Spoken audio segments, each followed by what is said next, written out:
Good morning, race fans, and welcome to the second round of the Rich Energy British Minibikes Championship. And you join us here at the magnificent Rowrah circuit in deepest Cumbria, in the heart of the Lake District. My name's Rowrah, and I'll be taking you through the afternoon's race action. Final morning warm-ups are taking place. I believe that the Super Minis should be out on the circuit very shortly. Rowrah established back in 1963. It's the site of the former Kelton Head limestone quarry. And as you can see, it's a classic karting layout. There's some really tight hairpins in there. Iredale's hairpin, which is at the top of your screen there on the circuit map. One of the slowest parts of the circuit. We've got the paddock bend, which comes around to the final corner. A really long, sweeping right-hander. McRae's hairpin, of course, Colin McRae, a patron of this circuit back in his day as well. And that's in the middle of the circuit, the long, tight left-hand, almost 180-degree hairpin. And one of the key things here with Rowrah, it's got a lot of straight sections as well. Really technical circuit in places, but there's some really long straights where the riders can really get the power down. When you are down on the circuit as well, one of the things with it being a former limestone quarry, it's got those natural undulations from the earthworks back in the mid-20th century. And when you're down at track level as well, you can really see there's some pretty gnarly off-campers, especially on the first chicane, which is just after the timing tower, pretty much alongside the Iredale's hairpin. And one of the things you may see on the footage here of the Rowrah circuit, it does undulate as well, and there's one or two tricky little off-campers to catch the riders out. The Brat Bike Super Minis are currently on the circuit. This is the final warm-up of the day. We'll be underway very shortly with our first race of the day, which is the AMR Moto Mini GP 90 and Junior Supermoto 90. They'll be out in just a few moments once the warm-up has drawn to a close for the Super Minis. O'Varley 110 and 160 Cup a bit later on. Pit Bike Spares, Minibike 160 incorporating the vets.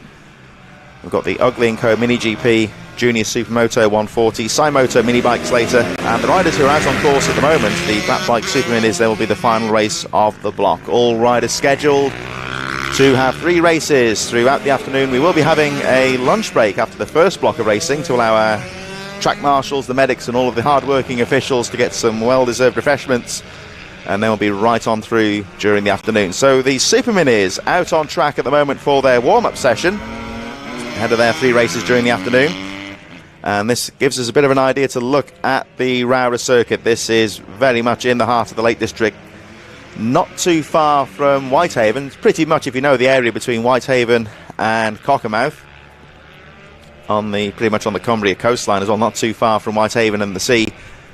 Today it's been a bit cooler. Yesterday was fairly warm. The weather forecast, of course, had a cold breeze coming in, so it is fairly bright out there. It may cloud over later on, but notably there is a cool breeze out there, and the track temperature is certainly a lot lower than they were yesterday. One thing that, if you've watched these events at Rowrah in the past, is good news, is that there is a minimal forecast of rain. Now, in the past, of course, we've been here at Rowrah, and it has been an absolute washout for the riders. So we never like to curse these things on the commentary with the weather, because it always seems to have special powers to change the weather, depending on what I say. But at the moment, it seems a very low chance of rain. So although it is cool today, we are expecting it to be dry. Now, what this gives us a chance to do before the racing gets underway is have a look at the track. The rider's just coming through McRae's at the moment and heading up a bit of an incline up towards Iredale's. It's really tight hairpin. Look how tight that is. It's a 180-degree hairpin bend back along these undulating straights. You can see, of course, the carvings in this is known actually as the Rowrah Stadium. If you come to the circuit, there are some pictures in the clubhouse of an international karting match between England and France back in 1964. And it's incredible to see there's cars all around the edge of this quarry, and these hills lined with spectators. There are tens of thousands of people there watching the event. It's incredible to look back, and as you can see, it's really carved into what you might say is the man-made changes to the landscape here with the former quarry. And as you can see, when you look at this lovely panoramic view of the circuit, gives you an idea of not particularly a hilly circuit, I would say, but there are 1 or 2 inclines and 1 or 2 little tricky off cameras as well. It is a demanding circuit and very quick in places. The rider's heading down the back straight here towards St John's, which we're looking at the moment, and you can see it just weaves and bobbles along that back straight. You get a good racing line through there, and give you an idea as to heading towards the paddock bend now. Give you an idea how it flows quite nicely. These, of course, the Super Minis not racing at the moment, of course. This is the morning warm-up session. We will be underway very shortly with the first race of the day. The AMR Moto Mini GP and Junior Supermoto 90 riders are in the waiting zone at the moment, and they'll be out on track very shortly. Of course, Superman is out a bit later on today. So certainly a very pleasant morning here for the first round of the Rich Energy British Minibikes Championship. Thank you for joining will be the afternoon's broadcast. Of course, we've got a block of racing this morning, Marshall's lunch break, a bit later on around lunchtime, and then right the way through the afternoon. Let's hope for a good afternoon's racing. We come on the back, of course, from another famous northern circuit at Teesside, the first round of the championship a month ago, which saw some much warmer weather, I must admit. It was unseasonably warm back in April for that first round of the championship. Some great racing taking part that afternoon. There were one or two stoppages, sadly. It is part and parcel of the sport. We did see one or two stoppages. Let's hope it's a little bit more free-flowing today, you would say. And a bit like Teesside, maybe not as quick in places, but certainly one of the quicker circuits on the calendar, going to Red Lodge, of course, very soon, which is completely different to this. A very tight technical circuit down on the Norfolk-Suffolk border. But in the meantime, the Superman is just getting out on track, and we'll be very shortly underway with the Mini GP and Junior Supermoto 90s.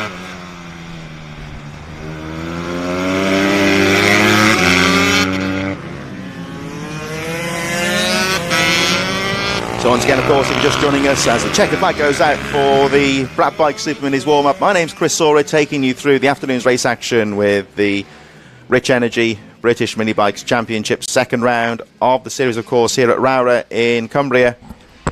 Joined today by somebody in his civvies today. We usually see him in the leathers, and the man in the paddock, Derv Lane, is with me in the commentary booth today, and I say you don't look very ready for racing, sadly, and you've got some rock tape all over your arm. Tell us, had a bit of trouble yesterday, I understand.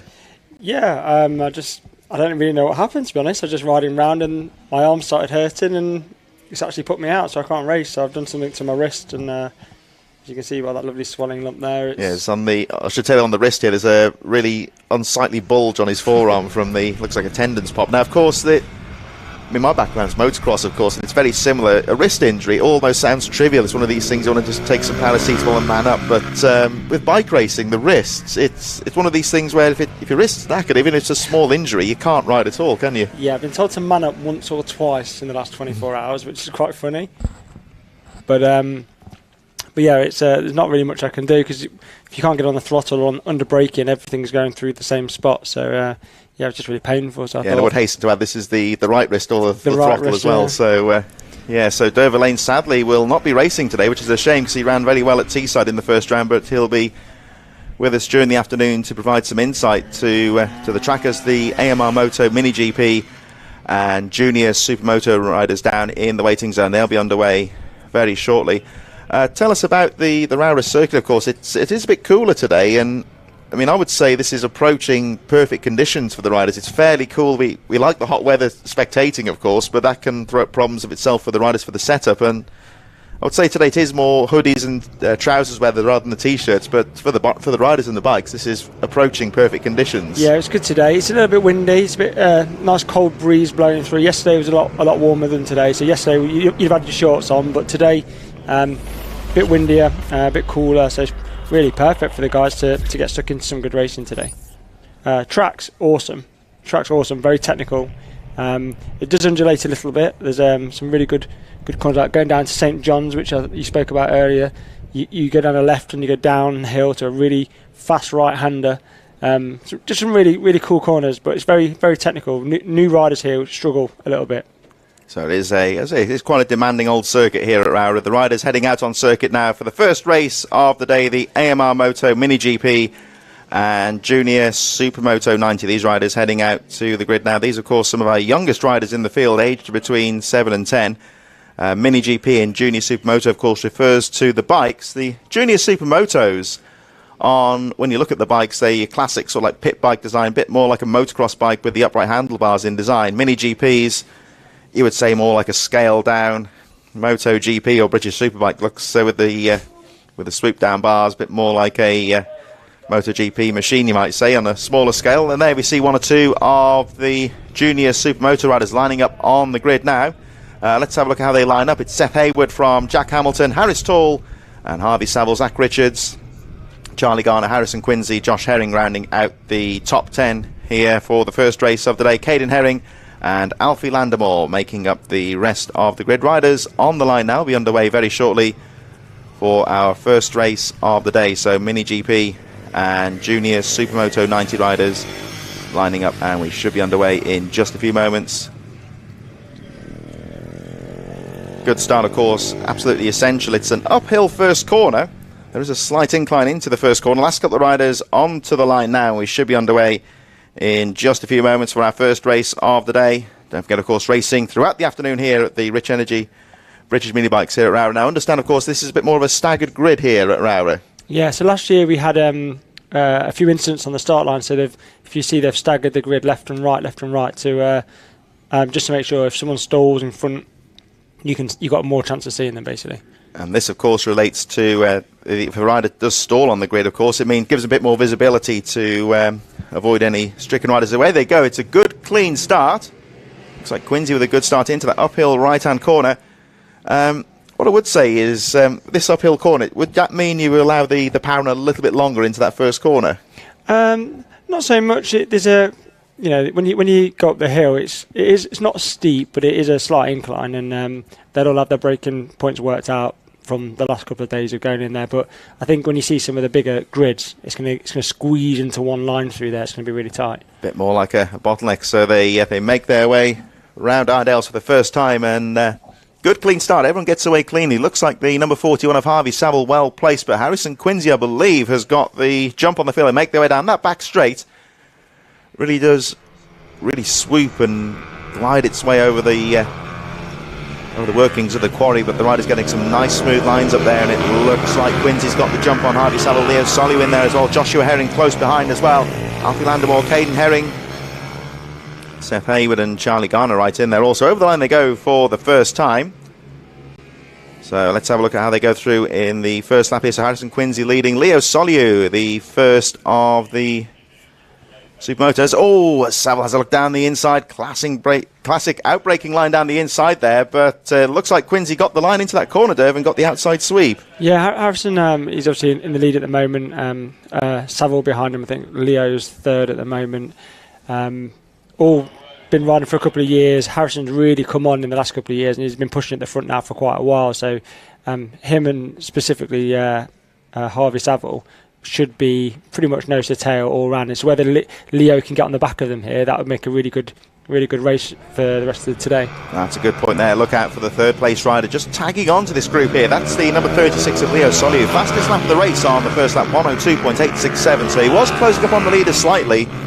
Now, of course, if Saville and Quincy start battling for the lead here and holding each other up, this will allow Soliu to get involved in this one. And you'd say Quincy using his head here, he's using the racing line, he's got the confidence to take those lines into the corners. Saville just having to try and gamble down the inside. He's trying again, got a nice jump into McRae's hairpin. It's a great move. But, look at that. The outside line there from Quincy, got the confidence to sweep round the outside and holds on to the lead. But still, we got Leo Soliu watching in third place, trying to get involved in this scrap for the lead. And with all the hairpins, it should make for good overtaking today. So you can park a bike on the inside. So, like you said, if they do start scrapping, then it's going to bring other people into play. So you'll see that throughout the day, I reckon. Lots of overtake, lots of block passing into these areas. And this bit here tends to be a lot of the guys I've been speaking to, the favourite part. So come down the hill in the left-hander, into this hard right-hander, bang it down again, just throw it in. There's loads of grip, so it's really fast. It's a real sweeper down there as well. It's not really as straight as such, but if you get the right line, again, he's sweeping down the inside into the pit bend. It gets some nice lines through there. And the good thing with this Rowrah circuit, there are a lot of different lines out there. Yeah, I think it's quite a technical circuit. I was speaking to some of the really faster lads, and you'll make time by, with your entry into your corners and stuff. There's definitely a quicker way around the circuit and a slow way around this track. So you'll notice if someone can get a breakaway, they'll be fast and sweepy, whereas when you're in a battle, you'll probably see people squaring corners off and parking the bus, so to speak. And again, we've got a repeat of the previous lap there with Saville trying to get down the inside once again. He keeps hanging about on the inside. He's going to look again on the inside line, but Quincy, the race lead, has got the confidence to take those sweepers. Soliu just watching in third place, trying to get involved in this battle for the lead. They are maintaining a good pace out at the front. as they make their way back towards the pit hairpin. Once again, Solly just watching in third place as Saville again. Let's watch him now through the pit corner. He's going to try and go for a different line. He has a peek down the inside. Now, can he get a good drive out to the final corner and go for the lead once again? Quincy holding on to the lead. Saville down the inside. Oh, he gets alongside there, but can't get quite close enough to get a front wheel in there. And he has to hang on, hang back and stay in second place. Again down the inside into the hairpin. He has a look there, but again, there's a back mark coming up there, but this is good solid racing from these two. There's nothing rash here. He's having a look down the inside there, but he's not doing anything silly. He knows he's not going to go for all or he's nothing. Going to have to set it out, coming out like he's come out here really well. So if he gets the drive, then there's the back marker here, but yeah, they've gone round him really well there. And again, we see there with the back marker, good racing from these guys. I think that was the number 69 possibly. Was that Zach Richards, I believe, at the back? And one of the things here, you see the back marker just holding their line there. I think one of the things that the more senior people in the paddock tend to do to these riders is just don't encourage them to jump out of the way, which would be your natural instinct, and that was some good riding there. Yeah, I think if you jump left because you think someone's coming, you don't know if there's someone coming over the other shoulder as well, so it can be quite dangerous. So just stick on your line and let the fast guys choose where to pass you rather than you try and let them through is normally the safest bet. And the trouble that Harvey's having here is it's really hard to pass into the chicane because you've got to be really brave, and the guy's going to 9 times out of 10 cut your nose off. You've got to be well alongside to make that work. And again, he has a peek down the inside now. Saville trying the outside here again. He's going to try and square and go on the exit here possibly. Oh, nice line down the inside there from Saville. Now they're alongside down the back straight. And that was a lovely move there from Saville. He worked that one out. It was nothing to do with... I think he just hung back there and it was all on the exit of the corner. Yeah, you called it well. He squared him off and cut back underneath him. So, just see him go down this bit here, left, down the hill, pick your braking point. On a Super Mini, you'd be down a gear and then maybe down another gear here for the left-hander, depending on your gearing, of course. But brilliant section of track. This corner is really hard. So a really well-worked move there from Harvey Saville to take the lead after some real pressure from Harrison Quincy. Heading now towards the closing stage of the race, 2 laps to go now. Let's see if Quincy can fight back. He's led pretty much the entire race, but at the moment, Harvey Saville, first rider under 1 minute, 59.238 on that previous lap. Fastest lap of the race. Is still Solly then in third, but dropping back slightly. Joshua Herring up to 4th place from Jack Hamilton. Hamilton drops to 5th, and we've got Alfie Landemore, Caden Herring, Seth Hayward, and Charlie Garner, who I believe was the rider who went a lap down. But yeah, I think Charlie's he's not been riding for very long, so he was quite far off the pace yesterday, but he seems to really pulled up and he's been dragged along, so it's really good to see. Like I said, it's difficult for kids of this age to get a lot of track time, so the fact that he's now starting to close the gap a little bit so he can get closer is really good, so well done to Charlie. That's a good shout out actually, because it's not just the racing, of course. The riders here all weekend, and quite apart from the racing, especially for these younger, less experienced riders towards the back of the field, it gives them a good chance to get some track time ahead of the main race. Yeah, absolutely. And I think as well, like you said, because of their age, they start sometimes when they're 7 or 8 years old. To get them onto a bike all weekend to find those skills, they need to see and feel this environment. So the fact that British Minibikes tries to accommodate that is really good. Well, certainly you see some good riding out there in this first race. They head towards the final lap of the AMR Moto Mini GP 90 and Junior Supermoto 90, and it's all been about the number 41 of Harvey Saville, who again has set another fastest lap of the race. So he's got to the front of the field, and he's looking now just to put a couple of quick laps in here to break away from Quincy. And with half a lap to go, he's done that very well as he makes his way down the back straight, heading towards St John's and the pit lane corner. Looking very neat and very smooth. Heading towards the final 2 corners now, so Harrison Quincy unable to fight back, but will take a strong second place. So Harvey Saville round the final corner he goes now, and the checkered flag about to go out for the number 41, Harvey Saville, your race winner. Second place then for Harrison Quincy over the line in second position. Solly third, and here comes the first of... Oh, look at this. Just scrapped to the line here for fourth. Joshua Herring and Jack Hamilton, who is the winner of the Mini GP class. Alfie Landemore, Caden Herring and Charlie Garner rounding out the field in this first race of the day. Coming up shortly, of course, we have the OMG Racing Mini GP 190s plus the Bucci 190 Cup, as the last few riders make their way back towards the final corner. I think this might be Seth Hayward possibly over the line.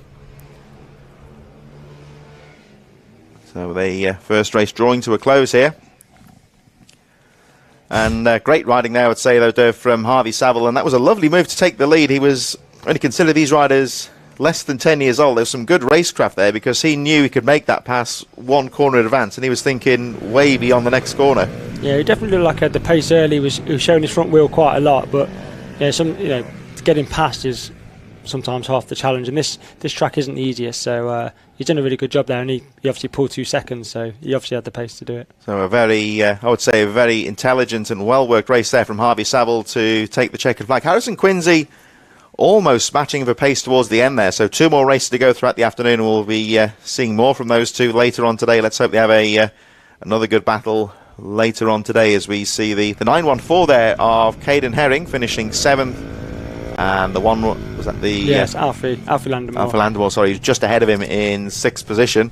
That kid's tiny. I seen him training at Stretton, and he was trying to get his knee down all day.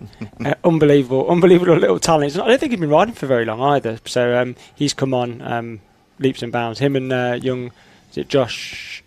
Josh, is it? Josh Herring. Oh, yeah, Joshua Herring. Yeah, those 2 trained with each other in the week and stuff, and 2 really nice lads. It's interesting, of course, when you see these races, we see these classes developing throughout the year. I mean, the one that always springs to mind is Chase Collymore. Of course, he was a youth rider for a long time. Now he's up in the senior classes, and this is a guy who was kind of okay a few years ago, but now he's right up there amongst the at the top end of the experienced riders. Yeah, I think Chase is actually riding big bikes now. I think he's gone on to ride Chase and Tayo Collymore you're talking about. I think they've gone on to ride the big bikes 300s or something like that. So yeah, but it shows that through all these classes, the Harley McCabe's and the Dan Goodmans of the world and the Reece Stevensons, they progress all the way through. Then they go on to British Talent Cup and BSB, and yeah, the talent's phenomenal that's coming out at the moment.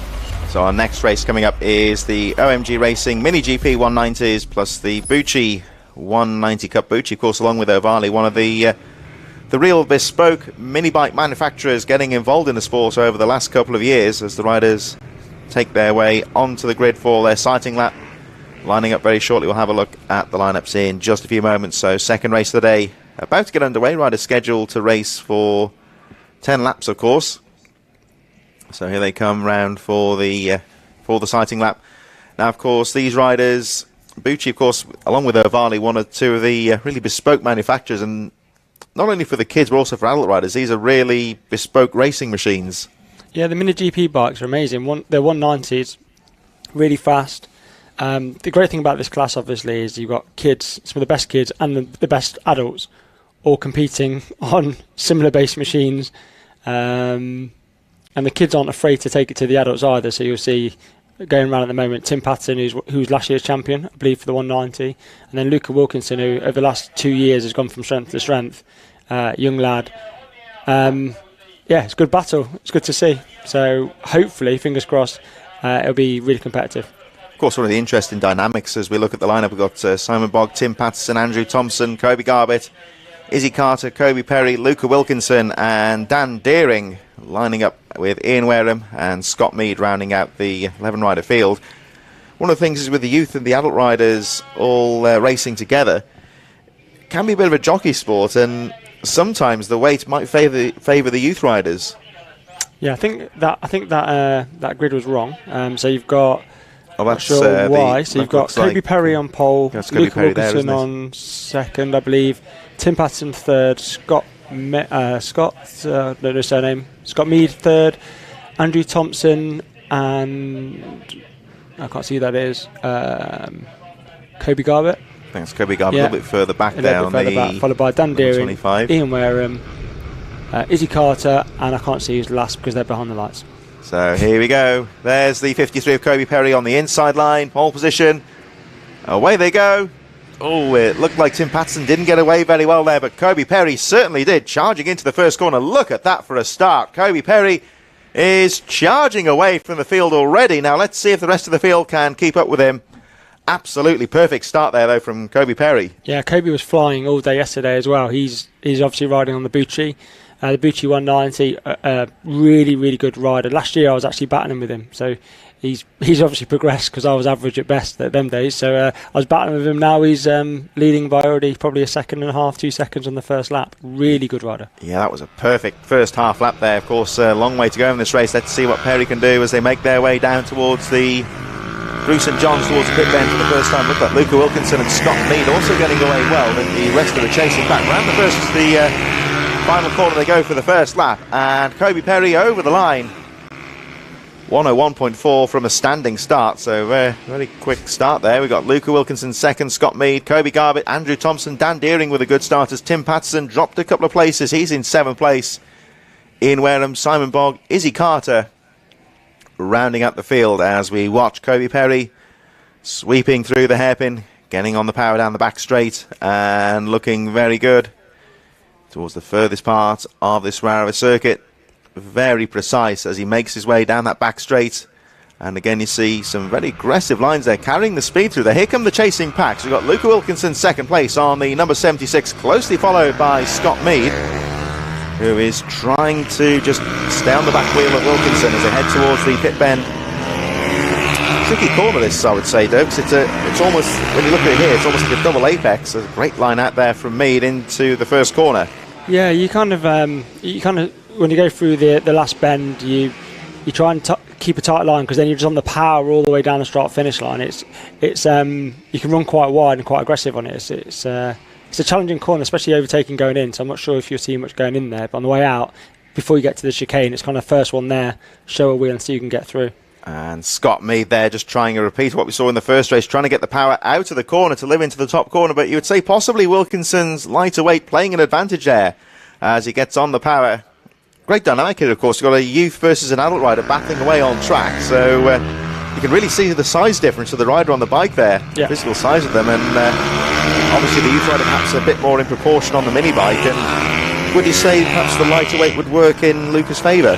Yeah, it would definitely work in his favour, and to be honest with you, they're both technically in different classes within one class here. So you've got the adult class and the junior class racing on the same track, so he doesn't have to necessarily make a move here, but it's racing and he'll want to beat him. But yeah, Luca is lightweight, you'll see, gives him a slight advantage down the straight, so it's got to be a brave move to do him on the brakes. And a nice move there from Scott Mead, sweeping him out of the corner, but they're having a bit of a play there, I think, aren't they?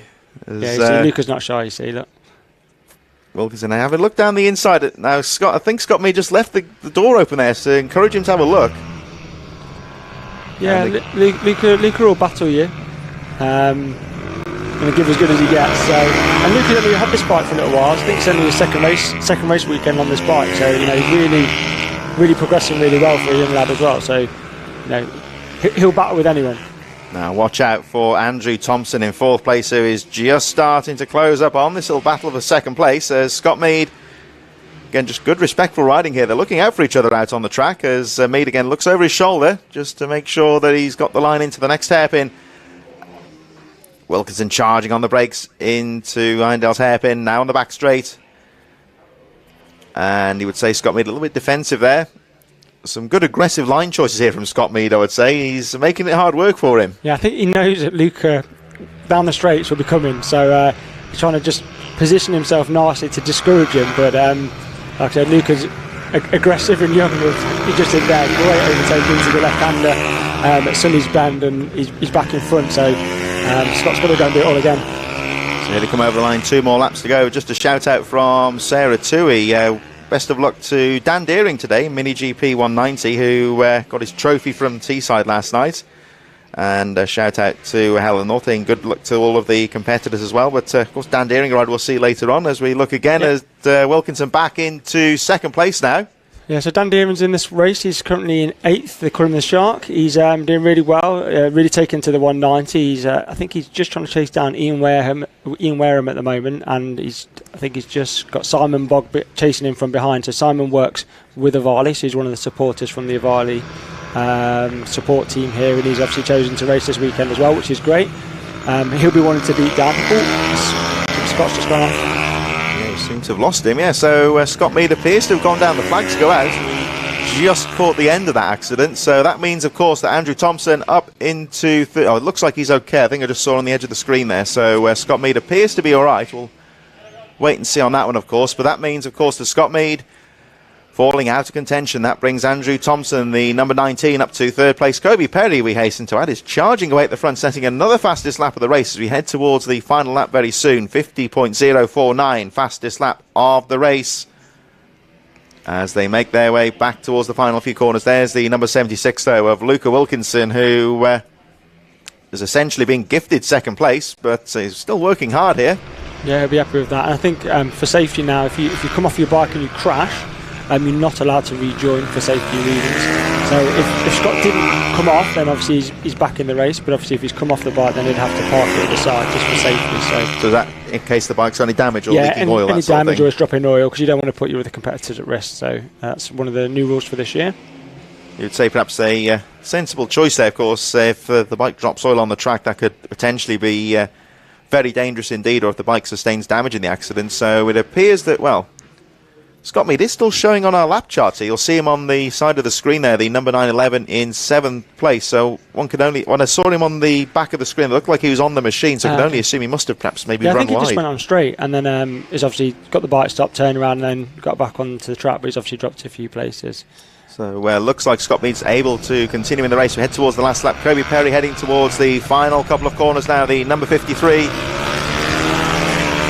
Over the line he goes and takes the checkered flag with a very good gate to flag victory, you might say. Luca Wilkinson over the line in second place. Andrew Thompson, first of the senior riders, there in third place. And a battle for fourth. Kobe Garbett. Well done, Kobe. Just ahead of the recovering Tim Patton, who brings it home in a very impressive fifth place there. Ian Wareham should be coming through very shortly in sixth place on the number 88. And we'll look out for Scott Mead. There he is. So obviously suffering no ill effects from that trouble early in the race. There is the number 911, who has to settle for 7th overall as he comes around the final corner. Simon Bogg, Izzy Carter.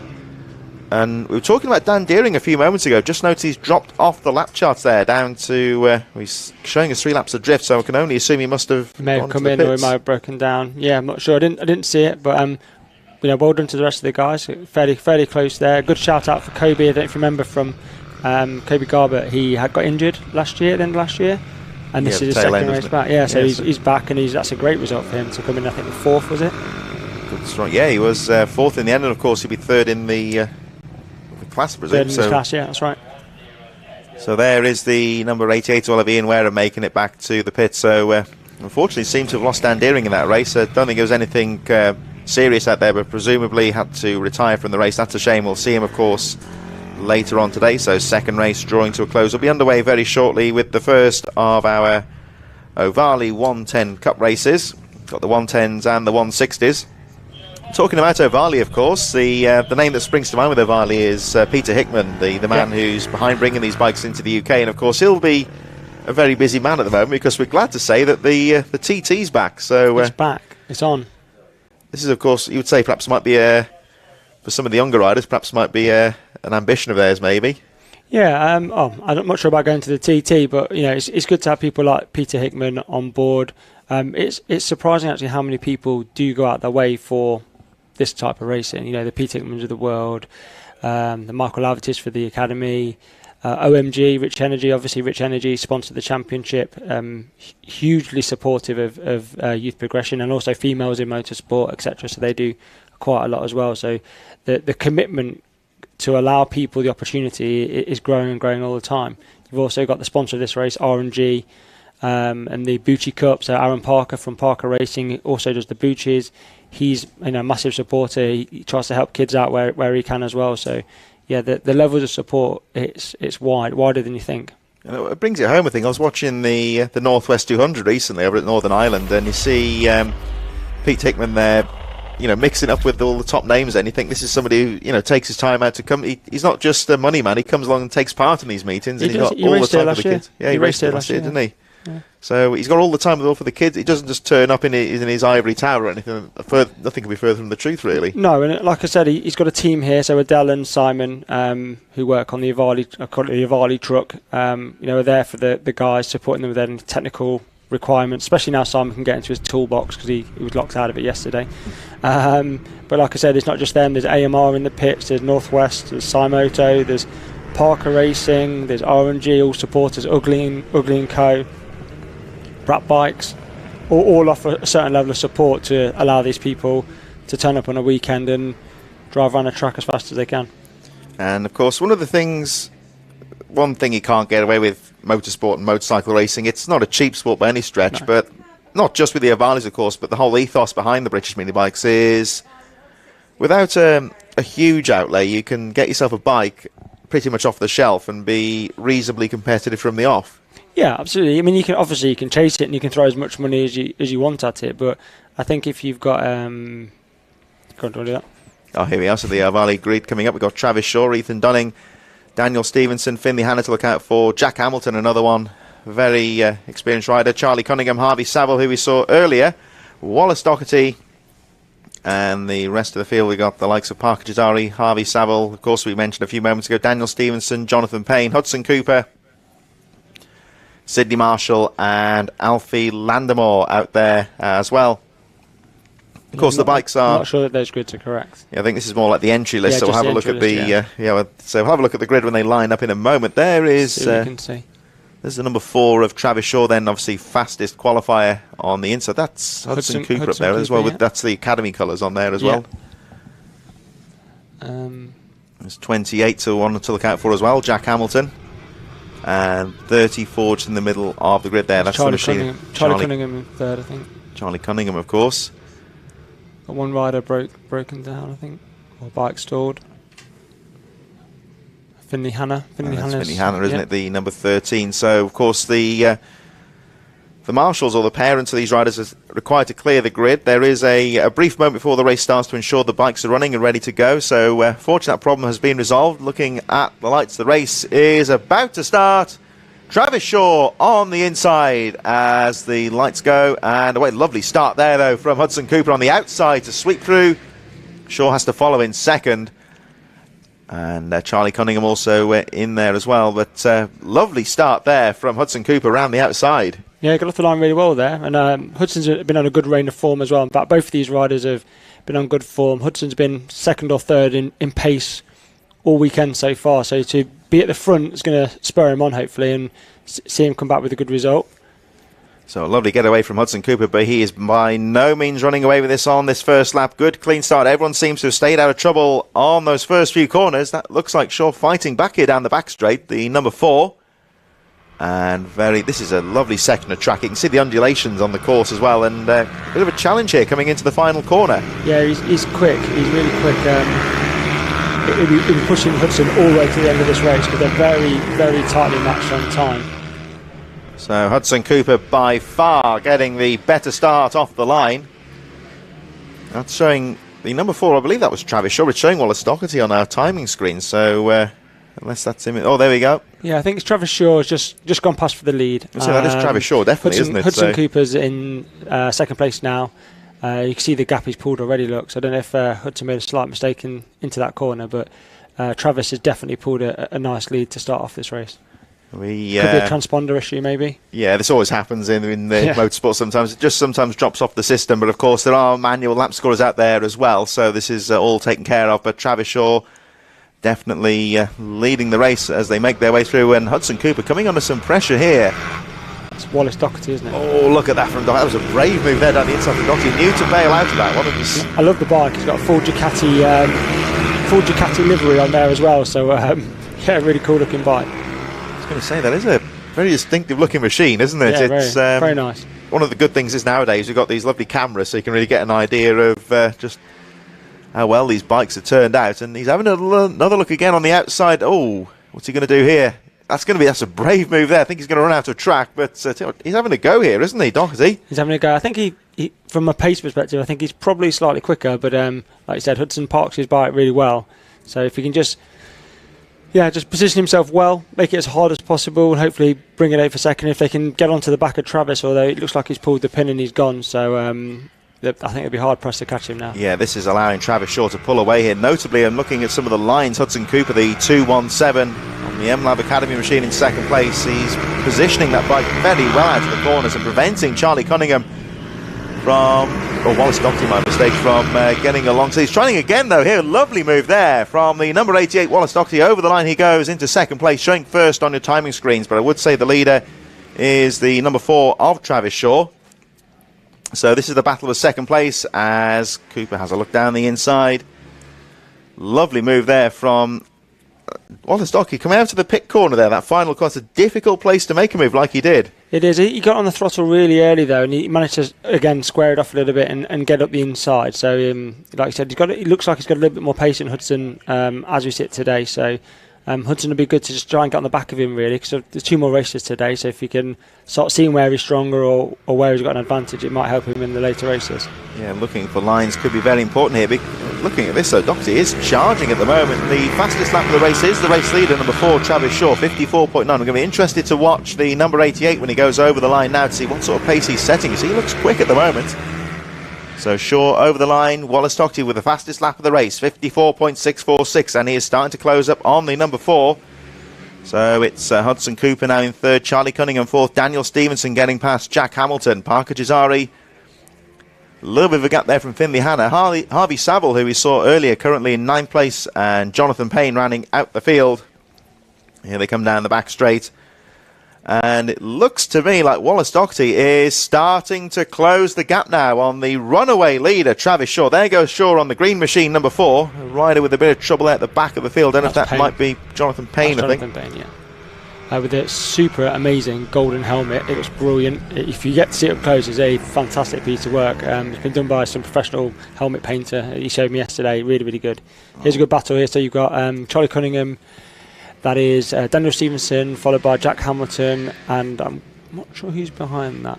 Jack Hamilton, I think that might be Parker Gisari on the tail of this group. The number 931 will check when they come over the line. Now here they come. So there is Hamilton, and that is Gisari, I think, on his tail. Not too far behind Jack Hamilton, and up to 6th position. Starting to put the pressure on Daniel Stevenson. A bit of a shout out with Jack Hamilton. He looked after Brian Hamilton, who, like yourself, is injured. I understand he's got a broken collarbone. Broken collarbone, yeah. He had a crash on Friday practice. Bit of oil onto the rear wheel and... it's tight there. A bit of oil onto the rear wheel, I think, and it high-sided him in the chicane. So he got taken to hospital and he had a broken collarbone, which is a shame because he's been riding really, really well this year so far. But Jack Hamilton, his little brother's now representing for the Hamiltons, and he's just gone past 2. And looks like he wants to take it ahead there. I think Brian will be pleased with that little move there. Nice on the back straight and trying to break away now. The number 28 of Jack Hamilton. Wallace Dockey still charging at the front of the field, keeping the pressure on Travis Shaw. It does appear that Jonathan Payne is out of the race, but hopefully the rider's okay. Pulling off into the pit lane. 1 lap to go then, and the number 4 of Travis Shaw, for whatever reason, not showing up on our timing screens here. Still showing as 9th place, so whether there was some sort of a glitch there, but of course the lap scorers will be able to sort that out after the race. But it is the number 4 that's leading the race. Wallace Dockey charging hard though in 2nd. We're focusing on this battle at the moment between the 4th place rider, number 28, Jack Hamilton, who has worked hard here to fight through. There's the race leader, and look at this, so Wallace Dockey charging. Now, I'll tell you what, I was going to say time's running out for him here, but he might just have to go on the final corner. That's Lappy. You might try and square him off and get on the throttle early and turn it underneath him again. Here we go. It's a drag race to the line, and it's just about Travis Shaw. A hard-fought race victory there to take the win from Wallace Dockey. Hudson Cooper alone in 3rd, but a good, strong 3rd place for him. And then we wait. Look at that thumbs up from the 2 riders. That was a good battle. Here comes the scrap for 4th place, and it's going to be Jack Hamilton over the line in 4th. Charlie Cunningham, Daniel Stevenson, Parker Gisari, they went through as quick as that.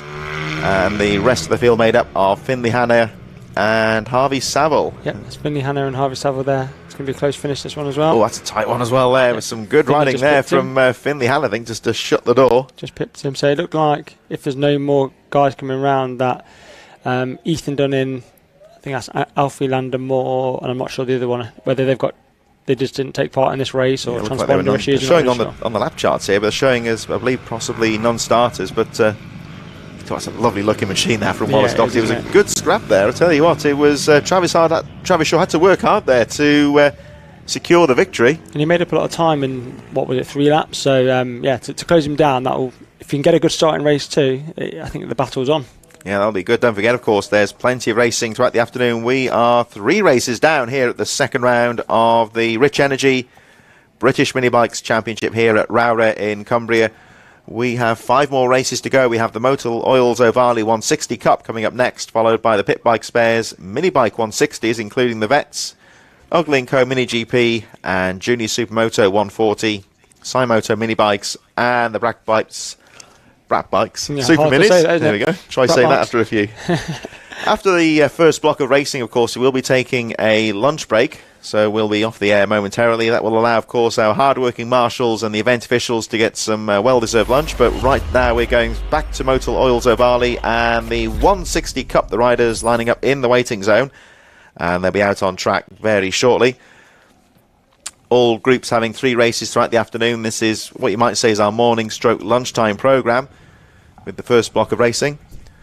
And we're going to make our way down to the grid very shortly as the 160s make their way through. Derv's just back to go back to the paddock for a few moments. We'll see him back on the mic later. Great, of course, to see Derv Lane along again on the microphone again, giving us a rider's insight into the meeting. Sad, of course, that he's not racing today because he was looking very strong towards the end of 2021 and had a good first round at Teesside, but just a minor injury, tendon wrist injury there. But it's one of these things with bike racing. It's enough to keep you off the machine, especially with when you consider the right wrist. That's the right forearm. That's all. It's the controlling the throttle and the brake, of course.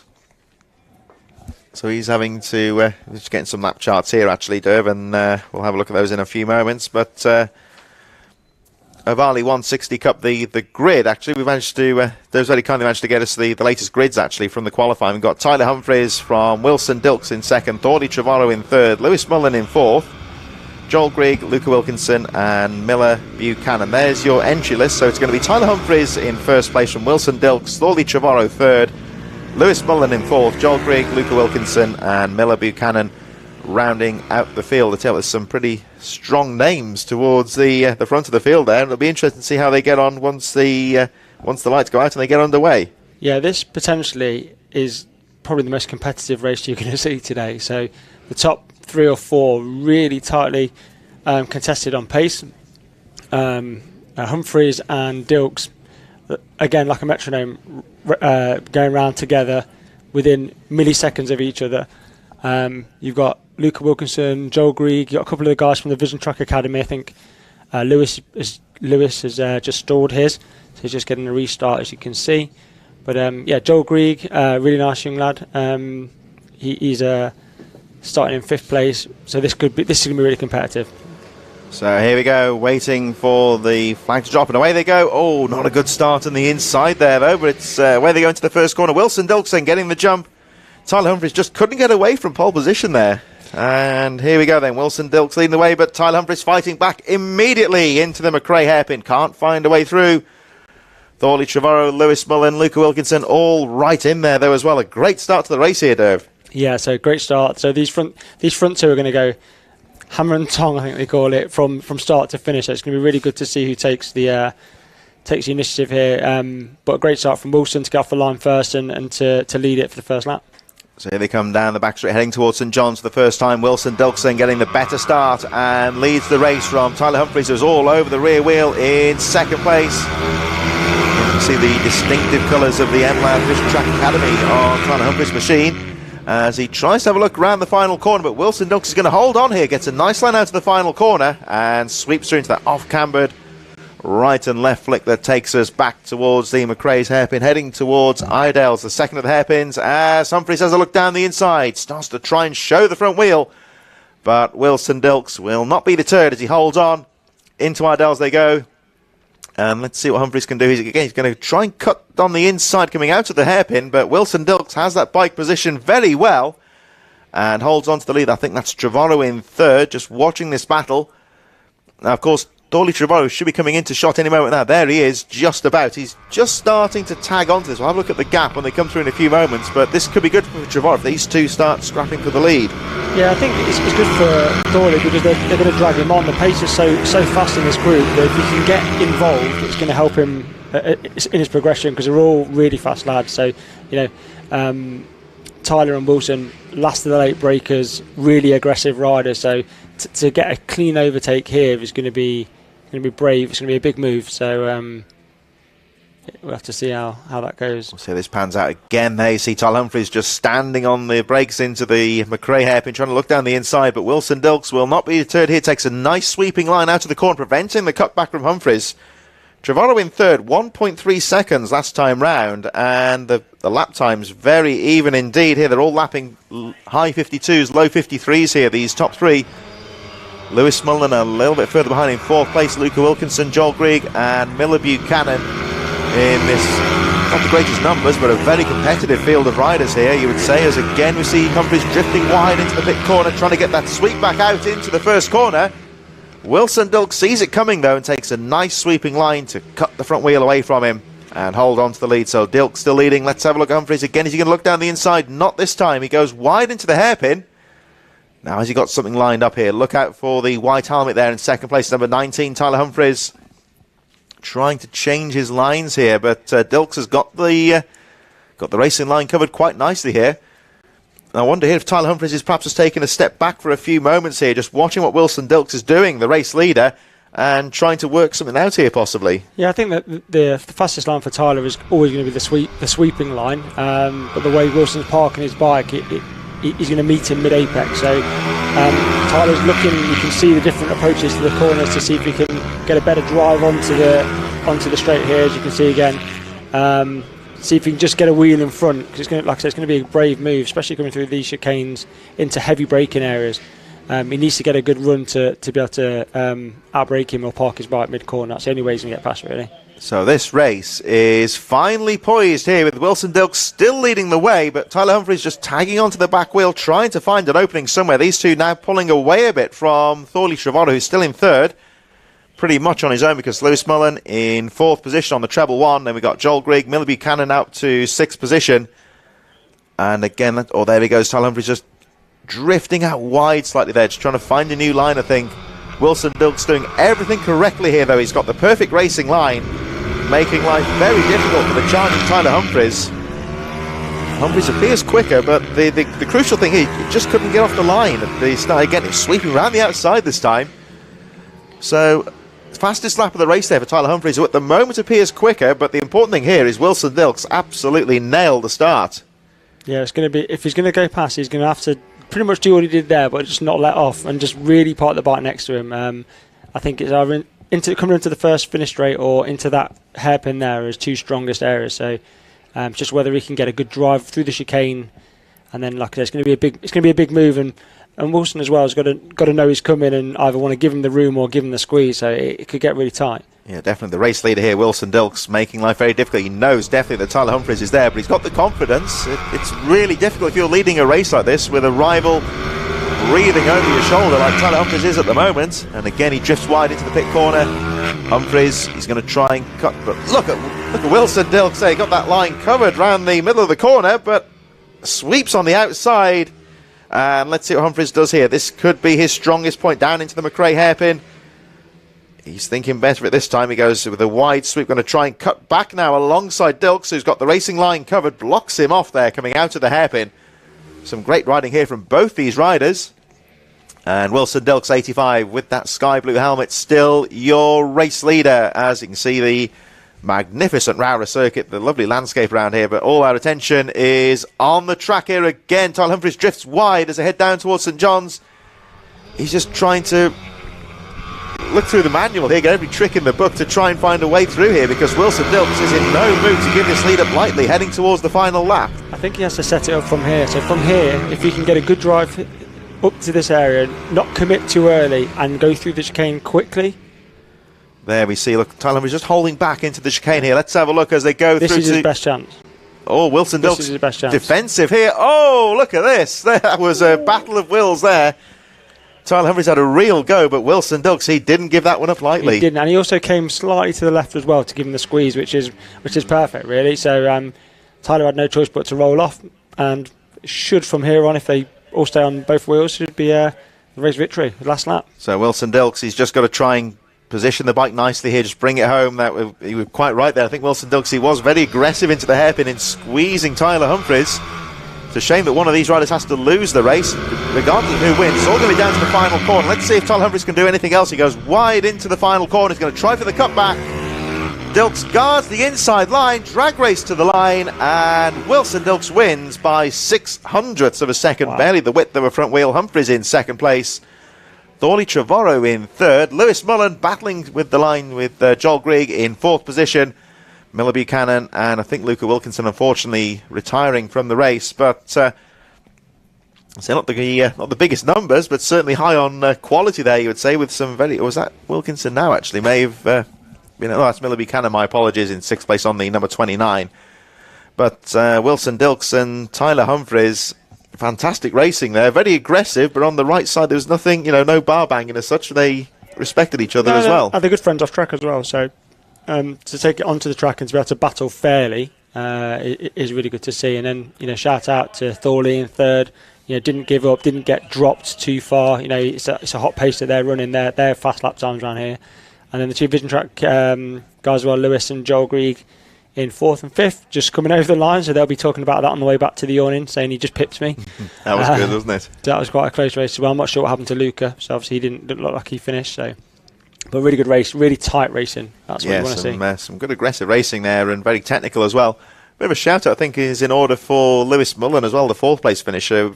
For those, of course, everyone knows the BBC, of course, but BBC Northern Ireland very, very much put a great deal of emphasis on, more on the road side, of course, you would say. Northern Ireland is the big thing over there, but there's a special show came out called Bikes recently about the next generation of riders, about the mostly Nuts Corner in Northern Ireland, and Lewis Mullen actually playing quite a pivotal role in that. We saw some mini bike action from Three Sisters in there, so it's great to see some of these young riders getting the what I might say is the mainstream coverage. Yeah, it's good to see, and like I said, they're a really, really lovely family. Adrian and Lewis coming across with their daughter sometimes as well. Travel miles and miles and miles to race, so the commitment is right up there. It's really good to see, and really nice lad as well. So we continue to wish them well, and they're doing really well, as you can see. And Lewis is a really good rider, so good result for them. I always think when you come to a track like this, or sometimes late as well if you're a northern rider as well, but it took us 5 hours to get here over the weekend, and I always think it's good, not far off 300 miles. And I always think that puts it into perspective how much effort the riders from Scotland and Northern Ireland put in just to physically get to these meetings, especially with Northern Ireland. You've got to get on the boat as well to come over to Stranraer or whatever. Had a boat journey and another 3 hours the other side of the river as well. Then it's a long old journey that they do. Big commitment, isn't it? So we're going to wait now for our next race to come. It should be the Pit Bike Spares Minibike 160, who should be underway very shortly indeed. Riders just lining up in the waiting zone, getting out on track in a few moments' time. And if you want to watch that documentary, and you'll see Lewis Mullen on there, if you go on the BBC iPlayer, if you select of course they have all the regional channels or whatnot. When you select the menus, there is a Northern Ireland channel on there, and it's all on there as well. Of course, lots of footage of the Northwest and TT coming up this week, of course. So it's getting towards the sharp end of the season, I would say, for bike racing. We're underway here, of course, with the mini bikes here at Rowrah, so our season's getting underway quite nicely as well. The Minibike 160 and the Vets should be underway very shortly. Harvey Lathrop, Carter Brown, Paul Baxter amongst the riders to look out for. There's the number 77, the distinctive, it's almost like the Hurricane Kenny Roberts Yamaha livery there of 77, Daniel Pearson. Rider down on the warm-up lap now. Just trying to see who that rider is. Let's see if they'll be able to continue in the race, of course. The machine's gone down. May possibly have been Toby Reveley, but that's just a brief cursory glance from our commentary point there. In any case, the rider's okay. I don't know if they'll be able to continue in the race, of course, with the new rules in 2022. Riders who come off the machine, they are not permitted to continue in the race. That's a new rule for this year in the interest of safety.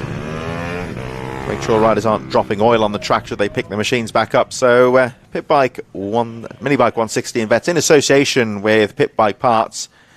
Shout out, of course, has to go out to Pit Bike Parts for their continued support of the Rich Energy British Minibikes Championship, Sign Motos, Motor Oils, Ugly & Co, R&G, Brat Bikes, Ledwork Northeast Pit Bike Hire, OMG Racing, the Vision Track, Michael Laverty Academy, and of course AMR and Ovali UK. All of these companies supporting this really fantastic series for both youth and adult riders.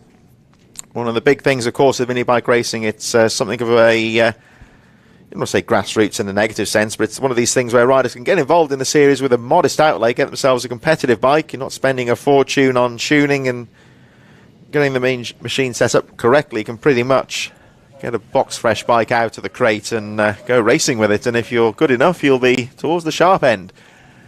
So here we go then, Minibike 160 and the vets lining up. We'll try and split this class up as the race goes on and give you an idea of where the riders are in their respective classes. So everyone pretty much in position now. One or two riders at the back of the field just looking to get themselves sorted out. And we should be ready in a few moments to the start. Just holding the riders on the line momentarily just to make sure that we are correctly in position.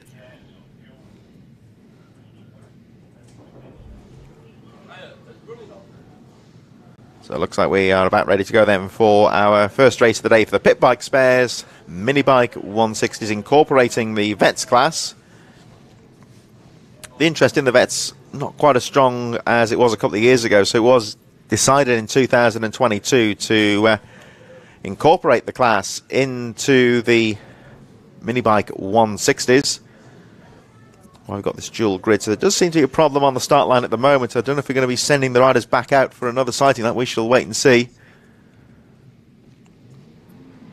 And yes, we're being waved on, so the riders going out for another sighting lap. And of course, the reason they're doing this as well is because if they're stood on the grid for too long, the tyres will start to drop off a bit, and it's very important that the bikes aren't held on the grid for too long. So this is just giving the riders another opportunity to go out for another sighting lap. Just get you see them swerving about, getting some temperature into those tyres. If you look around the paddock here at the mini bikes, you'll see that quite a lot of the riders employ the tyre covers that you'll see, of course, in the likes of the British Superbikes MotoGP. Of course, same sort of technology, just to get a little bit of temperature into those tyres when they go out onto the track. And very important, of course, on the sighting lap, just to get some temperature into those tyres and those brakes. And that's why they're going out again, as we said, of course, just to make sure we keep the start nice and safe. If the riders are sent out onto the race with colder tyres, it's every increase in the chances, of course, of a spill on the first few corners, with the riders having less grip. So that's why it's important just to go out there again and just get some temperature. So there was some sort of a mix-up on the grid, I believe, so it looks like we're all in position. Riders heading back to the start then for the Pit Bike Spares Minibike 160, incorporating the Veterans class, and riders back on the grid now for our second attempt at the start. There is a rider hitting trouble in the waiting zone, I think, there, so perhaps we'll be sending them out at the back of the field.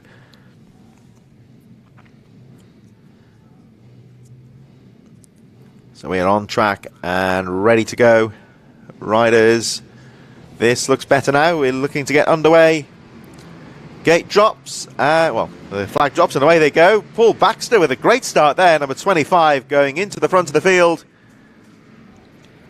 So Harvey Lathrop in there, and Daniel Pearson also well placed. Lathrop having a look. Lovely start there though from Paul Baxter from third on the grid as they head into Idles for the first time. That really tight right-handed hairpin. Down the back straight they go, heading towards the what's known as the Stewardesses, and this long sweeping, not really a straight, but this back straight heading towards St John's. Another rider with a great start there is the number 77 there of Daniel Pearson. Kenny Roberts Hurricane, almost esque yellow and black riding gear. Here they come down towards the pit corner now for the first time, and Paul Baxter with a great start there over the line in first place. Pearson second, Michael Mann in third, Harvey Lathrop into third place now. James Mostiger, Toby Skaman, Simon Wadsworth, Ryan Clark, Andrew Thompson also well placed. A bit further down we've got Rob Overend, Carter Brown, Dean Bednarek, Andrew Rayfield and Mike Smallbones all in there. But our action focusing on the front at the moment as Daniel Pearson tries for the cutback out of the hairpin, looking for the 25 of Paul Baxter, who's got the lead so far. Pearson having a peek down the inside there, can't quite find a way through. And look out for the... Oh, lovely move there from Harvey Lathrope. Just about to say his name there, but treble 2, Harvey Lathrope. Really talented young rider, and a lovely move on the outside of St John's there on Daniel Pearson. And he's going to go for the lead here. Paul Baxter shuts the door. But if you've watched these races in the past, you'll know that Harvey Lathrope can find any opportunity available. Very aggressive rider when he wants to be, and that's how you do it. The outbraking into McRae gets on the power, and Harvey Lathrope with a brilliant half lap there goes from third to first, overtaking some very strong riders in the process. So Harvey Lathrope with half a chance there, and he snatches it and takes the lead. So let's see what he can do. Can he break away? Daniel Pearson still fighting there with Paul Baxter. Now, of course, this is the 160s and the vets, so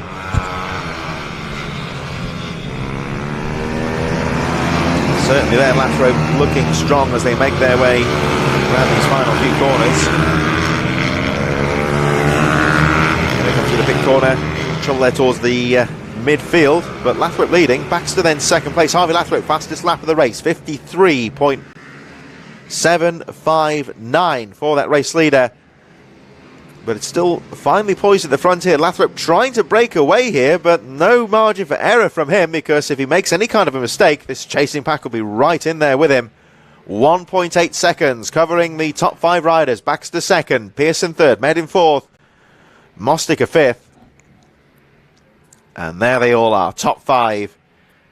Still with 5 laps to go here, so anything could happen. And this could be a very important part of the race here for Harvey Lathrope. Treble 2, your race leader, as he looks to try and break away. Paul Baxter doing a great job of holding on to that second place under some serious pressure from the chasing pack there. Daniel Pearson, Michael Med and James Mostica all in there as they go screaming over the line once again. Another fastest lap for Harvey Lathrope, but well, as soon as I say that, James Mostica slightly quicker there, 53.626 for the number 27 of James Mostica, fastest lap of the race. We're looking a bit further back here with the battle with Simon Wadsworth, Toby Skaman, Andrew Thompson, Carter Brown all in there as well. There's the 134 of Skaman, currently in 8th position. Closing up on Simon Wadsworth on the green machine there. I think number 8 on the front number plate as he goes down the inside. Clark tries to take the position from Ryan Clark there. Andrew Thompson and Carter Brown right in there as well. Action all the way through the top 10. A bit further down, we've got Dean Bednarek currently in 11th place. Toomey Ormond in 12th. Andrew Rayfield, Rob Overend, Mike Smallburn, Ben Johnson a bit further down. James Sidebottom, Peter Wadsworth, Gary Jacobs, Liam Booth, Darren Coleman rounding out the field with Kira Williamson in 22nd. A little bit further behind, but still, I believe, in the race. Yep, but she's gone over the line now. In terms of the vets, we've got Michael Nealons on the 131 leading the way. He's currently in 11th position on your lap charts. Gav Tappenden on number 13, about 1.5 seconds down on him. And Toby Reveley, the rider we saw a few moments ago, currently in 13th. They're having their own little battle as well, so let's see the way the classes are split up as well. Tony Reveley currently in 13th place. Actually, the 3 vets riders, 11th, 12th and 13th respectively. Michael Leland still leading the way from Gav Tappenden. Harvey Lathrope still leading the way by 7/10 of a second from Paul Baxter, Michael Med and James Mostica charging away. There is the treble 7 of Michael Med and Mostica charging here. I think Pearson may have made a mistake there and dropped a few positions. He's gone down to 5th position now on the number 77. But look at this. Paul Baxter, who seemed to be losing ground on Harvey Lathrope, has started to put the pressure back on here. Yellow flags go up there by the McRae hairpin. So rider going down, I believe. Certainly not amongst our front group of riders here, as Harvey Lathrope coming under some pressure now. 2 laps to go, 1.5 laps to go to be precise, as they make their way back down towards the finish. Harvey Lathrope still leads the race, still has this first moto of the day for the Pit Bike Spares Minibike 160s under control at the moment, but Paul Baxter is working him hard as the last lap board goes out. Are those yellow flags still out? We'll find out in a few moments when they head towards McRae's. He waved yellows. There's a rider on the side of the track there. So pleased to say, from what we can see there, the rider appears to be okay. Trying to pick out who that rider is as they make their way through, but certainly not one of the lead group of riders. Fortunately, that is a nothing too serious, I hope. The rider's certainly up on his feet, but we concentrate on this battle for the lead once again. Paul Baxter can't quite find a way past Harvey Lathrop. The back marker moves to one side, lets that leading group go through. Lathrop closing in on victory. He's going to have to work hard here and can't afford any mistakes. Here he comes down towards the final two corners, paddock bend. Here they come. Oh, Baxter down the inside. One last look. He tried to get the front wheel in there. Lathrop cuts across. Nice move out to the final corner and takes the checkered flag. Great victory there for Harvey Lathrop by 1/10 of a second from Paul Baxter. Michael Ned, fastest lap of the race, was in third, well, right on cue. Carter Brown, 53.359. He finishes in sixth place and gets the fastest lap. It was Michael Ned in third, James Mostiger fourth. Daniel Pearson hits trouble but recovers to finish in fifth place. Carter Brown, Toby Skaman and Brian Clark are some of the midfield runners making their way around these final couple of corners. Michael Nealons takes the Vets class victory in 12th place on the 131. Toomey Ormond, Dean Bednarek in 14th. Reveley, Andrew Rayfield, Gary Jacobs, very close midfield battle there with Mike Smallbones, Peter Wadsworth and James Sidebottom right in there as well.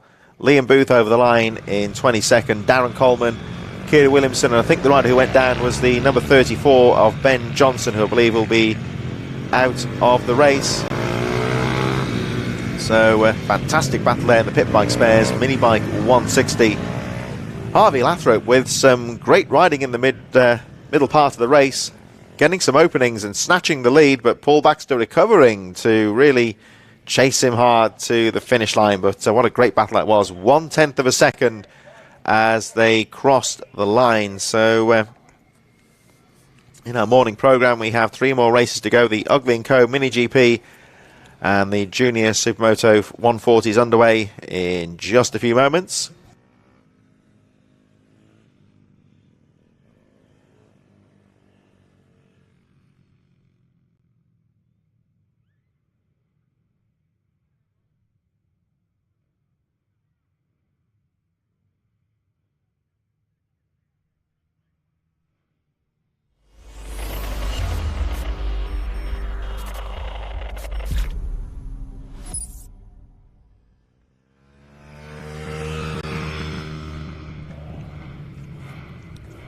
We're on the way then very shortly with the Ugly & Co Mini GP and Junior Supermoto 140. Big group of riders here, of course, and they'll be underway in just a few moments' time.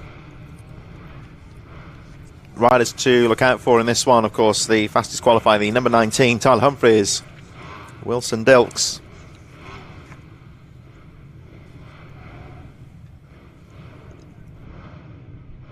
Two riders who, of course, were in great form earlier on. Lewis Mullen, Thorley Trevorrow, Luca Wilkinson all in there as well.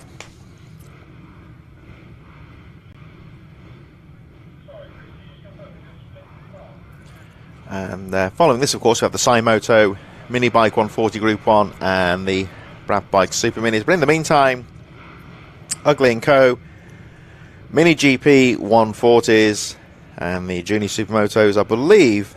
I think the starter's just confirming this in a few moments. There may be a split grid here, possibly, so we'll watch that in a few moments once the racing gets underway. Riders making final preparations then on the start line ahead of this first race of the day for this group, of course. Shout out, actually, whilst I'm on the subject, to Matt Pearce, a very well-known name in the British Minibikes. And he says he misses going to Rowrah, one of the best circuits in the country. Matt Pearce always would love to see him in the paddock again one day possibly, but a very committed rider and one of the helpers behind the scenes of British Minibikes for many years. So if you're out there, Matt, shout out to you. I think he's got in touch on the YouTube channel. I always remember Matt had a very distinctive race setup. He had an old Land Rover Discovery with almost like a pop-up tent in it as well. It was a very effective little setup there that he had. I remember following him back from Rowrah the one year in the driving rain in this very distinctive Land Rover Discovery that he once had. So that's a shout out there to Matt Pearce former great rider in the British Minibikes who's watching today, and always a strong supporter of the British Minibikes. Back on track though with the Ugly & Co Mini GP and Junior Supermoto 140 riders warming up now and making their way back to the grid. And a shout out to Billy Wiz Carter. I think he's out in this race now. The Junior Supermoto 140s from Laurie Carter, who's watching today. And a shout out then to Billy Carter, Billy Wiz Carter, we should say, in the 140s. He's on the number 185, I believe, qualified in the mid-pack, so we'll look out for him once the race gets underway. Riders now making their way round on the cycling lap up towards the start-finish line. And there you see the pickup marshals, usually compiling of the parents of the respective riders, making sure they're ready in position. And watch the start there with the flag. That's the chief starter. Once the rider's in position, those marshals will be asked to clear the grid. As Derv was saying earlier, of course, we've got this more staggered grid layout here at Rowrah. There were a couple of incidents in the past with stricken riders on the start line, one or two nasty incidents. So, of course, any kind of incident on the racetrack always looked into by the officials, and if anything can be done better to try and improve the safety, it is, and that's what happened here at Rowrah. You'll see the riders really are staggered on the grid, so it gives them just that bit more of an opportunity to avoid any stricken riders on the line. So here we go, riders in position. I think the marshal's being told to clear the grid now. There's one or two riders there's getting a bit of last minute advice and making sure the bikes are ready in their position. It looks like it is a split grid. You'll see there's two marshals there. So everyone clear from the grid. Looks like the Mini GPs are going to get underway first. So you watch the start in the midfield with the flag holding others in position. So away we go. Good start there from the Mini GPs as they charge into the first corner. Looks like a number 85 there with a good start there. Again, Wilson Dilks getting the jump on the field, and I think the Supermotos have just gone away as well. So everyone underway racing.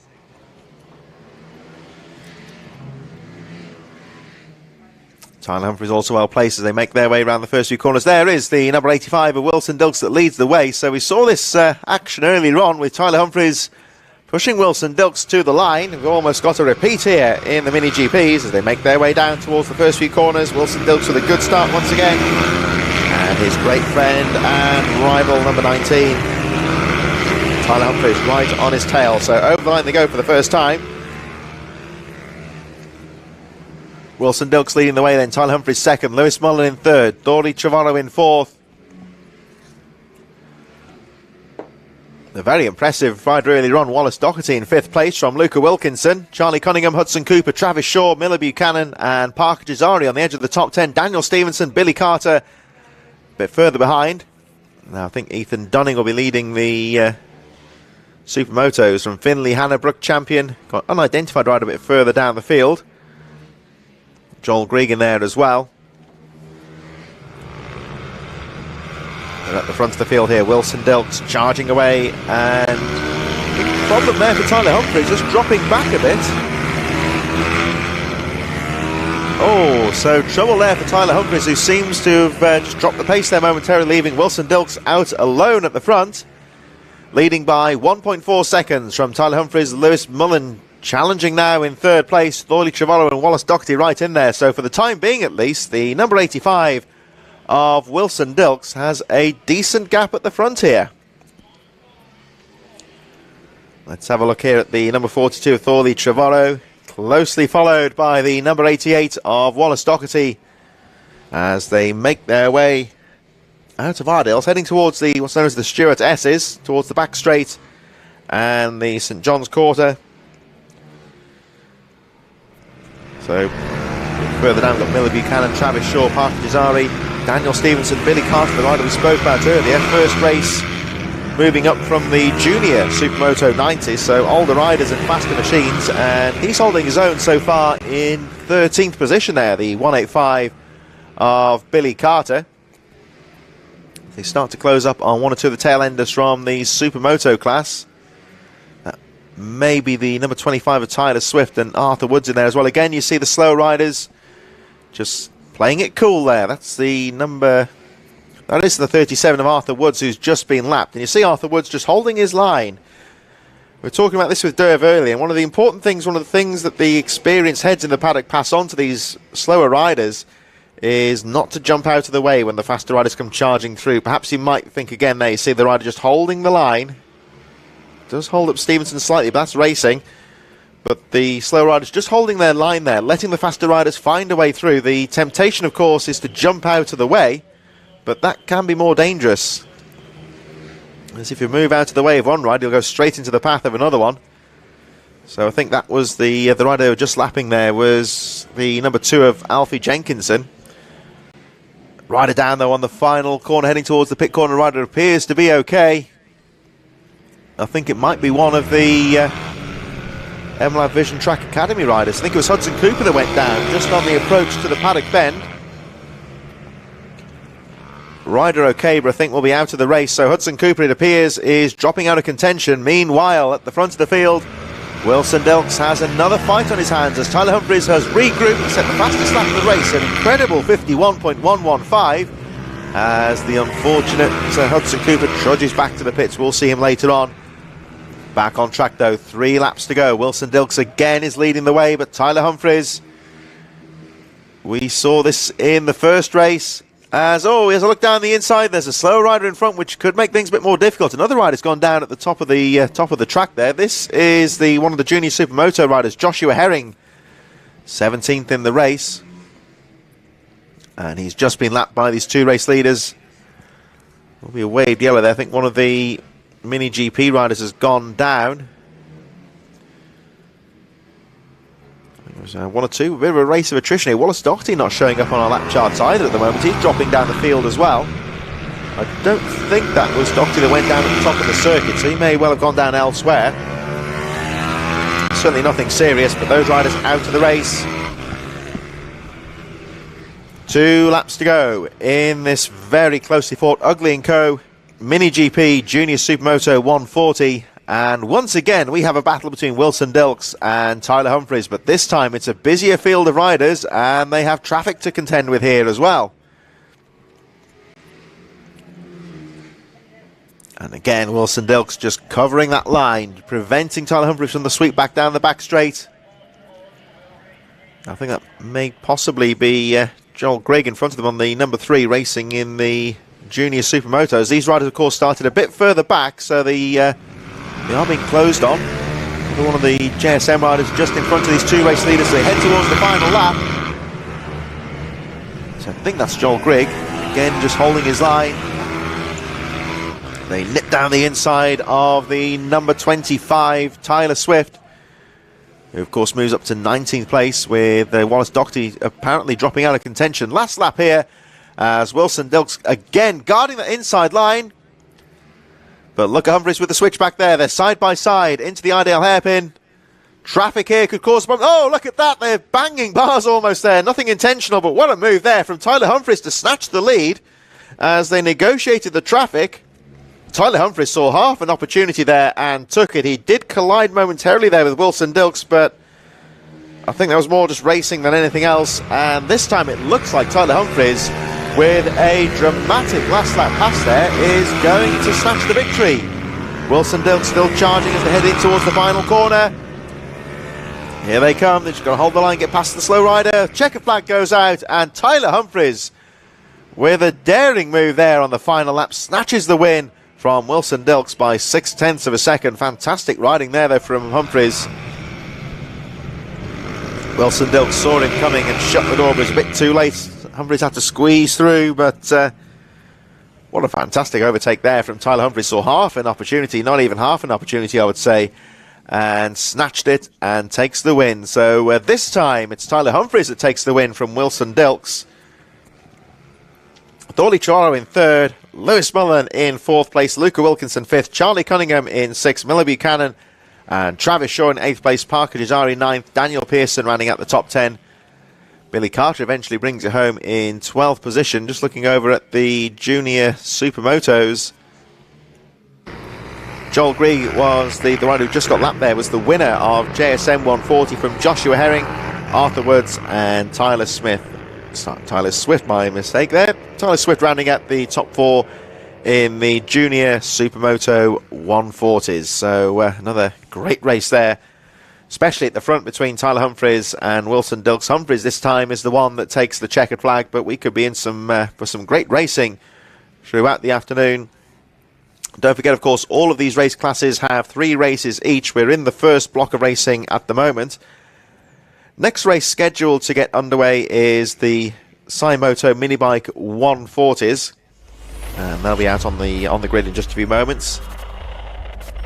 Touch wood, I would say. It'll do that in the commentary point here. Touch wood. It's been a very smooth running race program so far. No incidents, and let's hope it stays that way. We are actually a little bit ahead of schedule, I would say, actually. I think about 8 or 9 minutes. There was supposed to be a non-qualifiers race earlier on today, and there's not that many non-qualifiers from the junior riders. And for those riders, they are going to have their own session during the lunch break. I think it's 1 or 2 of the less experienced novice riders, giving them a bit of a chance to get out on the track on their own and get some guidance from the more experienced riders. So the non-qualifiers race that was on our schedule, that is not taking place, so it has shunted the schedule up a little bit, so we are running a little bit ahead of time. Shout out, actually, speaking of Tyler Humphries, to Sarah Humphries. That's Tyler's mother from Dan Deering. Happy birthday to Sarah Humphries, who is in the paddock today. That'll be a nice little present for her, seeing her son take a very closely fought race victory there. So happy birthday to Sarah Humphries down in the paddock today, as we wait now for the Cymoto Minibike 140s Group 1, who are about to get underway. Riders in the waiting zone at the moment. This is always a very closely fought race category, and they'll be out on track in just a few moments. They'll be followed by the final race of the first block, the Super Minis, who will be following right on after this race. But Cymoto's Minibike 140s in the waiting zone at the moment, and they'll be out on track in just a few moments. I don't know if there's a bit of clean-up taking place, possibly. We lost a couple of riders in that race, so whether there's some oil on the track, I'm not sure. But in any case, just a couple of brief moments for the track crews to get the circuit ready for our next race of the day. Cymoto Minibike 140s about to go out onto the track. There is Harvey Lathrop there, the treble 2. Of course, will be one to look out for in this race.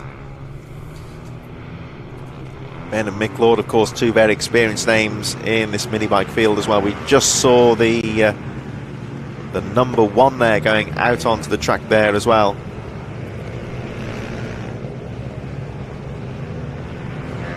Machine of Ben Lord, of course, and here they come.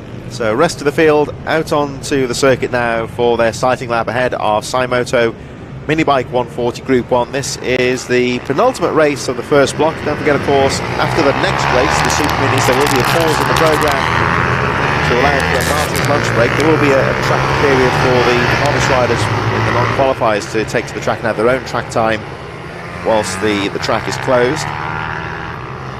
But for the rest of the marshals and the officials, a chance, of course, to have a well-deserved lunch break. Marshalling, always a demanding job. So shout out to what you call the Orange Army, the team out there with the caution flags. They have got those, the good thing is here at Rowrah, they've got those nice little marshalling points. You'll see them there in the middle of the track. They are covered, so they've got a little bit of shelter. But it's a cool wind out there at Rowrah today, so it's still very much a high-vis coats day, you would say, rather than the high-vis vests. They'll be out there baking in the sun or sheltering from the rain, so always have to say a shout out to the marshals, who, without them, you wouldn't have a race meeting. So they'll be taking their well-deserved lunch break right after the next race, after this, the Pratt Bike Super Minis. In the meantime, though, Cymoto's Minibike 140 Group 1 is lining up on the grid now. Always a very competitive class. We've got some very experienced riders who've been out for a very long time out in this one, alongside some of the up-and-coming riders from the junior classes, breaking into senior competition now and really making a name for themselves amongst some of the experienced mini bike riders. A lot of older riders come over from this series from the likes of short circuit racing. It's the costs are a bit lower, speed's a bit lower as well, so they can enjoy their racing a bit more. It's a real mixture of youth and adult riders as Ben Lord gets away well from the inside line. Lathrop round the inside. Oh, he had a look there, Lathrop, and he comes off worse, gets pushed wide by Ben Lord. So Ben Lord there certainly getting his elbows out on the first corner and holding off Harvey Lathrop. Owen Mellor and Dylan Mellor with a good start on. Michael Med, Mick Lord in 6th place, Simon Wadsworth 7th, Ryan Clark, Tommy Ullman and Andrew Rayfield. Looks like a good start, everything through the first 2 corners okay. But Ben Lord leads them down towards the stewardesses. Harvey Lathrop regrouping though and back on his tail. Looks like Owen Mellor's getting involved in this one as well. But a good clean start from the Minibikes as they make their way down the back straight. Leaders heading towards St John's, Ben Lord leading. Lathrop and Mellor right in there. Nice line from Lord, pulls away slightly from Lathrop. And here they come for the first time. Past the comedy point over the finish line. Ben Lord, your race leader. Lathrop 2nd. Mellor right on his tail in 3rd. Very competitive start to this race. Dylan Mellor in 4th. Michael Med from Ryan Clark, Mick Lord 7th. Simon Wadsworth 8th. Tommy Ullman and Andrew Rayfield rounding out the top 10. Further back we've got Stephen Humphreys.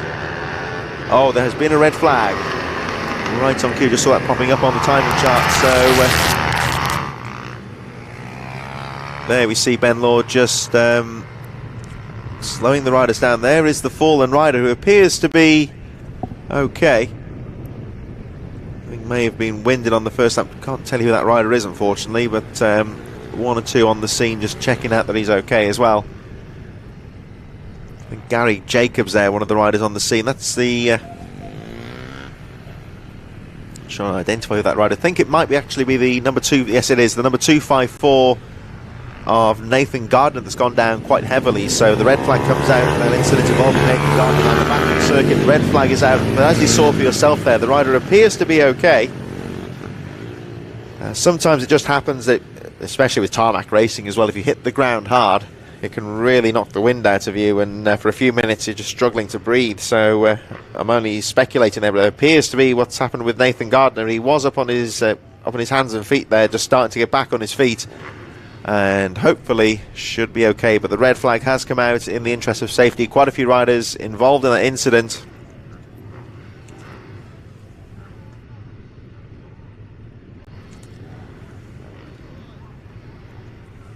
And I think that is in there actually, Gardner. I think his helmet's off and he appears to be okay, so that's a good sign. There's the number 8 Liam Booth, another rider who was not sure if he's actually caught up in that one, but stopping to make sure he's okay. Gary Jacobs, possibly Tom Wise in that one as well. So quite a few riders getting caught up in that melee on the first lap, so hopefully nothing serious. We're just going to perhaps find out what's going on, and we'll get back with you in just a few moments. So the rider's red flagged. I say an incident on the first lap. Doesn't appear to be anyone injured as such, so hopefully we'll be able to get things back underway in just a few moments.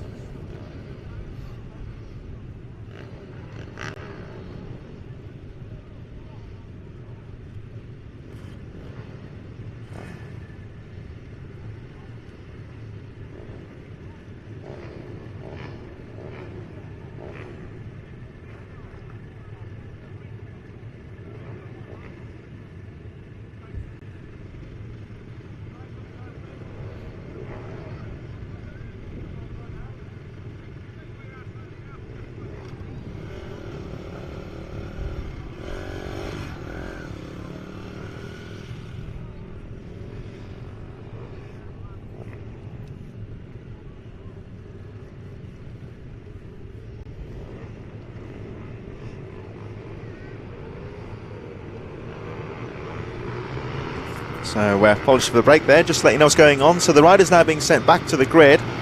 The race will continue, of course, minus the opening lap, so the remainder of the race will carry on very shortly. The incident taking place just by the on the exit of the St John's corner heading towards Sunny Bend. You'll see the track crews down there just putting a bit of cement on the track as well. Of course, the very important thing once there's been a crash is to make sure that the circuit is safe and ready to go for the riders. When bikes go down, there's every chance they can leak oil from excess from the sump, and if that gets on the track, of course, oil on the circuit would be very dangerous indeed. So the track crews just finishing off there. We just see them walking back to their points, just getting the cement dust down on the circuit to mop up and make the track safe. From what I can see, riders are okay. We saw Nathan Gardner walking back to the paddock. Of course, he won't be able to continue in the race, but hopefully we should see him a bit later on. So red flag situation. The riders now back for the restart, and I believe we'll be out for another sighting lap. Away they go. Bit of a shame there, of course, because we were in for quite a good race there when the flag came out, but fortunately the important thing, of course, is that riders are okay. There's been, from what I can gather at least, there's no apparent injuries, and we're just going for another sighting lap and we should be underway with the restart. Riders will continue with this race effectively, minus that opening lap, so we will have one less lap in this race. We've already completed the first lap, and we'll be back underway very shortly indeed. Joined back on the mic by Derv Lane, who's been out checking out the action on the track, and some great racing out there earlier on, and a bit of a shame the red flag came out there though, Derv, but it's been a good morning so far, some great racing. Yeah, very good morning. Yeah, 3 riders down, I think, into the left-hander there. All of them got up, so that's the main thing. So yeah, we'll be excited to get back to racing in this one.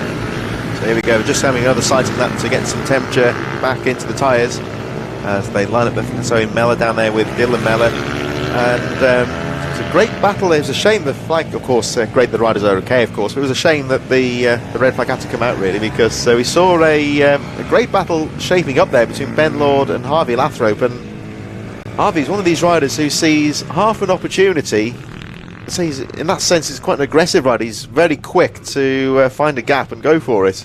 Yeah, they're both quite evenly matched on pace as well, so to make a move when you're the same speed as someone, you have to kind of be quite aggressive. So if most of these front guys, if they do see a gap, they're going for it. So let's see, Ben Lord had to be very aggressive into the first corner at the first race. Oh, it's a bit of a mistake there though from Lathrop at the front wheel, crept forward, he pulled it in at the right time, but that sacrifices his start there, and that means that Ben Lord has a much easier getaway this time. He had to be very aggressive at the first start, but a bit of bad luck there from Lathrop. They just crept forward and he had to pull the clutch in to avoid a jump start. He just started to creep and then he put the brake on just as the lap changed, so he loses all momentum and it's allowed Ben to get away. And Ben, as we know, very quick rider, so if he can pull the pin, that's good. But young Lathrop's, he's not slow. Look, isn't he? He's not slow. He's already back under that wheel. So I wouldn't say, of course, in terms of the rules, he was creeping forward there, but he did brake and he effectively sacrificed the start there. So wouldn't be like that'd be okay, wouldn't it? Yeah, well, I thought he'd have got a penalty for that.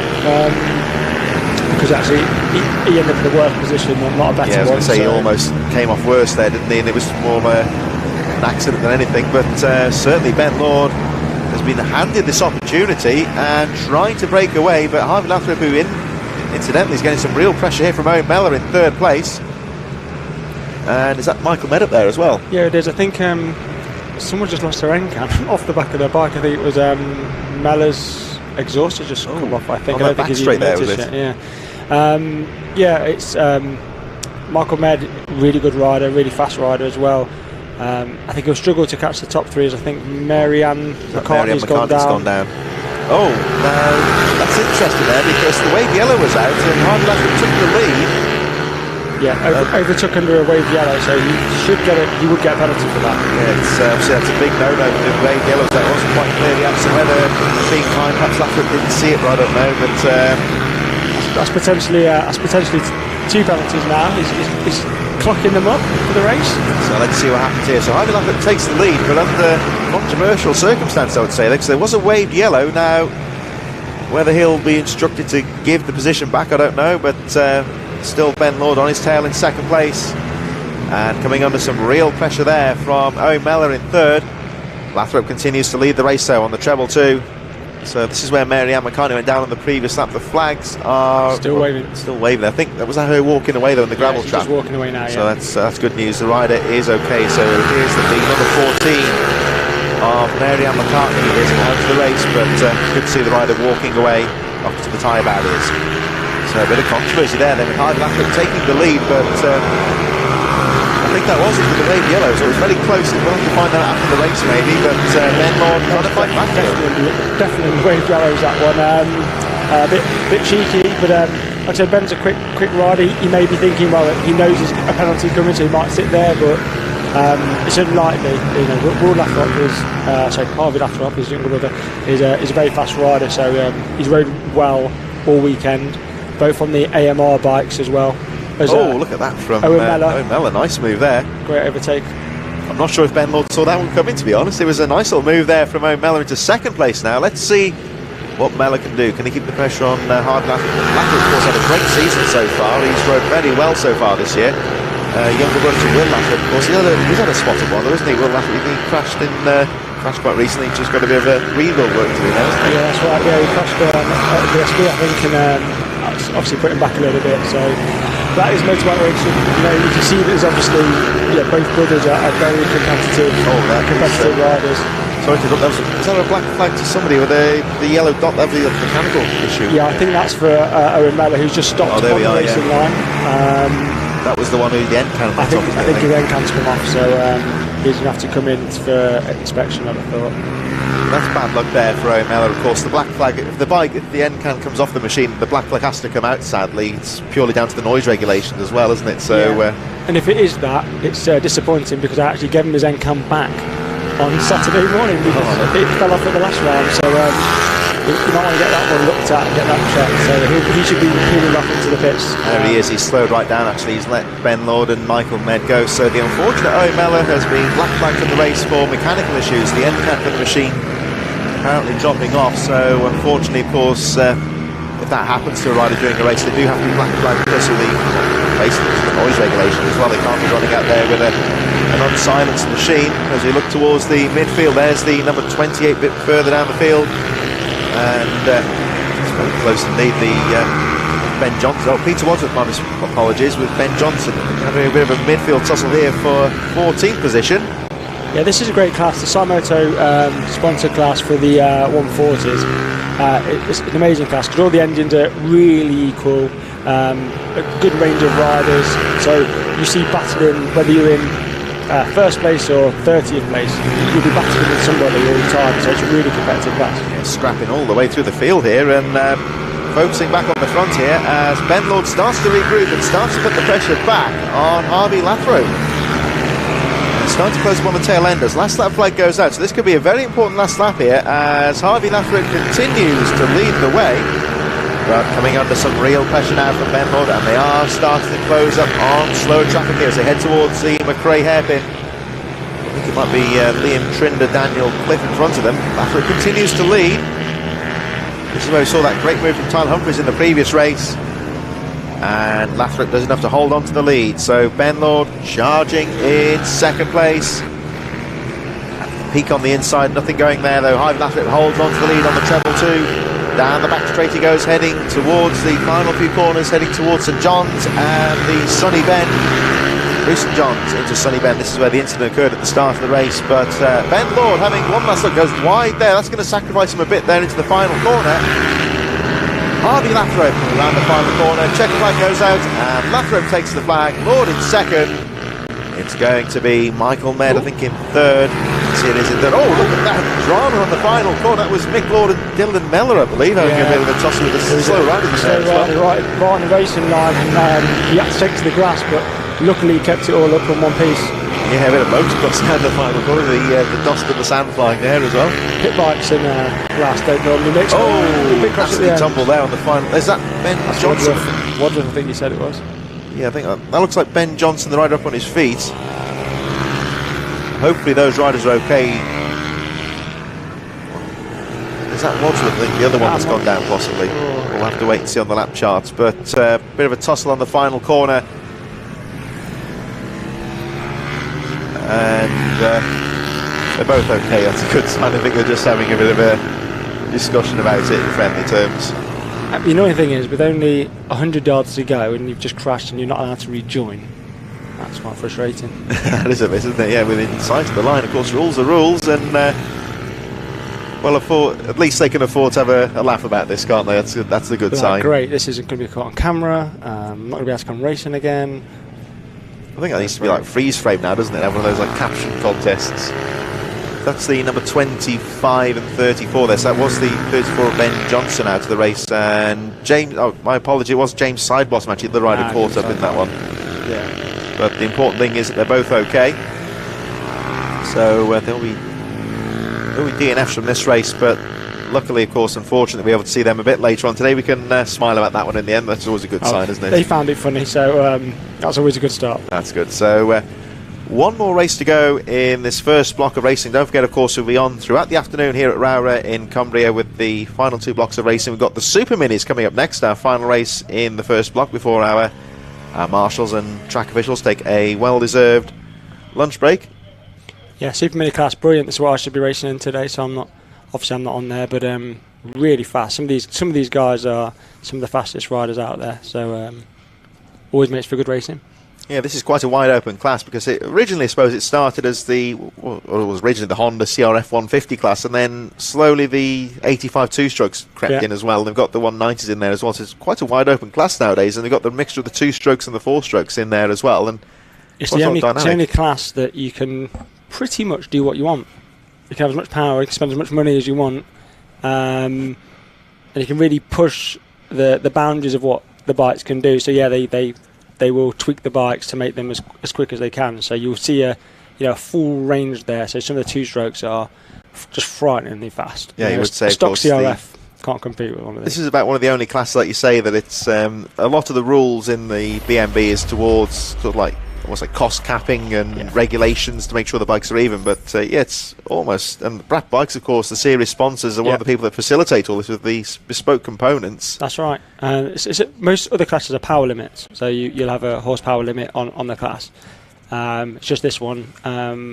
This is where they let the guys go wild and really be creative in what they want to spend their money on, and I think it works really well. So you see a full range here of pit bikes to CRFs to like I said, the 2-strokes. It's a full blend of really powerful machines, and it makes some really good racing. And they're exciting to ride as well because you've got that bit more power. They're quick, aren't they? So one thing I was always told about the 85 2-strokes is, from a motocross point of view, it's the bike with the best power to weight ratio, even above got the mighty 454 strokes. But with an 85 2-stroke, it's almost the same size as an adult bike, a little bit smaller. It's more designed for like teenage youth motocross riders. Yeah.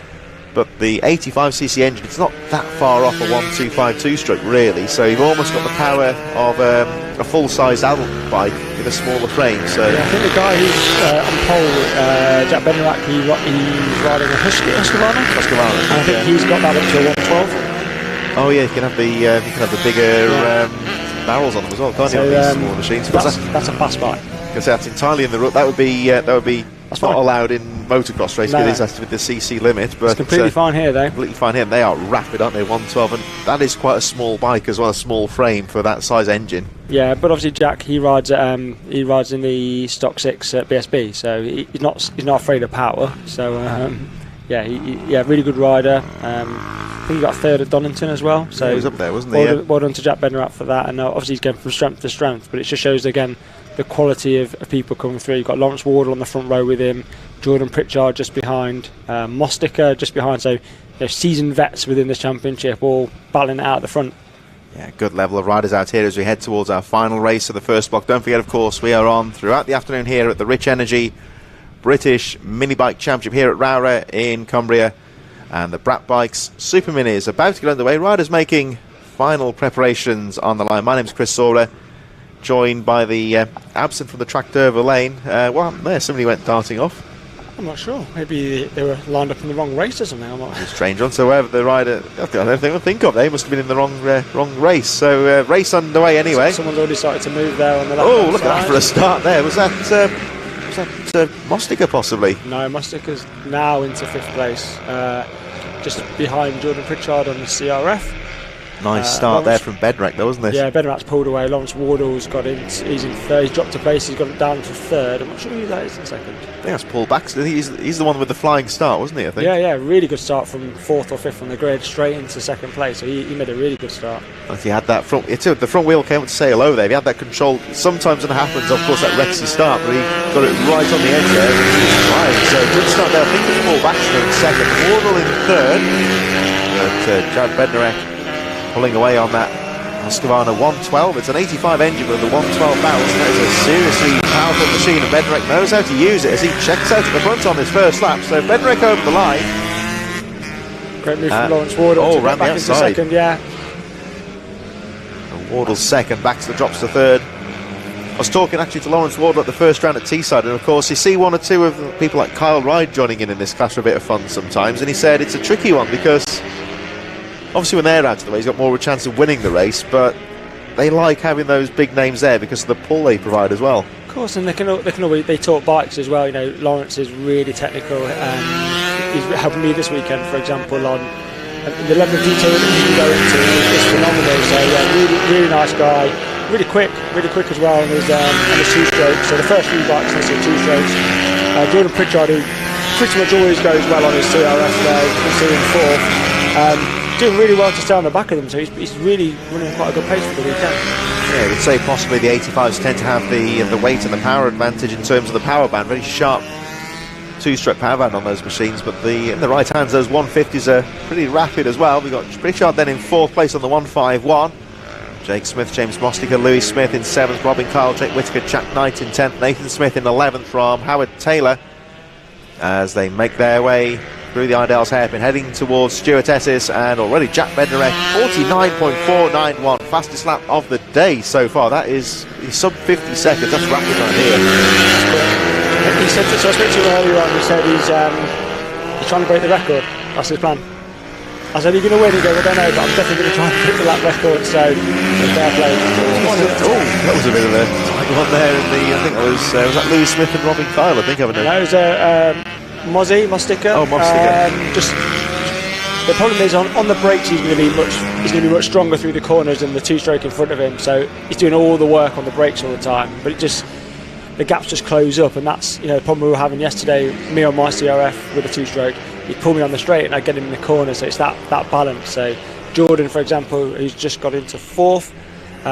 He's battered his way past the two-stroke, which technically down the straight, probably, as you can see, he's going to ride around the outside of him. But then in the corners, Jordan's like phenomenal, like going down the bend, and he holds his own. So it's a real mixture of strength.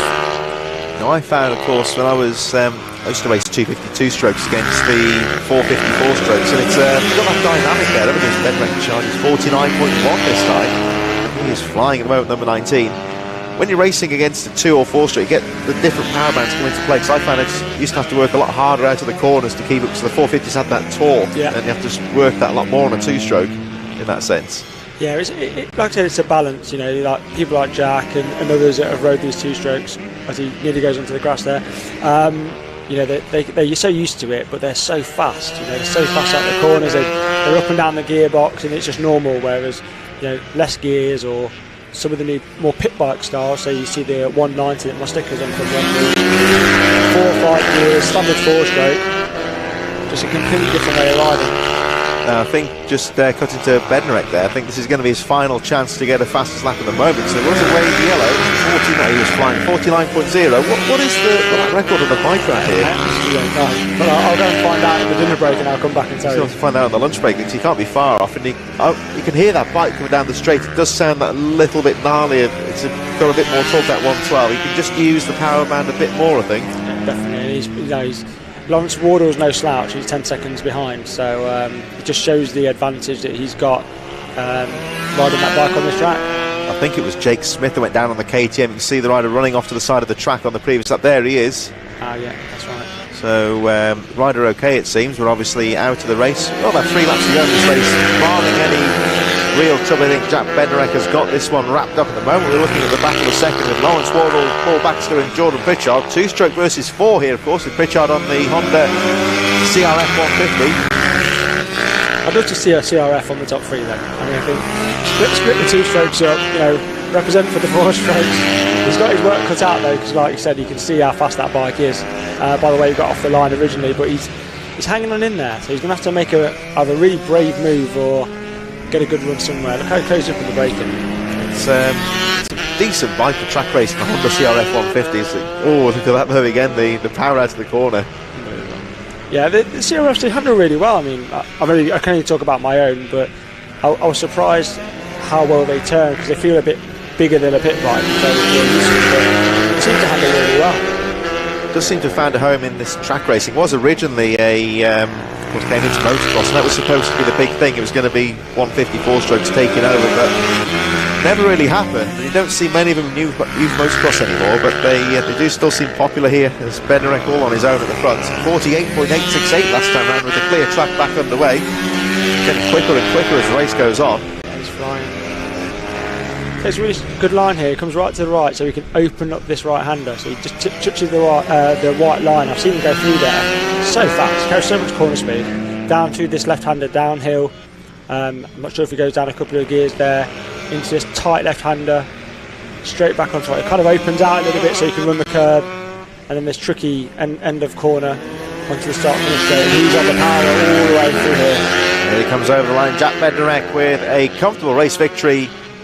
Still lapping under 49 seconds on that last lap. He wasn't hanging that one in. 48.868 the race winner. It looks like Lawrence Wardle is going to hold on to second place. Paul Baxter third, closely followed by Jordan Pritchard. Second, third and fourth as close as that. Then we've got the number 66 of Louis Smith. James Mostiger should be coming around very shortly, closely followed by Jake Whittaker. Here they come.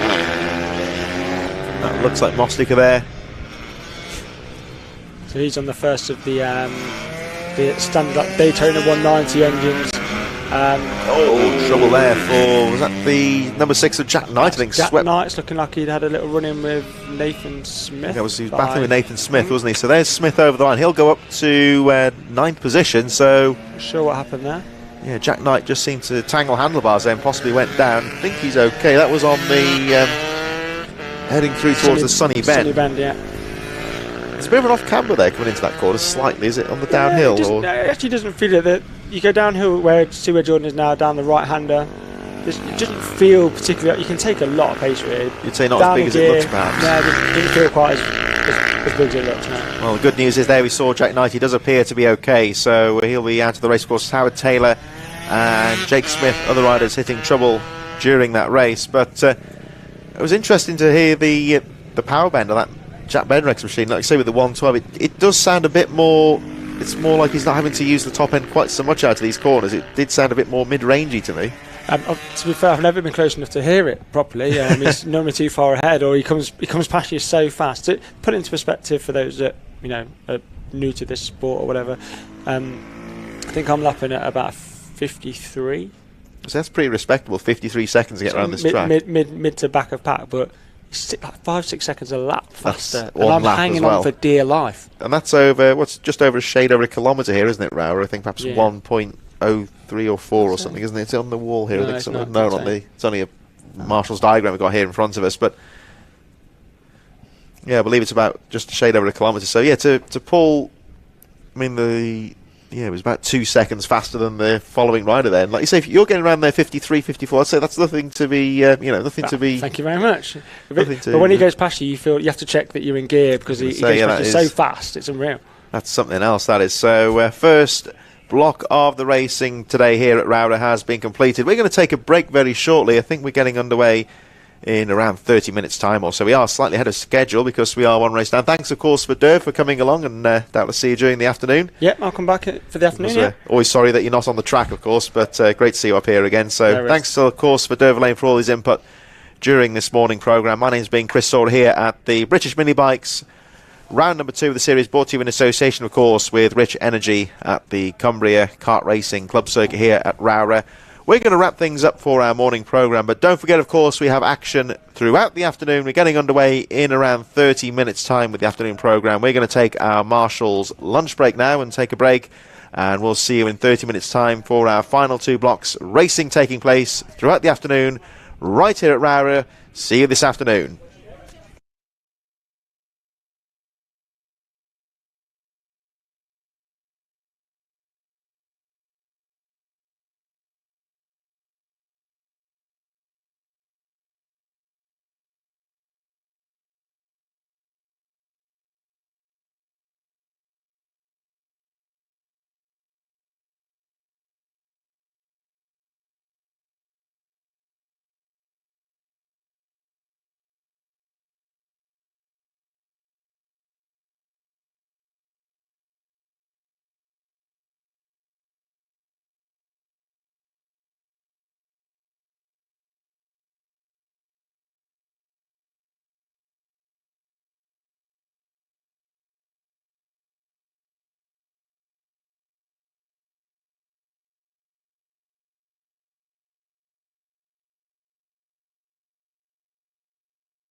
Rowrah for round number 2 of the Rich Energy British Minibikes Championship. My name's Riora, and you join us on this delightful looking but actually fairly cold afternoon here at the Rowrah circuit. We're well into the Lake District here, just between Whitehaven and Cockermouth in Cumbria.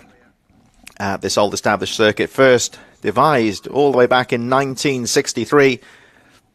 It's the site of a former quarry, as you can see on this lovely panoramic view of the circuit. You see all the quarrying works in the background there, of course, many years ago. This was a working quarry, purchased and made into what was known as the Rowrah Karting Stadium.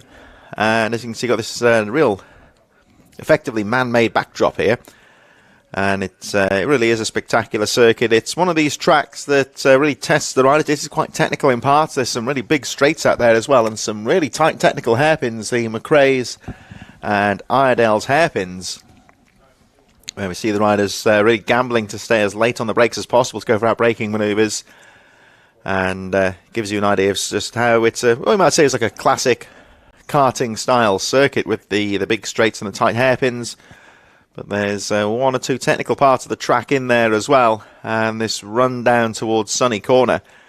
The complex about 2/3 of the way around the lap, but it goes to St John's and the Sunny Bend. It's when you watch the riders making their way around the circuit, it looks quite fast. But when you're down there in person, it really is quite a tight part of the circuit. To welcome you back then to the second round of the championship here at Rowrah. We're about to get things underway with our second block of racing. And we are starting with the AMR Moto Mini GP and Junior Supermoto 90 getting underway for their second race of the afternoon.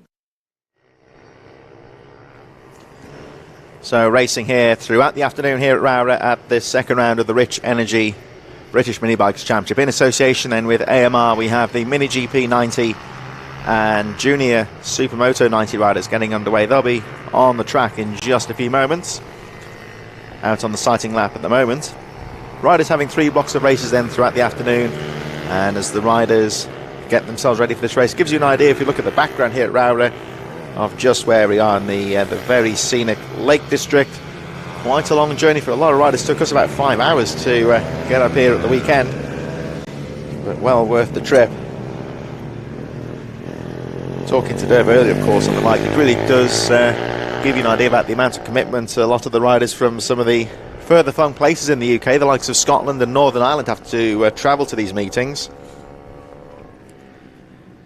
So here we are, about to get things underway then for this second block of racing. We are slightly ahead of schedule. There was a non-qualifiers race penciled into the schedule. That has been struck off, basically. There were 1 or 2 riders who were a little bit slower in terms of the race pace, so rather than send them out onto the racetrack where they were struggling just to keep up with the rest of the field, it was opted to let the riders have their own session during the marshal's lunch break, just to get a bit more track time and a bit more experience under their own steam, under their own conditions. So we're about to get things underway with this second block of racing of the day, Mini GP 90 and Junior Supermoto 90 getting underway, charging into the first corner.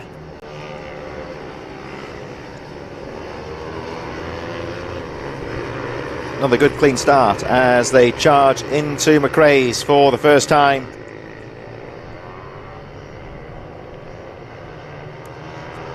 So Harvey Saville and Harrison Quincy regaining their battle in the first moto, of course. They charged through for the first time. Looks like Quincy's got the jump this time on Saville, who you may remember did a great outbraking manoeuvre in that first race earlier on today as they make their way up towards the Stewardesses for the first time. Top of this Rowrah circuit, charging down the back straight to the Sunny Corner. St John's. Here's the St John's Corner. And the camera angle and the speed of these riders make it seem like a really fairly wide open part of the track. That is actually quite tight and technical down there. Credit to the riders who make that corner look so easy, but when you get down there and walk the track, it really is quite a tight part of the circuit. As down the inside there goes Saville, having a look, but can't find a way through at the moment. Back towards the McRae's corner once again. Soliu in third place, having a look as well. Saville has a peek down the inside once again, but Quincy's got the racing line through the corner there, takes a nice sweeping line. and holds on to that lead. Down the back straight they go once again. And this time Saville gets the cut back out to the hairpin and takes the lead down the back straight. So Harvey Saville now into the lead from Quincy. Now let's see if Quincy can fight back as they make their way back towards us, down towards St John's and the sunny corner. Alex Quincy leading the way now from Harvey Saville leading the way, I should say, from Harris and Quincy. Looking very strong as they make their way out to the final corner. So it's Saville over the line, leading the way.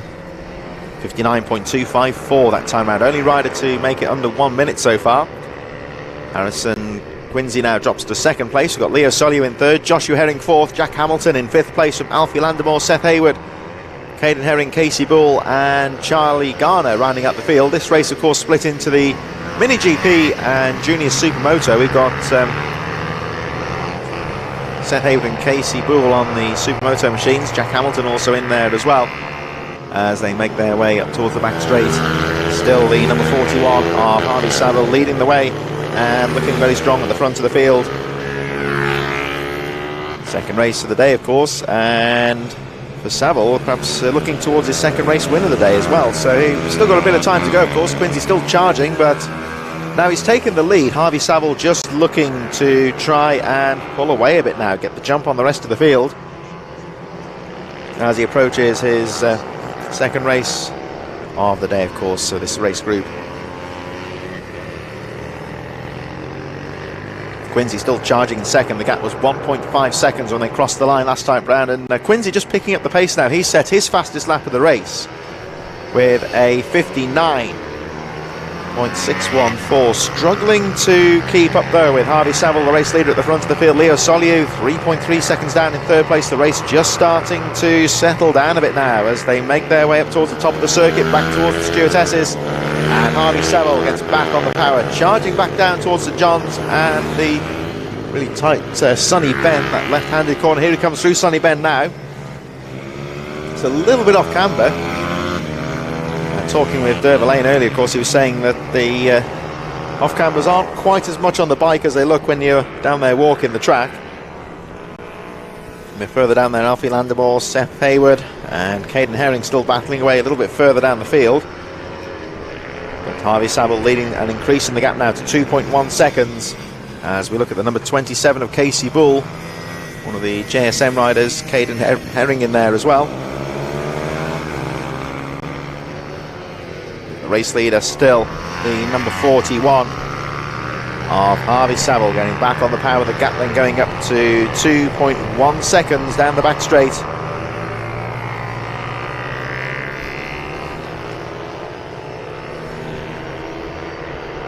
At the moment, Harvey Saville in a race of his own at the moment. As you can see, the sun's come back out. It's very not bright and sunny out there, but the conditions, in fairness, we are in a relatively warm commentary point in the main circuit building here, but out on the track it is fairly cool. There's quite a cool breeze out there, northerly breezes throughout the afternoon, which potentially would say is good for the riders. It's keeping the temperatures fairly low at the moment, and good conditions for the bikes, the tyres as well. Sometimes when it gets too hot out there, the grip can suffer when the track temperature goes up. At the moment it is fairly cool for this time of the year, about 13 degrees out there. But a relatively bright afternoon is forecast. Unfortunately, no rain. You remember the last couple of times we've been out here at Rowrah, it's been quite rainy during the afternoon, so at least that doesn't seem to be an issue this time around. Here comes the number 15 of Seth Hayward over the line, 7th place at the moment. Lapping in the 105 region so far, just a little bit further ahead of the 914 of Caden Herring, Casey Bull in there as well, and Charlie Garner on number 86 just a little bit further behind. These riders dropping back a bit now compared to the 6th place rider. Alfie Landemore on number 918 is starting to pull away a bit now from Seth Hayward. Just through the really tight right-hander there of Iredale's, back onto the straight up to the top corner. And the stewardesses at the top of the track. Caden Herring still charging just behind him as the leaders go over the line. Harvey Saville incidentally just setting the fastest lap of the race, 58.828, as increases the gap to 3.2 seconds on Harrison Quincy. Leo Soliu still in third. Joshua Herring and Jack Hamilton in there, fourth and fifth place. Alfie Landemore sixth, and the rider we were just looking at a few moments ago, Seth Hayward, battling ahead of Caden Herring and Casey Bull, with Charlie Garner rounding up the field. But back to the race leader, Harvey Saville, fastest lap of the race last time round then, and he looks to increase that pace at the front. Nice and smooth around Sunny Bend, keeping the power, keeping it nice and smooth out there into the paddock bend. This tricky double apex right-hander that brings you straight on to the start-finish line. Over the line he goes, and Saville lapping very consistent, 58.9 last time round, so pretty much matching his fastest lap pace. He's got a clear track in front of him at the moment, and increasing the gap to Harrison Quincy to 3.9 seconds. So Harvey Saville leading the way so far in this AMR Moto Mini GP 90 and Junior Supermoto 90 race. That, I think, was Charlie Garner that Saville has just lapped. Starting to close up on the battle between Casey Bull, Caden Herring, and the 7th place Seth Hayward. But he has got a cushion out there, 3.9 seconds the gap between first and second place. So Quincy leading, Quincy in second, I should say, Saville leading. And Harvey Saville nice and smoothly once again through the Sunny Bend, back up towards that double apex. Paddock corner will be 2 laps to go next time round. This looks like the second place rider, Harrison Quincy. 3.9 seconds adrift last time round. Saville again over the line, maintaining a good pace up there. Quincy in second place, and the gap goes up slightly to 4.7 seconds, but Harrison Quincy has a decent gap on the third place rider, Leo Soliu. Just going over the line now as Harvey Saville started to close up on that battle towards the tail end of the field there between Seth Hayward, Caden Herring and Casey Bull. Saville has got a 4.7 gap at the front, so he's just got the time to be able to take his time, find the gap and get through past those slow riders who of course are battling for position. So of course, while the etiquette would be to let those faster riders get through, they nonetheless don't want to ruin their own race in the process. So a bit of work there for Harvey Saville to get past the slow riders. Harrison Quincy still charging, but at the moment can't live with the number 41, the race leader, as they make their way round towards the end of the lap. That looks like Charlie Garner, I think, who's just gone a lap down.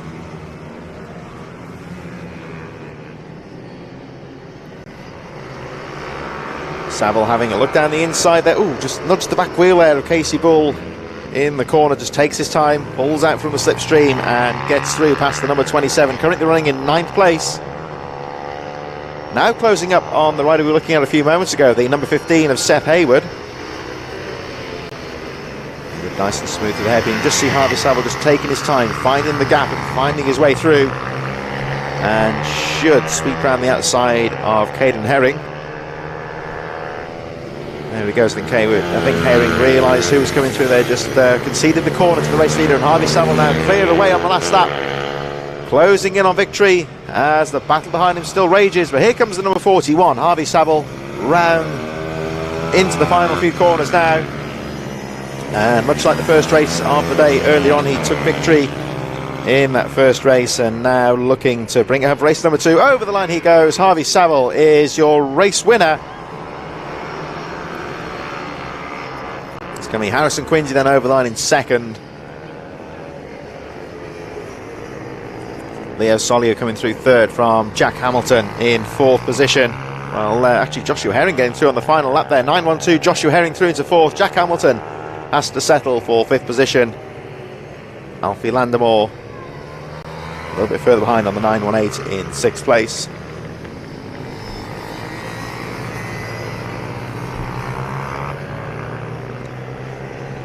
So another great victory there for number 41, Harvey Saville, winning the race by 4.8 seconds at the flag, number 41. There he goes, back towards the paddock, and we'll see him later on throughout the afternoon. Action, of course, throughout the entire afternoon here at the Rich Energy British Minibikes second round of the championship here at Rowrah, with 2 blocks of races, and the riders will be back on the track very shortly, of course, with our next race, the OMG Racing Mini GP 190 and 70, including the Bucci 190 Cup. That'll be getting underway in a few moments' time.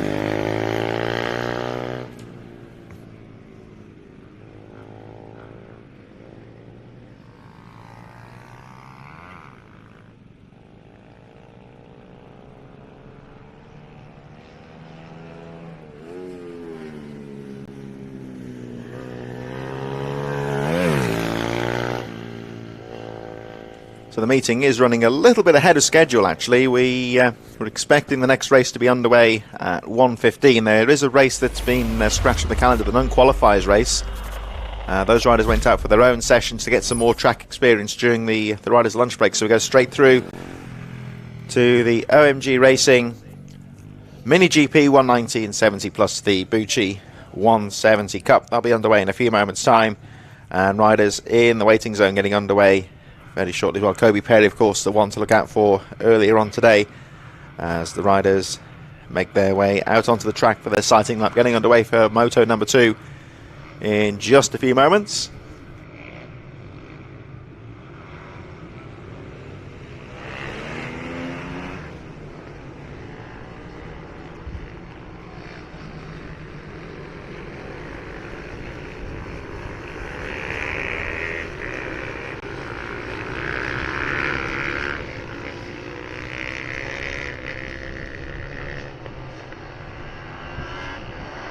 Moto number 2 then for the Mini GP 190 and 70, incorporating the Bucci 190 Cup, getting underway in just a few moments. Riders out on their sighting lap now, getting some warmth into the tyres. It's quite a cool day here in Cumbria, so very important that, of course, a lot of the riders using the tyre warmers in the paddock, but nonetheless will need to get some warmth into those tyres and their brakes before they get under race conditions in a few moments' time. This class, of course, is a bit of a mixture, Mini GP. 190 and 70. It's for riders 12 to 15 in the junior category, and then seniors anyone over the age of 15. So it is a youth and adult class. Also incorporating the Bucci Cup. This is a class within a class, basically. It's run within the 190 and 70s, but riders on the Bucci machines will also take their points to the Bucci Cup. It's all administered by Bucci, of course, and again for riders aged 12 and above. So it is a real mixture of youths and adult riders in this class. Riders on the line now, and we should be underway in just a few moments. Riders ready, eyes on the lights, and away they go. Another great start there from Kobe Perry, much like the first race. Now, he really was the rider to beat in moto number 1 and really charged away at the start. Luca Wilkinson getting a good start there as well in second place. Number 76, Andrew Thompson, perhaps with the added weight as being a senior rider, couldn't quite get as quickly off the line as some of those youth counterparts. And Scott Mead in trouble later on in the first race. He gets a good start though here. That's straight for the first time, followed by Andrew Thompson. But Kobe Perry with a really good start there, and trying to break away as we watch Luca Wilkinson battling with Scott Mead.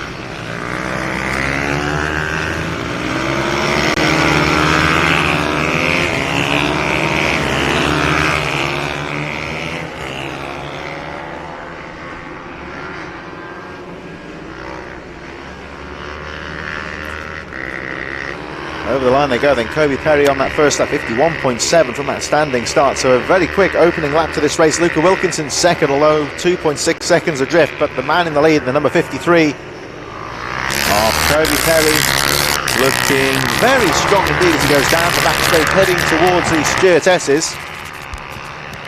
This is a rider who has really improved his pace throughout the winter. Very good in 2022. Luca Wilkinson then coming under a bit of pressure now from Scott Mead, the number 911. These two had a great battle in the first race, of course, but Mead hitting trouble in the closing stage of that first race. The better things this time round, and just starting to increase the pressure on the second place rider, Luca Wilkinson, number 76. There he is. Nice and smooth through that first S's there as they head towards the McRae hairpin. Still Andrew Thompson in 4th place, Kobe Garbett in 5th, Ian Wareham in 6th place from Dan Deering, Izzy Carter and Tim Patterson rounding out the field. Simon Bogg, I think, is a non-starter. Wilkinson with a quite a wide exit out of the Idell's hairpin, and just pulls away slightly from Scott Mead in 3rd place. Down the back straight they go, and Wilkinson just trying to break away the gap at the moment. 3.8 seconds on that previous lap. Kobe Perry looking at the lap charts here, 50.8 last time round. Sets the fastest lap of the race, and Perry over the line he goes to start another lap, and he's gone quicker again, 50.2. So let's have a look at the gap as Wilkinson goes over the line. goes up to 5 seconds, but Wilkinson at the moment can't do anything about Kobe Perry, number 53, the race leader. As we watch again, you just see him timing that braking to perfection there, the bike bobbling about as he gets hard onto the brakes into that McRae hairpin, just breaking away slightly now from Scott Mead in third. Andrew Thompson a little bit further behind now in fourth place, 9.5 seconds adrift with Kobe Garbutt, Ian Wareham, Dan Deering, Izzy Carter and Tim Patterson rounding up the field just a little bit further behind. But Kobe Perry looking strong at the front of the field.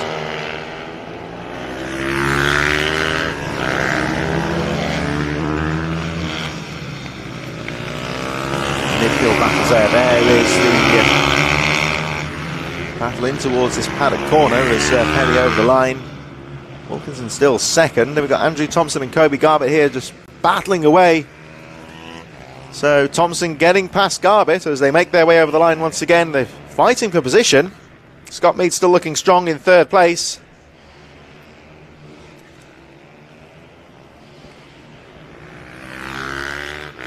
Ian Wareham and Dan Deering just a little bit further behind as Kobe Perry still in a race of his own, and again the fastest lap of the race, 50.2 seconds, getting very close to that 50-second barrier. Race leader number 53 as the race goes on, of course. Andrew Thompson still charging. Then we've got Kobe Garbutt and Ian Wareham still in their own battle. Perry over the line once again. We've got 4 laps to go into this one. So Perry leading. Again, lapping in the 50.2 region. The red flag has been shown, so the race has been brought to a halt.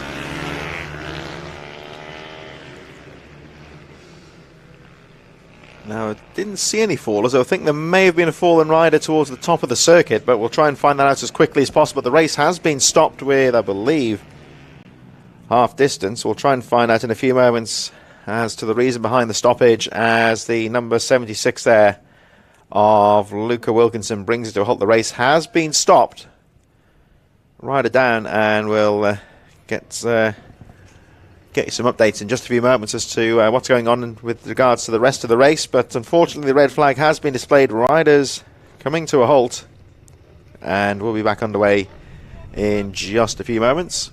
We'll bring you some updates just as soon as we can.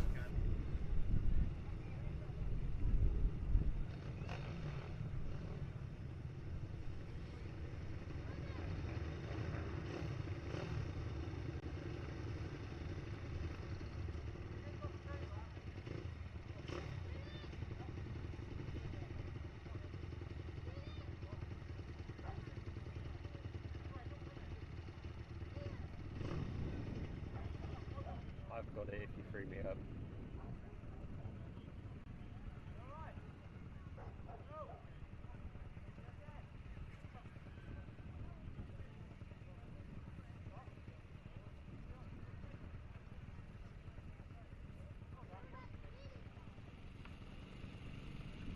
So, just getting an update from the circuit officials here at Rowrah.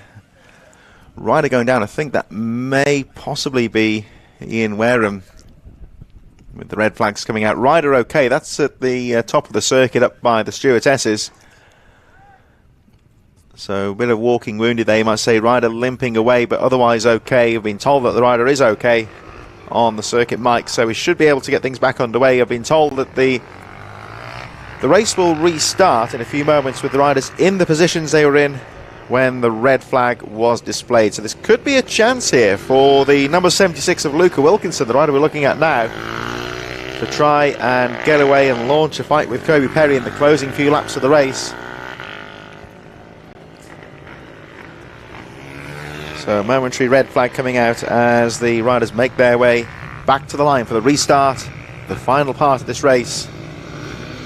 It'll be a pretty short dash to the line, and riders back to the waiting zone, I believe. So we'll get the update of when this race starts again very soon. I've been told it was going to be a gridded restart with the riders in the positions they were when the flag came out. They're going back to the waiting zone by the looks of things. There is Izzy Carter on the number 46. Actually, that might be Ian Wareham next to him there, so we'll get confirmation of who the fallen rider was in just a few moments. But Izzy Carter there leading the riders on to the waiting zone, number 46. There's the number 76 of Luca Wilkinson. Kobe Perry just on the edge of the waiting zone by the pits there, just having a quick check of the bike before he goes back out onto the circuit. It's been very strong in the race so far. Of course, the red flag halting his progress. We should be out very shortly. Riders just assembling in position. Now there's Kobe Perry coming back to the waiting zone and out onto the grid. Now I presume they will have another sighting. Like there's the number 911 of Scott Mead. The officials just making sure the riders are going to the grid in the positions they were when the flag was displayed to stop the race. So we'll get this race back underway in just a few moments. Back onto the grid they go.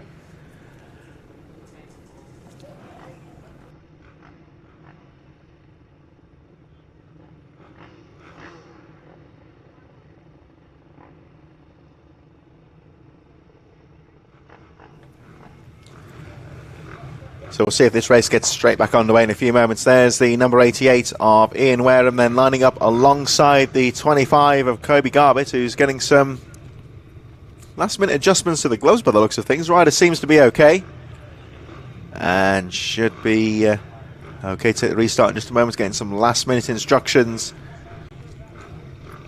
As Ian Wareham on the number 88 lining up alongside, just calmly waiting for the start. So just a few last-minute confirmations from the track officials then to make sure the riders are in the correct positions. They're effectively taking the positions they were when the race was stopped, so it's almost like pressing the reset button on this race. And there they're just bringing forward the 911 of Scott Mead, who'll go through into third position. There he is on the number 911, lining up alongside the number 19 of Andrew Thompson, and the riders pretty much ready to go for this restart. So just after half distance, this will be a rerun right the way through to the flag. Not such good news, of course, for Kobe Perry, but unfortunately that's racing, of course. He's got it all to do again. He was running so strongly before the red flag came out. But the race, of course, still far from over as they make their way down. So we're going to go for a sighting lap. So the rider's in position. They'll be sent through for another sighting lap. Scott Mead dropping back there, and he should be able to retake his position on the grid when they get back round to the start line. So riders out onto the track here at Rowrah. We see Luca Wilkinson and Kobe Perry just getting some warmth into the tyres as they make their way through.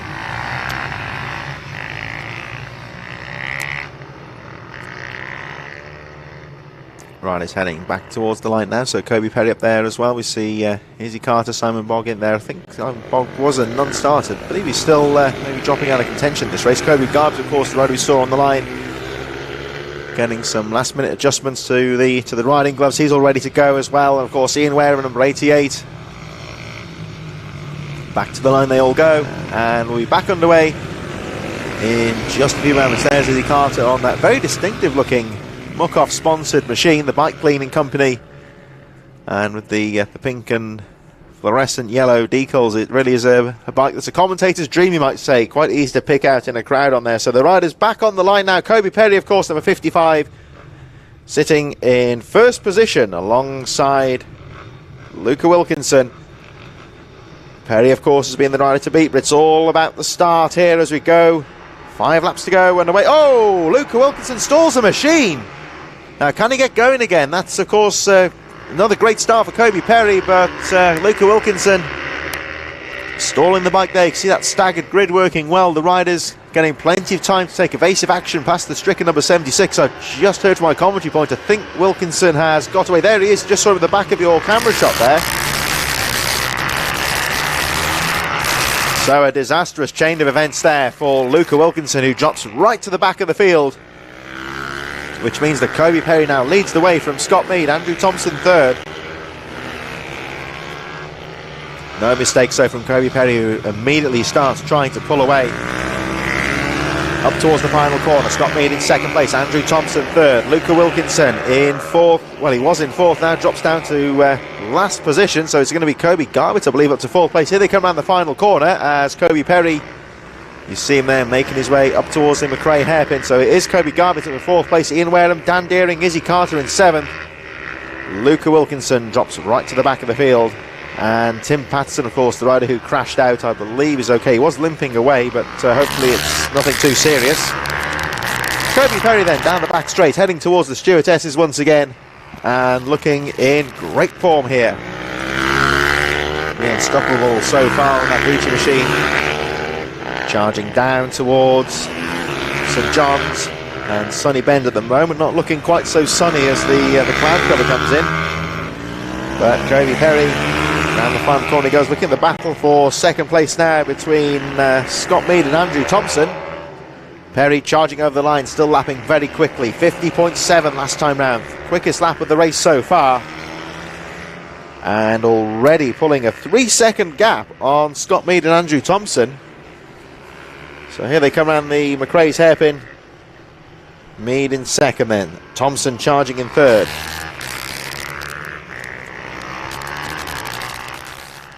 Kobe Perry, there he is at the top of the circuit now, heading towards the stewardesses in a race of his own. He's already pulled 3 seconds on that lap. He's got 3 laps to go, so certainly can't afford any kind of a mistake here. The race still far from over.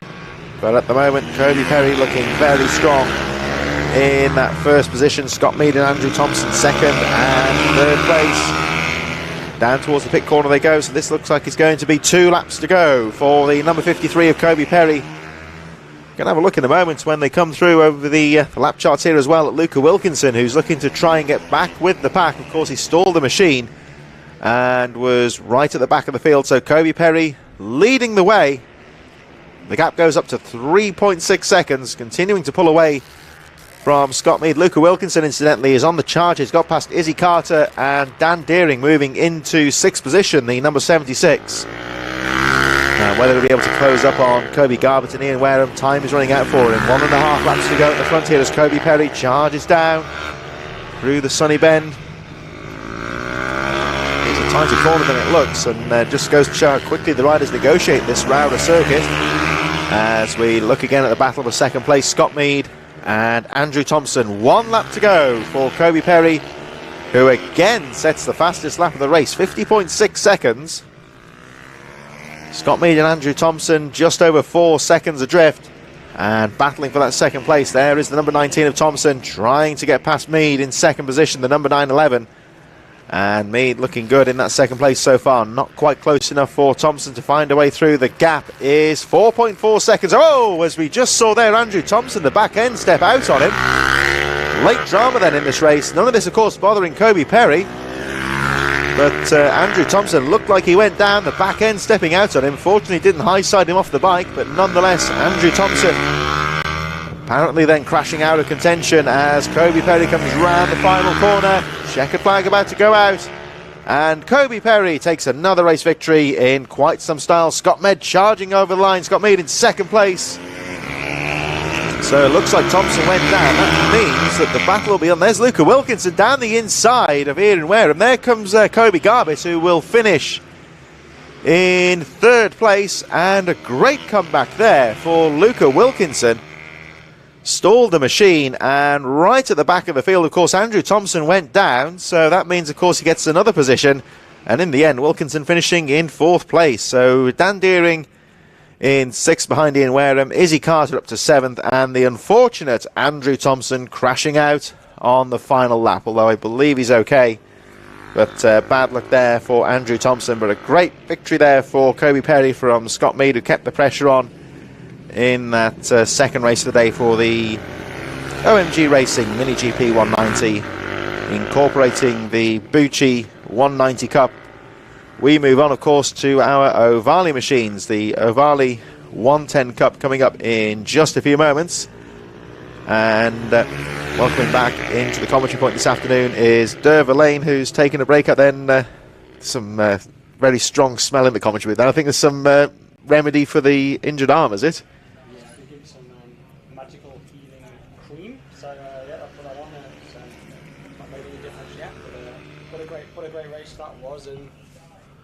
And what a fantastic comeback from Luca Wilkinson. So, yeah, with Luca Wilkinson doing very well to get back in amongst the rest of the pack. They just seemed to stall the engine at the start. So, It's I'll tell you, walking around the track early, Derv, it seems pretty cool out there at the moment. And will that affect things on the track at all for the riders? It's not too bad now. Obviously, I've just come in. I was just doing some stuff with the B&B. It's not too bad out there at the minute. It's actually quite warm. So when the race start was just on there, and you saw Lucas stall. Also to note, Andrew Thompson, his gear selector, the little end of it it fell off. So he was actually changing gears just using the actual arm. Oh, that's tricky. He was already struggling a little bit there anyway at the restart. So I hope he's all right and he can get his bike fixed. But yeah, the weather's all right. Everyone seems up for it, and the racing looks brilliant as usual. So going out onto the track now, we have the Motul Oils Ovali 110 Cup Run riders just taking their places out on the grid very shortly. This, of course, in terms of age, you would say the more junior of the two race categories. The Ovali machines came in, of course, we remember when the series came back after lockdown in 2020 back at Ella Park. Always remember it was quite a big deal when Ovali had their introduction with, of course, Pete Hickman there at the races as well. And these Ovali machines, you almost might say is like a box fresh racer coming out of the crate and racing pretty much straight away, and getting some decent numbers out there, and does seem to be quite a popular manufacturer, quite a popular race category. Yeah, because obviously they cater for a lot of different age groups and a lot of different engines, from the 110, the 140, the 160, all the way up to the racing you just saw there with the 190. So lots of different ways that you can progress through the chassis all the way up to the top level. So some of these kids will ride in multiple classes. So for example, they might ride in a 110 and they might have a 140 as well. Or Luca, for example, has a 140, 160 and a 190. So he can race in a variety of different classes, but just with slightly different powers. So I suppose you look at riders like Harley McCabe and people like that, it's been very much a proving ground, and of course he's moving on to bigger levels, you might say, and sadly he's injured again at the moment, but he's another rider who's really taken with these sort of like production based bikes and taken the baton and run, you might say. Yeah, the Ovali and the Bucci, they're ready-made out the box kind of race bikes, aren't they? Just a lot smaller for a lot smaller kids. And you've got to remember, when you watch these kids and they come off and they're 8, 9 and 10 years old, what they're doing is unbelievable. I'm going to say, when you see them in the paddock, it just really emphasises how young they are as well, especially some of these smaller age group riders. So here we go with the Ovali 10 second race of the day about to get underway. There's Travis Shaw. Looks like Wallace Doherty alongside him. The flag goes, the front grid didn't get away very well there, so it's a bunch into the first corner, and I think that looks like Charlie Cunningham getting the lead. That was both first and second place, didn't get off the line at all well there. Yeah, and Hudson got a good start as well, so Charlie and Hudson making a great start in this race, and we know that Travis Shaw is fast on this track, as he proved in the first race, and the beautiful Ducati replica bike obviously tracking him again, and he had a lot of pace in the first race as well, so hopefully we'll see some overtakes in this one. Yeah, right at the start here we've got some overtakes coming on here. There's a nice move there from Hudson Cooper down the inside of Charlie Cunningham to take the lead. Cunningham getting his elbows out very early there, but couldn't find a way to keep Hudson Cooper behind him. So with both Travis Shaw and Wallace Doherty getting bad starts, this could be quite a wide open race here. The top four very close indeed, as already Doherty fights back, goes down the inside of Shaw. He had a little peek there down the inside of Cunningham, but couldn't find a way through. So they come over the line for the first time. Hudson Cooper leading, and second, third and fourth Charlie Cunningham, Wallace Doherty and Daniel Stevenson up there as well. Jack Hamilton also well placed in fifth position, as Shaw having a look down the inside. He's going to have to be careful here, because Wallace Doherty sweeps around the outside, runs out of track though and has to stay behind. A bit further down we've got Harvey Savile, who ran well earlier on. Of course, he's in seventh place. Finley Hanna also in there too, but Travis Shaw still there in third place. The top four very close indeed, so Hudson Cooper can't quite break away at the moment, and this race still finely poised. Yeah, I think the Travis Shaw obviously is fast. He's got Charlie Cunningham at the moment giving a little bit of breather for Hudson, so if Hudson gets his head down, he could pull a little gap here and not push too hard. But I think Travis Shaw is in a rush to get back on. You can see him pulling away. I think someone just fell off the back there, so made a mistake. They dropped back a bit. So Hudson Cooper leading, fastest lap of the race. Charlie Cunningham battling now with Travis Shaw. And yeah, Wallace Doherty I think made a mistake there, so just seemed to lose a bit of ground, as again Shaw having a look down the inside, can't find a way past Charlie Cunningham.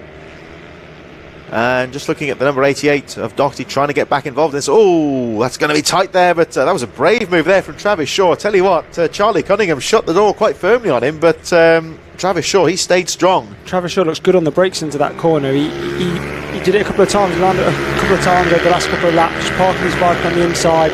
Hopefully, Charlie didn't turn in on him, which he didn't. He left him enough room, and they both go on to race on. Yeah, I'd say that was good riding there as well from Cunningham. Of course, Travis Shaw eventually, I think he made that corner his, and Cunningham had to give way there, but some good riding between those two. So Wallace Doherty, Daniel Stevens still charging behind there as well. Jack Hamilton and Parker Desari. Doherty with the fastest lap of the race here, although there he is. Still got this battle for the lead in front of him though, so it's still the 217 of Hudson Cooper that leads the way, but he's being closed on now by both Travis Shaw and Wallace Doherty on his tail, so he's still got a long way to go in this race, and any one of these three I think could realistically take the victory as Travis Shaw starts to get the pressure back on that race leader.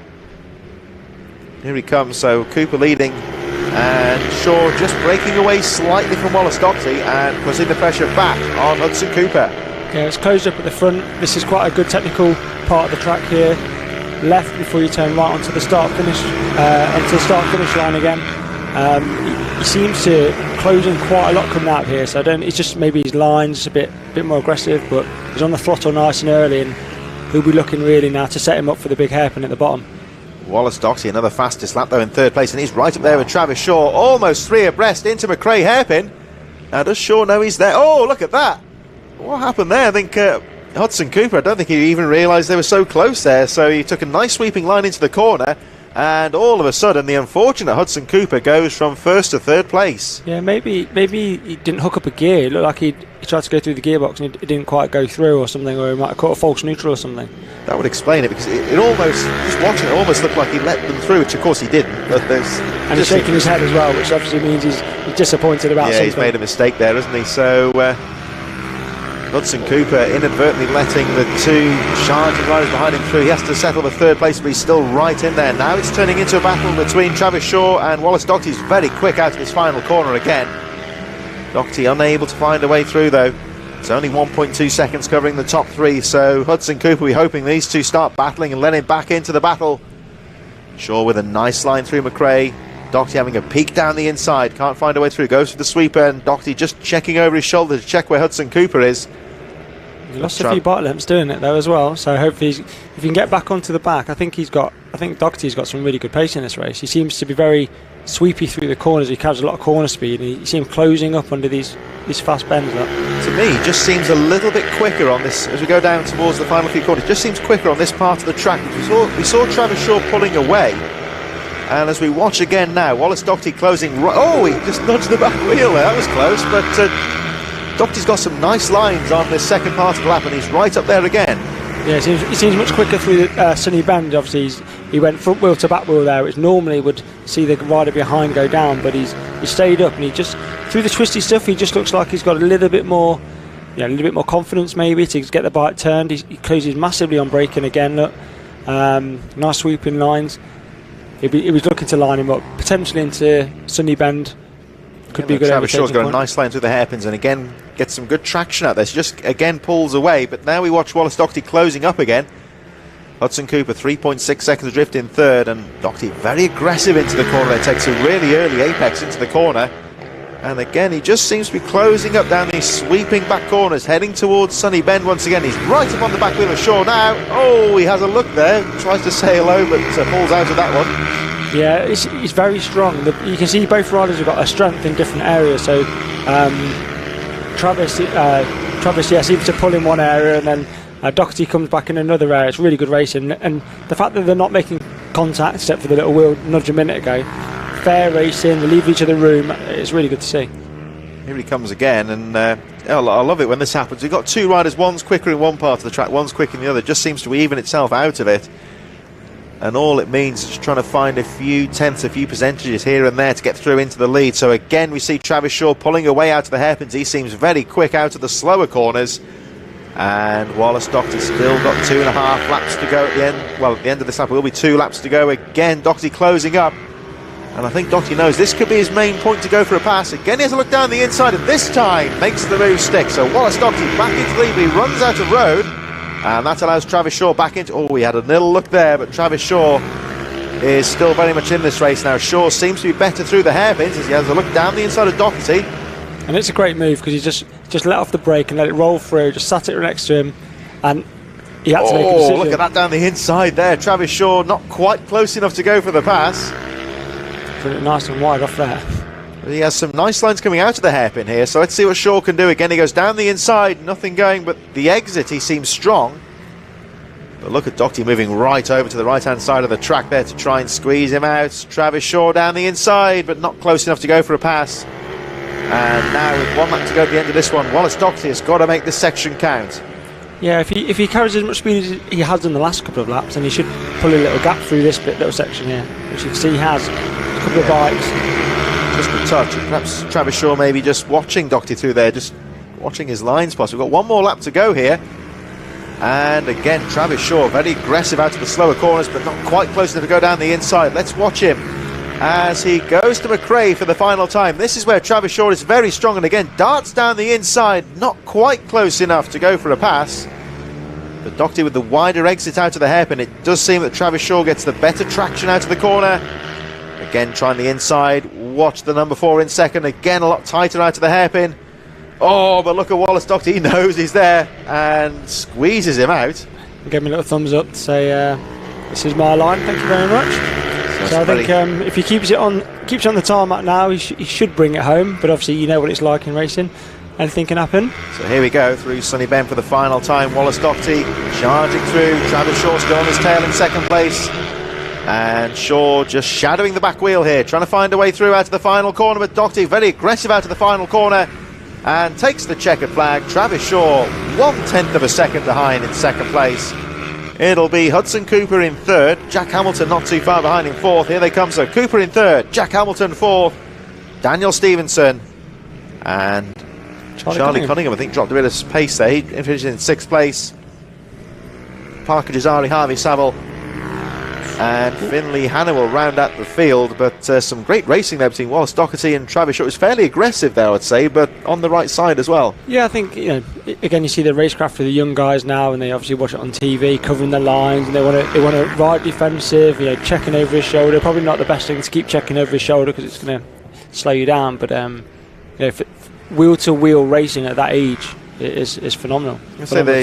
You see them there again. You saw Doherty just covered that exit. You knew he was there. That's the hairpin. He was very, very quick to move across and fairly block Travis Shaw because he knew he was coming. So again, if you consider how young these riders are, go around the outside and go the long way around if you want it. That's a good way to be. That's it. I think it's just trying to cover those lines, isn't it? And I think when you consider the age of these riders as well, it's intelligent racing between those two in particular. Looking at that battle for the lead. So I have to say hats off to them. Yeah, because if that was with 2 laps to go, he'd have lost all his pace to get to the next corner. So knowing it's the last lap, he just needs to sit on that inside, and the guy's going to have to go around the outside. Really, really smart, really good racing, and really good class for development of kids. So some great action there in the Motul Oils Ovali 110 Cup. We move on very shortly, of course, to the second of our Ovali races, the 160 Cup, underway in just a few moments. Brought to you, of course, in association with Motul Oils. Very big name sponsor, you would say, getting involved in the series in, of course, last year. Of course, they first picked up the sponsorship for the Ovali class and continuing their support in 2022. So the Ovali 160s, very competitive class earlier on today, of course. And they'll be out on the track in just a few moments. There's quite a few big names in this in terms of our leading youth riders, the likes of Lewis Mullen, of course, Wilson Dilks, Tyler Humphreys, who've had some great battles throughout the afternoon so far. Wilson Dilks and Tyler Humphreys taking a victory apiece in their own little battle. Laken Payne, Arnie Carr, Izzy Carter, Joel Grigg, Dorley Trevorrow, of course, and Luca Wilkinson. A lot of big names in this one. So there's not many riders out on the track, but it's a very strong field of riders. Yeah, as we said earlier, it's one of the most competitive classes now, this 160 Mini GP class. Definitely wheel-to-wheel racing, especially at the front with the front two. Is, I spoke to them both earlier. I said to them, you've had one win each, who's going to win the next one? And they both just looked at each other, I don't know. I'll do my best. So hopefully, like I said, they'll keep it up. It was a good bit of ride. It was a very close move on Tyler Humphries from Wilson Dilks. They did inadvertently collide in the hairpin, but of course they're great mates, so I think they were okay with that, weren't they? Yeah, they were. Another good little shout out to Thorley as well. He asked me to say a shout out to KY Jacks, or Kai Jacks Racing. They've been supporting him this year and helping him out with his bike and stuff, because obviously we said earlier racing's not cheap, is it? So shout out for helping him to be here today and to be racing, so it's really good. Yeah, I think these riders, of course, do get very grateful for the support. And one of the things, of course, we look at the MLab Academy, for example. Some of the stuff they do is it's not just turning the throttle. It's things such as being able to speak to reporters and deal with the sponsors as well. The off-track activities as well. Especially, they're supposed to get the whole thing. The joys of being part of an academy. Bit of training on multiple different aspects of racing. So as the race starts here in. Tyler's got a great start there, hasn't he? Pulled away, and Wilson in second. Joel Grieg, I think, popped into third. Yeah, Grieg's in third, isn't he? But it's just been done by Thorley there, I think. Look how quick they are. That's everyone, and everyone's got a fast start there. Nobody had a bad start as such, did they? Very competitive start to this race. Oh, Wilkinson, wasn't he? Was just in the 190 class, and just done two into that one corner, just going under Joel Grieg. Lewis Mullen had a little, I think his foot came off the peg there just as he went around that corner and slipped back a little bit. So this time it's Tyler Humphries who gets the jump on his great mate Wilson Dilks in second place. And a good start there for Humphries, just breaking away slightly from the rest of the field. Now Wilson Dilks looking to try and tag onto the back wheel of Humphries there. Here they come round the final corner for the end of the first lap. And Tyler Humphries charges through. The gap 1.1 seconds, Dilks in second. Thorley Trevorrow then with a good start up to third place from Luca Wilkinson. Joel Grieg, Lewis Mullen and Miller Buchanan just a little bit further behind as diving down the inside. Oh, that was I think that was Grieg getting through there, wasn't it? Lewis Mullen up the inside there on Joel. Just it came late, but he came strong on the brakes, and once he'd made the decision, he put it there. And Lewis looks like he's got the bit between his teeth here. He doesn't want to be in this position, and I think Luca's his next target. He had a nice line out of the hairpin there, Lewis Mullen, trying to get past the 76 Wilkinson. Can't find a way through at the moment. And Lewis Mullen then up to fifth position, looking out for the fourth place. Luca Wilkinson a little bit squirrely under braking there, but doesn't lose much time. And Lewis Mullen right on the back wheel now of Wilkinson. Oh, down the inside. Brave move there that was brilliant riding from Lewis Mullen to snatch that position. That is a difficult place to make a pass. And Lewis Mullen, he had to be brave. Yeah, that's probably the most aggressive I've seen Lewis Mullen for a while, but he seems to have a lot of pace today, so he's pushing on and stood Luca up mid-corner, which brought Joel back into play as well, so that's closed them all back up, but Lewis is now focused on Thorley in front. You would say that was an aggressive but fair pass, and he really had to snatch the opportunity and be decisive there, because it's a difficult one to pull off without crashing, and did very well, I thought. It was the corner I said that no one would make any passes on earlier on today, so just to prove me wrong, it's if you've got the confidence to get up the inside there, it tightens up the exit, but he was confident enough and he went through, so a really good move, really strong move. So Lewis Mullen then up to fourth place. Can he close up on this leading group? Tyler Humphries with the race under control so far. 51.498 is the fastest lap of the race. And Tyler Humphries has a 3.1 second gap on Wilson Dilks in second, who we should see. There he was, just going through into the McRae hairpin. But number 19, Tyler Humphries, has the race all to himself at the moment. He's looking to just try and put in a couple of fast laps here to try and break away from Wilson Dilks and control the race at the front. Thorley Trevorrow in third, but not really closing up on Dilks at the moment. Lewis Mullen closing slightly on the second and third place battle, but not by very much at the moment. Just saw him on the edge of the camera shot there. I think there he is. There he goes. We've got Luca Wilkinson coming under pressure now from Joel Grieg. Oh, and a nice aggressive move down the inside from Joel Grieg. Yeah, really good move. Just stood him up on the inside. Luca's had a look down the inside where he was passed before, but Joel. He lined that up really the corner before and just let it run and just sat it there on the corner on the apex. So Luca had no choice; he had to let him through. That's a nice move that happens. If you line up the pass one corner before and just stand it down the inside as Wilkinson again has a look. You saw there with Joel Grieg, he left Wilkinson no choice but to concede the corner. He was carrying so much pace into there, and I think Wilkinson using his head, you would say, and just letting that one go and living to fight another day here. Yeah, and Luca passed someone there in his, I think, the 190 race in the first one from today, so it's obviously quite a popular one for these guys to, as he runs a bit wide there in the background, it's obviously quite a popular place for people just to run through and slip through the inside on the left. Here they come, and it looks like Joel Grigg has now made the advantage as he pulls away from Luca Wilkinson, who's now in 6th place. Miller Buchanan a little bit further behind. Tyler Humphries continuing to control the race at the front. Another fastest lap for the race leader, 51.2 this time round from Wilson Dilks in second. The gap goes up to 4.3 seconds. Wilson Dilks, second place, has enough in the bag to stay ahead of Thorley Trevorrow. Lewis Mullen a couple of seconds behind in 4th position. The top 4 just starting to settle down a bit now as we look at Joel Grigg trying to close up on Lewis Mullen. As you go back to the leader, there he is, number 19, Tyler Humphries. This is about the easiest race he's had so far this afternoon. He's making it look easy, but I'm sure it's not. The lap time he's doing is low 51s. That's going some. That's a good pace, that is, and he's doing that consistently by the looks of things on the timing screen. So he's setting a really fast pace, and that doesn't bode well for the rest of the day, because he's definitely he's about a second a lap quicker, I think. Yeah, he's very smooth. He's actually gone through the 51.4 this time round. He's only 0.2 of a second off his fastest lap. So what do you say here? Perhaps he's just looking to put a good consistent pace in here and just run the race from the front. Yeah, hopefully he'll just manage it, make no mistakes. You can see he's white line to white line as well. He's really accurate with the way he positions his bike.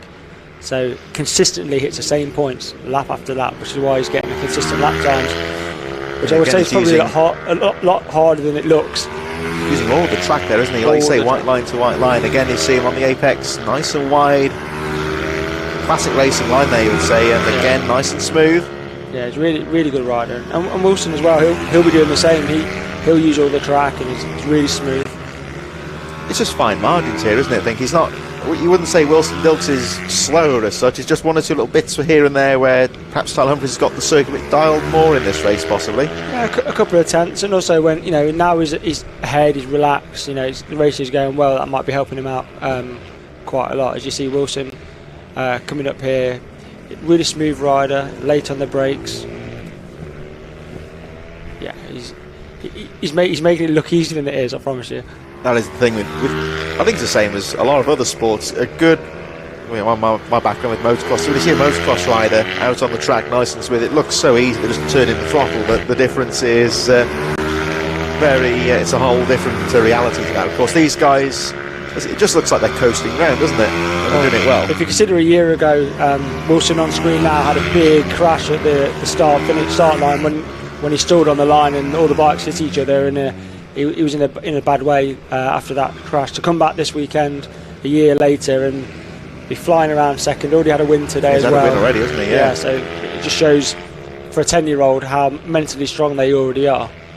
Yeah, but they are just kids. I'm going to say, you got to forget the age of these riders. They're not very old at all, are they? 10 years old, Wilson. They're riding just like experienced adult riders here. And like you say, Wilson Dilks had that nasty incident a year ago, which he's come back very well so far this afternoon. But in this race, at least, he's got no answer for Tyler Humphries, who still looks very smooth. Not miles quicker than Wilson Dilks this time around, but just a few tenths here and there. And as we head towards the final lap, Tyler Humphries, again, nice and smooth around that final corner, takes the last lap board. Over he goes, and 51.9, so he's still lapping very consistently in the 51s, much like Wilson Dilks at the moment.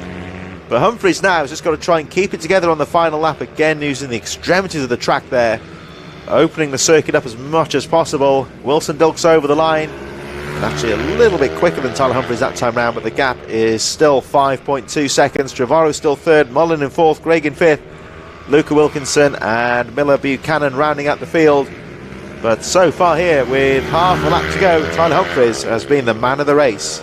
Yeah, really good ride. And again, for people who are watching that and they can see how accurate he is and how smooth he is, he's had no moments. Just bringing the bike home now, just not quite as aggressive as he was before, and that is a really good ride and a really good win, well deserved. So there he goes.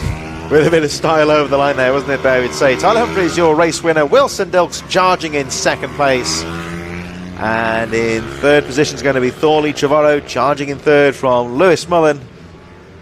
Mullen in fourth place. There goes Joel Grigg in fifth position. And looks like Luca Wilkinson and Miller Buchanan will round out the field in what was you wouldn't say action-packed in terms of race passes there, but very interesting race to watch in terms of the technical ability. Yeah, really good. They were all consistently in the same kind of lap times, 51, 51, then the next lot all in the 52. So once it settled down a little bit, you know, there wasn't much overtaking, but you can see how good and how consistent they all are to put consistent lap times, lap after lap. So really good race, and yeah, well done to the top three. So Tyler Humphries there with a great race victory from Wilson Dilks. Thorley Riora then taking third. Lewis Mullen, Joel Grigg, Luca Wilkinson and Miller Buchanan in your Motul Oils Ovale 160 Cup. We move back to the pit bikes in just a few moments. It's the pit bike spares. Minibike 160s incorporating the vets there in the waiting zone at the moment, and they'll be out on track at the moment. Well, very shortly indeed, and bit of a shame, of course, Dave, that you're sat in the commentary point. You would say you're having to watch this one. How does it feel? Depressing. I don't know. It's not great. Obviously, I'd love to be out there racing with the guys, and such a great day. And the track's amazing as well. Like, such a beautiful venue in the middle of nowhere in Cumbria. But no, it's good to watch because you can still learn. You know, you can sit here and watch. You can still learn and take points from the faster riders, because normally you don't get a chance to see much racing because you're too busy fixing your bike or something. So you're perhaps getting a chance maybe to step back today and take a look at it, really, because obviously when you're racing as well as commentating, it's a bit of like two heads in one place sometimes. You've got to make sure that you just keep an eye on the time to get back for your race as well. So that's right. An unwanted relaxed day, you might say, but making the most of it. I'll take this one for the team, that's no problem. And it's good, obviously this race is sponsored by Pit Bike Spares.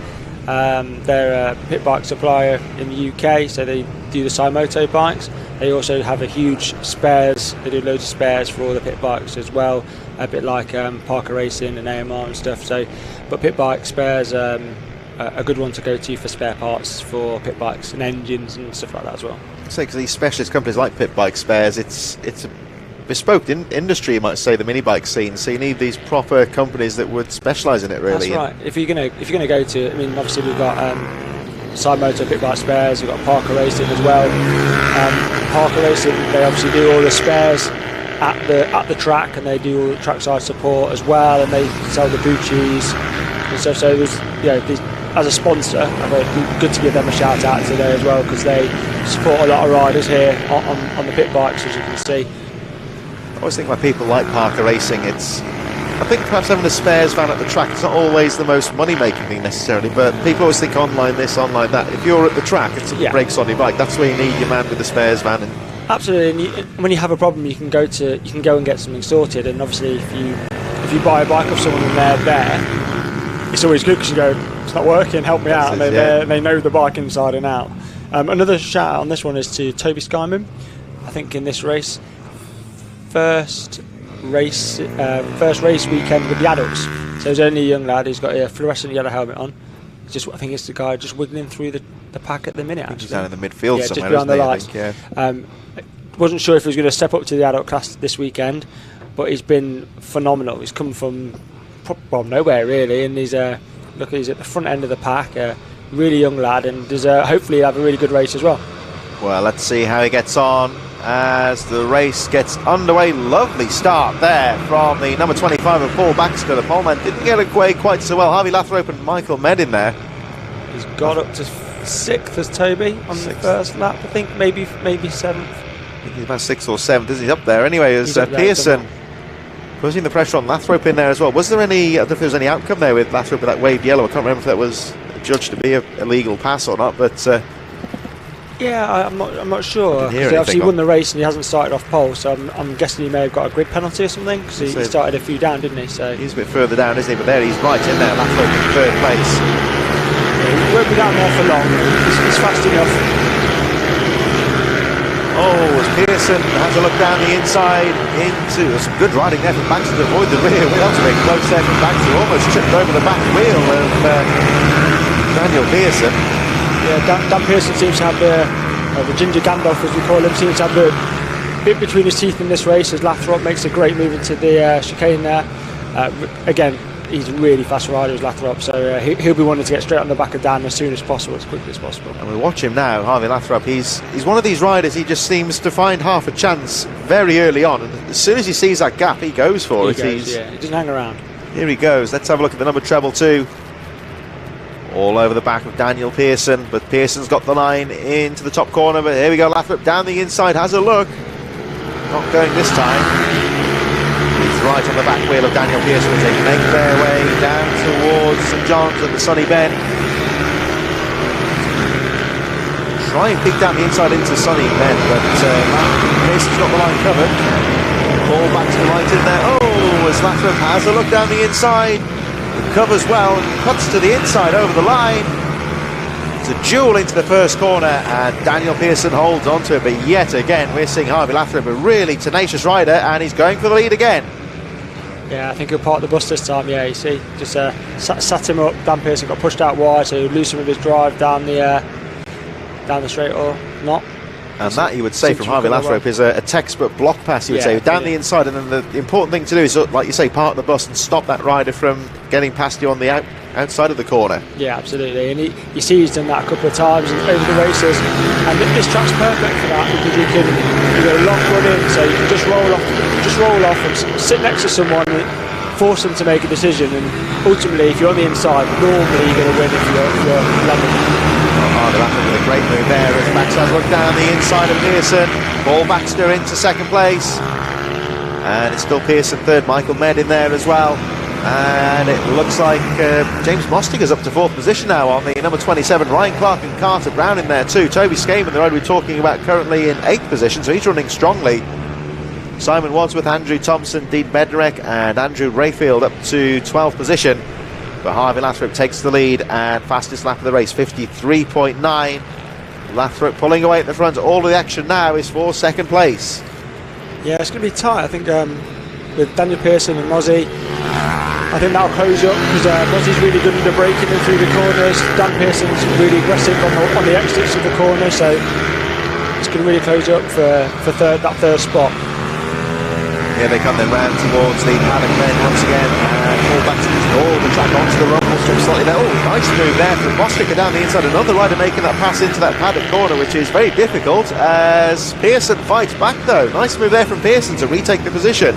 Yeah, it looked like he managed, because he got pushed wide, he managed to get the throttle a little bit early, and he squeezed it back up the inside. You saw Mozzie have a look at him on the way past, thinking, I'm going to have to do it all again. But that's 2 down, Carter Brown. Ryan Clark, Carter Brown possibly. Yeah, Ryan Clark lost the front, and Carter Brown unfortunately took a tumble with him and went down as well. Both riders appear to be okay. That's a shame for Carter Brown actually. He set the fastest lap of the race heading up towards that battle, so trouble there for those two. That of course will shuffle everyone else up the pack. Of course the likes of Paul Baxter and Daniel Pearson not bothered about this so far. And Baxter pulling away slightly as Michael Med on the treble 7 starts to put James Mostiger under a bit of pressure here, heading towards the paddock corner. Has a peek down the inside, looking going there. Harvey Lathrop over the line, all on his own at the front. The gap goes up slightly to 1.6 seconds. Pearson still that scrap there with Mostiger and Michael Med. So Toby Skaman up to 6th place now. Simon Wadsworth in 7th. Andrew Thompson in 8th position. And that should mean that Dean Bednarek will go through into 9th as the wave yellows signalling that Ryan Clark and Carter Brown unfortunately both out of the race.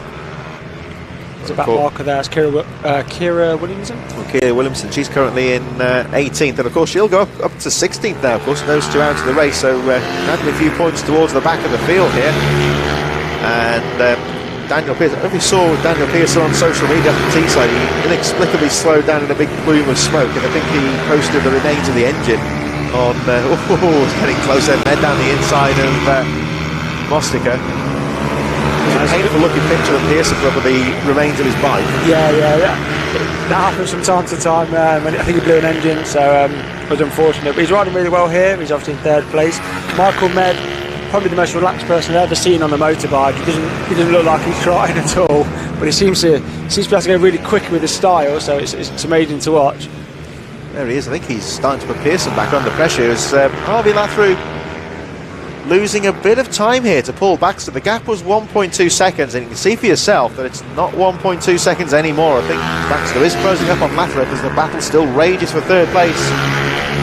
Pearson still third, but Michael Med, here he comes down. Look, he did a nice move there on Mostica last time round. And this is where he was strong, and again, diving down the inside. Oh, he had to back out to that one there. Michael Med stays in 4th position as Paul Baxter closing. Oh, and Mostica having a look down the inside of Med. Over the line go the leaders, so Lathrop leading. The gap goes down to 7/10 of a second. Paul Baxter just finding a bit of pace and putting the pressure back on Harvey Lathrop. Yeah, Daniel Pearson's making himself as hard to pass as possible, which is his style. He gets his elbows out, he doesn't mind having a good scrap. Michael Medley looks really late on the brakes, closes right up on the back of him, and Daniel obviously gets a bite turn and squirt it as quickly as possible. Joe Mostek has obviously just slipped off the back of them a little bit, but the back end of the section seems to close back up again. So again, different styles is suiting different people on the track. Well, let's watch Michael Med into the sunny corner. He does seem to be very deep into the corner. Here he goes again, but Daniel Pearson's got the line covered. Mostica just watching a little bit further behind. The leaders encountering some back markers as they make their way over the line. It's still Harvey Lathrop that leads the way. Paul Baxter just 6/10 of a second behind with 2 laps to go. It's very close battle for third as again Michael Med trying to line up Pearson into the hairpin. Very aggressive down the straight into the corner he goes. Oh, but Daniel Pearson slams the door shut on him. Yeah. He could do with staying behind him, I think, to the Sunny Bend. If you can stay behind him, stay close enough to Sunny Bend, all the way down the straight, stay on his back wheel through this. It's kind of like it's like one corner, but it's like a double apex one corner. It's quite a strange corner, this one. Then right, left down the hill. If you can get as close as you can down here, it might be too far away this time. It seems to carry so much more corner speed through there. He's got the aggression into this corner, isn't he? Just like you say, just needs to stay on the back wheel here of Daniel Pearson next time round, possibly. As we look a little bit further back, maybe that's Toby Skaman. That's Toby Skaman there, yeah. He's running well. Having a really good race.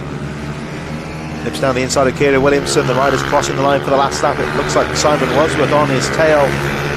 And Paul Baxter keeping the pressure on the race leader Harvey Lathrop as the rest of the field make their way down. Look at the edge of the top 10. Ben Johnson, Dean Bednarek, Andrew Rayfield, Peter Wadsworth and James Sidebottom a bit further behind. There is the 34 of Ben Johnson, currently in 9th position, taking the last lap board.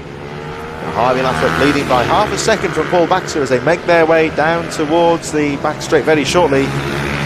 And heading towards the Sunny Bend, there is Lathrop into the final couple of corners here. Baxter not quite close enough to go for a passage, keeping the pressure on Lathrop, who makes his way round the paddock corner for the final time. Baxter right on his tail, but not close enough to make a move. And Harvey Lathrop takes the checkered flag. Here comes the battle of the third. Oh, it's going to be tight to the line here. And Pearson third. Med in 4th, Mostica 5th. So after all that, they stay in the same position, but it was very close indeed. Yeah, really good race, and obviously they kept it clean as well, and they all came home. Great ride by Toby. Sorry, Toby, forgot his name. Toby, great ride to come home in 6th, and like I said, he stepped up this weekend, so that's a really good ride. And as you can see, the riders coming through now. Yeah, really good racing. Not too many incidents. See Tony Reveley just coming over the line there. Actions at the field here. Dean Bednarek, Rayfield, Peter Wadsworth, James Sidebottom just over the line there. Liam Booth a bit further behind from Darren Coleman. I have to give a shout out for Kira Williamson at the back of the field. She's towards the back in this class, but always seems to bring it home and always kind of gathers the points. Yeah, and consistently when you watch, when the fast guys are coming through, she's very aware of her surroundings and she gives room, and you know she's good to have on track, if that makes sense. She still races. She's racing with people, but she's conscious enough to know that the fast guys are coming. Just gives them that room. So yeah, really good racer. I've been racing for a long time now. She's just on screen now. She's always one of these ones. Always seems to bring it home as well. Over the course of a championship, of course, these riders don't drop any points. It's not as if you can drop your weakest score. So if you can just bring it home all the time, it's counts at the end of the season. Yeah. Sometimes your best friend is everybody else crashing. I remember I've done the British two-strokes in the past, and somehow I got into the top 20 at the end of the year, and that was just by keeping going, basically. So it can be done. Sometimes it's survival of the fittest, which for me this weekend, as you can see, is not. I'm not winning at, but yeah, if you finish races, you get points. Consistency over a weekend, yeah, all of a sudden you can find yourself in a good position. It happened with me in the championship last year to get third. That's it. It comes up, doesn't it? I mean, yeah, it helps. Actually, I remember I got the whole shot, or pretty much the whole shot, the last round of the season. Had some pals there watching. It was like, yeah, that was a cool first half lap, and then everyone came screaming past. It's like, I always thought the race had been stopped when I came. You get a good start like that sometimes. It's like, what's going on here? I've been there myself many times. This shouldn't be happening, sort of thing. Well, it happened at Teesside. I got a really good start. So you were flying there, weren't you? Went round the outside of everyone, then went the wrong way in the gearbox, went third to second instead of third to fourth, as they all went past me. It was quite scary actually, but they all went past me anyway. So all my hard work was undone within one corner, and I was back where I started. So yeah. So at the start of the race, like you say, one mistake, and everyone don't need a second opportunity, do you? Yeah, the worst thing is stalling on the grid. That has to still to be the most scary thing, because the speed they're already coming past you. That's an unavoidable part, really, and a scary part of the race is the start, you would say. It's like I say, you can't really have the rolling starts, so it has to be a grid start, you would say, for these type of bikes. Yeah. And I think it's a good, touch wood, of course, I hope nothing happens, of course, but I think it's a good way how they've staggered the grid as well. Of course, things can always be improved as well, and the organisers, looking into some of the incidents last year, they just seem to have tried to improve the grid slightly, just to give riders a bit more of an opportunity. Yeah, so this year there's a lot's been done to try and improve the safety, because at the end of the day we've got hundreds of kids racing out here and we want them to all go home in one piece. So we're trying to improve safety, whether it be from the start grid staggering them so there's more visibility for the riders to on stalls, even to the way, as you can see on the screen now, people being marshalled out in a safe manner. So from the motorhome to being on the start line, there's safety regulations put into all that, and we're trying to make sure that it's as safe an environment as possible. So a lot of time and conversations go into making sure that the kids are, and adults of course, are safe at all times when they're racing.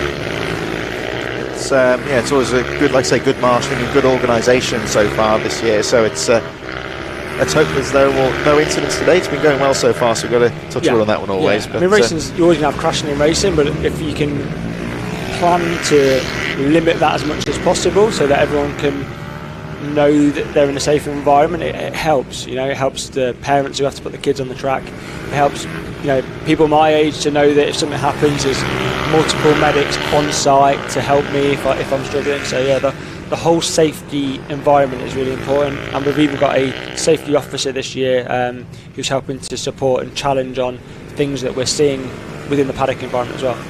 That's it. It's like I say, making sure the standards are kept as high as possible as the riders line up, and there's quite a few decent riders in this Ugly & Co Mini GP and Junior Supermoto. Had the split grid earlier, which I believe will be taking place again. Yeah, so they do split the grid, but I think this time they're not going to hold them as long. I think they're going to let them all go at the same time.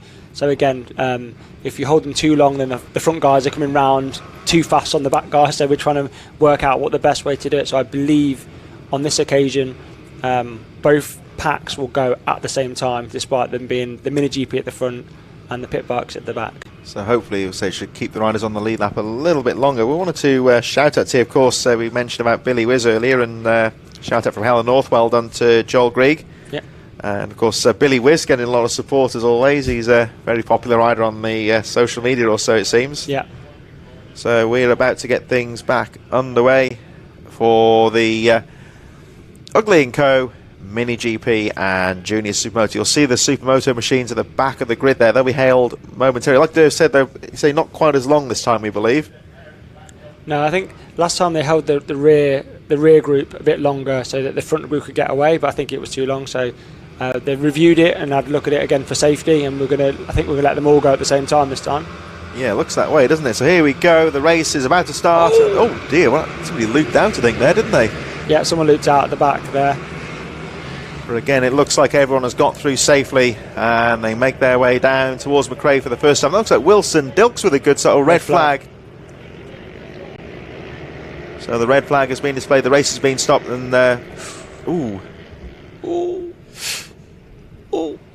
nasty tumble. I think. That was nasty there. I think Luca Wilkinson saw the red flag a bit too late there and collided with the rest of the field. Wilson Dilks, we saw him very quickly there, getting his hand out to try and slow the riders down.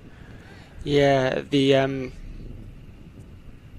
want to see that. I think hopefully he's okay. Hopefully he's all right there. It was just one of these things in racing. I think he was just unsighted there, wasn't he, Luca Wilkinson, and came charging through. So rider seemed to be looped. As I say, fortunately everyone else got through safely, but I think that rider just crashed all on their own there. Yeah, at the start line, it just happened like when you young kids racing. Sometimes you give a handful of throttle and it just literally, we call loop out, the front wheel comes off the ground and you fall off the back of the bike basically. And sometimes it can hurt, it can hurt you and you hit the ground like the bike may have landed on top of them, or I don't think he was hit there. I think the staggered grid worked in that. Yeah, the staggered grid definitely worked there. They all seemed to get through okay. I think our concerns with Luca Wilkinson, sadly, we saw the red flag going out there, and certainly Wilson Dilks at the front there doing a good job just to try and slow the riders down. But unfortunately, it seemed that Luca Wilkinson, I think it was just racing. I think he just seemed to see the stoppage a bit too late and tripped over the back wheel of another rider quite heavily there. So let's hope he's all right. Yeah, I think sometimes when the pack's slows down in front of you, if you're not aware, it all happens so fast. It's not really what you dodge one and then you're trying to get on the brakes for another. It's it can be quite scary. So hopefully it's not too much. Hopefully he's okay and he jumps up because he's having a really good weekend this weekend. We don't want to see anyone injured. So yeah, it was an unfortunate one, that one. Yeah, it was a bit sad to see. Let's hope he's all right. I think the only way you can describe that sometimes, it's almost like if you're on the motorway and everyone stops in front of you. It's like it's that panic when you hit the brakes, isn't it? And also when you panic brake on these bikes, the technology is at such a level now that when you brake hard, you grab a handful, the back end will come off the ground, so it's quite aggressive. And so the front end on these bikes is quite sharp, isn't it? Yeah, so you don't really want to be grabbing a handful of brake because that can have an even worse effect. So it's hopefully he's okay there. You can see some of the young riders there on the screen now. Give some shouts out if we can see they are. Joel Grieg on the right, number 3 with the black helmet. On the right hand side of the marshal there, by the looks of things. So all the dads are having a mother's meeting there. You can see Joel's dad and George Bowes' dad having a chat. Who else can we see? Brooke in the pink leathers, Brooke Champion on the champion. That's in there, is in the middle there. I think on the pink and blue leathers. She's a really good rider. She's just started to come through an upper pace now. She's on the blue KO bike. I think you've got, who's next to that? Ethan. Next to that with the red helmet, and his dad, Ethan Dunning. His dad's actually stood right next to him with the world's smallest orange bib on you've ever seen. Looks like a sports bra, that, doesn't it? He actually said that, so you could say that because he said that first. That's all right. I haven't offended anyone. George Bowes has got 67. He hurt his hand, I think, riding his Bucci, so he's just riding his pit bike this weekend. So he's got the light blue. His dad just got his red bike there. Would that perhaps be a bit better with the supermoto style upright bars? Would you say a bit kinder I think so. Yeah, I think so. Well, there's a bit of action here. Obviously, you can see the riders. We saw going back. So we did see the medics going up to that incident there just before the Iredale hairpin with the golf buggy as well to get them up there a little bit quicker as well. So try and find out what's going on here. So it's still there. So there'll be. Now the track's clear, so obviously when the track's clear they'll let the riders go back through. You see all the parents walking back to take their position, so they'll either go back through to the pits and start again from the pits, and I don't know how many laps that was. It wasn't very many, was it? First lap, I think. Wasn't it? Yeah, first lap of the race. It'll be a full race restart on that one anyway. Yeah, a bit of a tricky one there because I think the red flag came out because of that start line incident with the rider looping out, and then we had a double incident there with the unfortunate Luca Wilkinson. I say just saw the red flag a bit too late and crashing quite nastily, wasn't it? Yeah. So let's hope he's all right. This is of course the Ugly & Co Mini GP and Junior Supermoto 140. We're under a red flag situation. 2 incidents on the first lap, bringing out our first, well, you might say major red flag of the day with some riders needing medical treatment. So let's hope they're okay. We have 2 more races to go in the first block after this. First block of the afternoon, I should say. The Cymoto Minibike 140s and the Brat Bike Super Minis, and riders will have their third and final block of racing a little bit later on this afternoon. Action throughout the day, but we are under a red flag situation at the moment with a double incident on the first lap, rider going down at the start, and a bit of a collision on the first lap, of course, bringing out the red flag. So we're going to leave the medics to do their job, of course, which they're very good at, and rider safety, of course, is the main priority here. So we'll give the medics all the time they need to get this one sorted out. So Ugly & Co, Mini GP and Junior Supermoto getting underway in just a few moments, just as soon as possible. But of course our thoughts with the injured riders. It was a bit of a shame. Let's say the staggered grid did its job there. At least there was no coming together on the start line, but I haven't seen that all day today. Rider looping out at the start. Like I say, just too much power at the start. When the clutch bites in, it just spits them off the back. So I think they must have taken a bit of a heavy tumble at the start. Yeah, like I said, that one, it comes as a surprise as well, because obviously when you fall off the back, you actually pull on your throttle even more. So it makes it worse, really, doesn't it? it does really kick off. So yeah, I hope that rider's okay. But now all the riders will go back into like the Parc Fermé area. The parents generally will be there to make sure they're calm and ready to go again. They'll come back out, normally line up and then do one warm-up lap just to make sure that their tyres are back up to temperature for going racing. Sometimes two, depending on how long they're sat there for. Because in the paddock they're on tyre warmers. Most people will be on tyre warmers, so the tyres will be red hot when they get finally down to the pit and on. So for them to be sat around, they'll be cooling down a little bit. So from a rider's point of view, of course, when you're in the paddock and you see the tyre warmers on those bikes, I suppose it does put quite a bit of temperature into the tyres before you even go out onto the circuit. Yeah, it all helps. Obviously, on a day like today, most people would be running what we call SS tyres, which is like a soft race tyre. Put loads of heat through them, tend to keep them on the tyre warmers all day to reduce them going hot, cold, hot, cold, hot, cold. Just come off straight on the tyre warmers. I suppose it's like the cycle with the rubber as Yeah, well. If you're that's heating right. it up and it constricts when it gets cold again. So you That's just right. like constantly keep them baked throughout the day as much as you can. Pretty much. So you come in straight on the tyre warmers, check your oil, nuts and bolts, make sure you've done all that, and then depending on how many bikes you've got, you might have 2 or 3 bikes to prep. So some of these parents do a fantastic job running backwards and forwards, taking one bike to get another bike, etc. So I say these riders, it's not like we've got 3 blocks of races during the day, but it's not as if a lot of them are riding just 3 races, is it? They're out in a few classes as well. So some of them are in 3 classes, so that's automatically 9 races. It's Is it 369? 369, yeah, that'd be it, wouldn't it? Yeah. Yeah, so 9 races, that's a lot. I say it's tricky one sometimes, well, because you've got I found when I've done races before, I've done like multiple classes, you got the physical aspect. Perhaps you might think it's more tiring, but then on the other, you never seem to get really cold as such. Like you say with the tyres, almost at the rider as well. It's like you're always on it seems. Yeah, I mean, a lot of the kids can they'll just go all day, won't they? They'll race all day, they'll practice all day, every bike and jump in between. Some of the adults, on the other hand, I know for a fact that if I did 3 classes on a Saturday, there's no way you could do 3 classes on a Sunday. I wouldn't be able to walk. So it's especially with, I always think with like racing as well, compared to like a cross country, more like endurance style event on the off road side of things. It's very intense as well. It's like you're racing as well, so it's full on for that 15-20 minutes or however long it is. yeah, and I think I don't bring my son racing, but to see that the parents, making sure that the kids have had a drink of water, had some food to keep their energy up, because obviously they go race to race to race to race. Yeah, to manage that, and most of them are obviously mechanicking as well, so doing the bike. So yeah, it's not an easy job being a parent at a B&B. Of course, you get involved with helping a lot of the young kids out, and that's a good point there. Of course, is you got things like nutrition and hydration, and you have to like drill that into the young riders quite a bit to make sure that they're doing the right things on race day. Yeah, because when you're in the moment as well, time flies, right? So like we're on the back end of the day now already, and some of them will just be so in the moment all the time. That's why it's really important to have that lunch break to get people to stop and just take a minute and just check everything over, because you're racing mini race bikes around. They proper, isn't it? Yeah. Yeah, you need to make sure that everything's prepped and ready, because you're going to put your child back out on a track, and adults are probably even worse. Race all day, not eat, have a drink. So yeah, it's important that people consider. Always remember as well. One thing is, it's sometimes, I think this is a rider. Sometimes you want to check the bike and fettle things, but I think there is sometimes you can do too much, can't you? I always remember with I was reading the Guy Martin book ages ago, and he took exception to one mechanic who was Grand Prix level.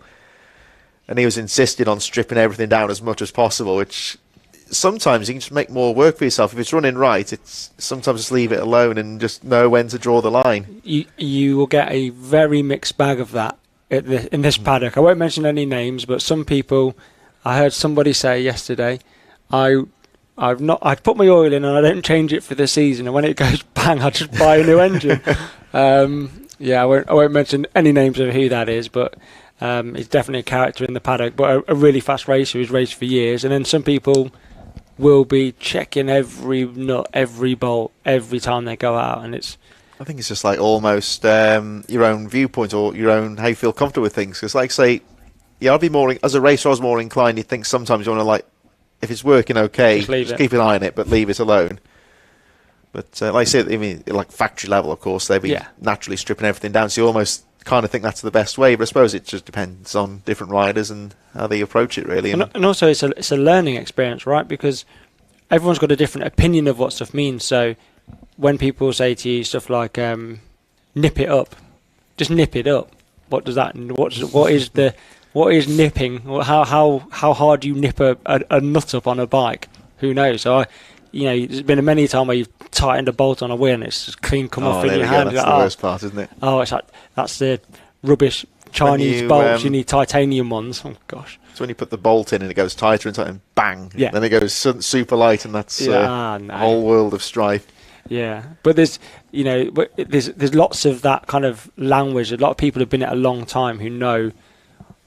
Well, some will just nip it up, or some will use a torque wrench, and they'll be really precise. Well, the two-stroke racing, nipping up has a nasty. That's a different type of nipping up, isn't it? That's a different type of nipping up, isn't it? But you just feel it going worse and worse, and it gives way.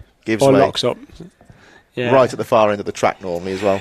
Yeah, we saw a big one there that's always shown on YouTube from, I think it was Teesside a few years ago. Mikey Shucker, his bike nipped up and sent him about 80 miles an hour into a tyre wall. It's not what you want, but a lot of the guys, especially on the two-strokes, they're quite mechanically minded. They have to be, I think to keep the bike going. Whereas on the pit bike, when you can buy an engine out of the box, you can put it in and just run it, as long as it's got oil in, of course.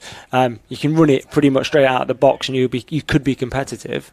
So this is my point of view. I think with the more in motocross, there's a bit of a two-stroke and four-stroke war, and people always make out the two-strokes your cost-effective, cheap way. And a lot of my racing was on two-strokes, and I'm not entirely sure that's the case. I mean, we had a local mechanic who used to take the bike to, and sort of passed away sadly nowadays, but an old boy used to be involved in the sport for a very long time. And he was of the opinion, of course, when the four strokes do go bang, of course, especially in the modern, like CRFs, for example, those sort of like sophisticated engines, when they go bang, they really, it's big money. But the thing with the two-stroke is you've got to keep on top of it with the piston change and rings and stuff like that. And if you get like a bottom end brake, you're just going to go through the whole engine because of the way the two-stroke cycle is. So, I think sometimes it's not quite as cost-effective as you think it is. Yeah, but I think... Yeah, CRFs for sure. I've been warned about that. Obviously, I've got a CRF. I've been warned that if my CRF went bang, it would be going into the garage for a while, let me tell you. But on a standard pit bike engine, you can pick up an engine for a brand new engine. I'll be careful what I say here. £400-500 maybe. It's a lot cheaper. I say at least that's a whole engine as well, isn't it? Yeah. I mean, I remember a rebuild on a two-stroke was about £600 for us, and that was... you'd say quite competitively priced as well, with decent labour rates. Yeah. With a lot of the machining. A lot of the stuff you can do yourself, like ring changes and whatnot. Then, of course, when it goes big style, you need somebody with the right gear in to do it. But then even that, if you're new to the sport, how would you do a ring change? That's the thing. You see what I mean? So you always rely on somebody else's technical knowledge. So, but the good thing about the British Minibikes is there's a lot of people there that will offer you support. And help you if my engine went tomorrow, I'd think I'd have a couple of people that would help me to take it out, put a new one in, and get it geared. Help in the paddock, isn't it? Really good. So it's a family environment at the end of the day. I say a lot of these engines, they're fairly robust, you might say, as well. It's one of these things where I always think, just moving over to the karting, for example, you get the pro karts with the Honda generator engines, and they're designed for like running all day to pump water out of a lake or something, aren't they? So it's not the same like agricultural principle, but nonetheless, the engines are still fairly robust. And I think they are. I think the 140, the 160 engines, they're a low cost motorsport engine, let's say, really low cost. So if you wring its neck to death, it's going to blow up, and then you have to buy another one. That's it, yeah. But if you look after it and don't rev it out everywhere, then my engine's lasted I think a year. Whereas I know people have stopped talking now, Yeah, touch wood. Touch wood now. But some others, they're on their 5th or 6th this year, and it's only round 2. So how hard you ride the engine will make a massive difference to if that will last. It's very different with the small engines as well. I suppose it makes a big difference as well. Absolutely. Of course, you've been very busy this year, or over the winter. You've had some work commitments, I suppose, with the Keeper Lit, with the get your voice heard nowadays. Get the right one for you now. The podcasting and stuff. Yeah, it's good. Like I said, it's really for me, being involved in the British Minibikes and the racing is purely about trying to give back where you can, support people, trying to give advice. When we started the academy a couple of years ago now, and trying to get involved just in the supporting the kids, that is what this environment should be about. That's what I'm passionate about. So anything we can do to help support people coming through, people that need support, I think it's good that you can give back. I've got a full-time job, so I don't need it for that reason. I do it just because I actually enjoy doing it. Yeah, so I think of course, there's various ways that the kids get supported, of course, by people such as yourself and other organisations out there. But it's, like I say, giving stuff back, and it gives them an idea of, especially for the ones who might be looking to take this further and ride at a higher level. Yeah.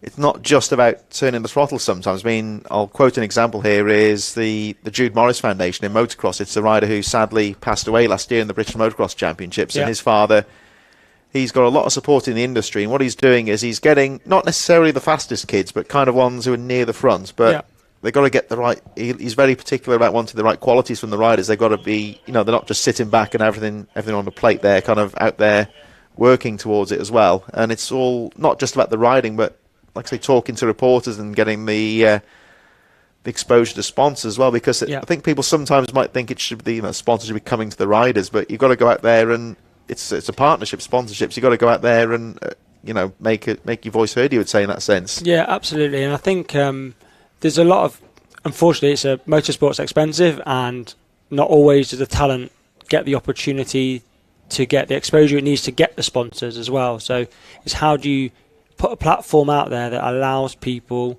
to be seen, so if kids can start getting sponsorship at a young age like now, that helps in 2 to 3 years time, if they go on to BSB or anywhere else, that they've already got a growing fan base almost to take on to encourage more sponsorship, and say, look how I manage my social media, look how a lot of them have got their own YouTube channels now and Instagram pages. So they didn't. Harley McCabe, he had like a sportsman's evening at the start of the year, didn't he? He did, yeah. It was up in Newcastle, and he had Chrissy Rouse and is it Jeff Barnacle or something doing the commentating, and it was just to help him to fund his motor, to get the exposure as well.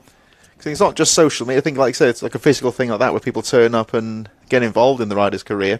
Yeah. Just a shout out as well to our Northern Ireland crew. Got the Jessica Hamilton giving a shout out to Jack Hamilton in the Ovalis, and of course the 90 class. Another one of those ones from Northern Ireland. Of course, we talked about the bike show on BBC Northern. I would say, if you're listening to this and you want to catch that later on, go to iPlayer on the BBC on the Northern Ireland channel. It's a great little insight of some of the young riders away from the track that we don't always see on the circuit, the amount of preparation they put in as well, and you get an idea of how young these riders are as well. So the Hamiltons, brilliant family. Jack and Brian, obviously racing. Brian's done his collarbone. The sister there, I call her the boss. She's the boss of the kids out of all of them. Really lovely family. Come over from Ireland, sleep in the van. It's a lot of commitment that they put in, but look how well that they're doing. They're doing really well. They're really committed to it. They ride in multiple classes, so really nice. And Davey, the dad's helped me in the past with a bit of bike maintenance stuff as well. Willing to go out his way to help other people with parts and trying to fix stuff.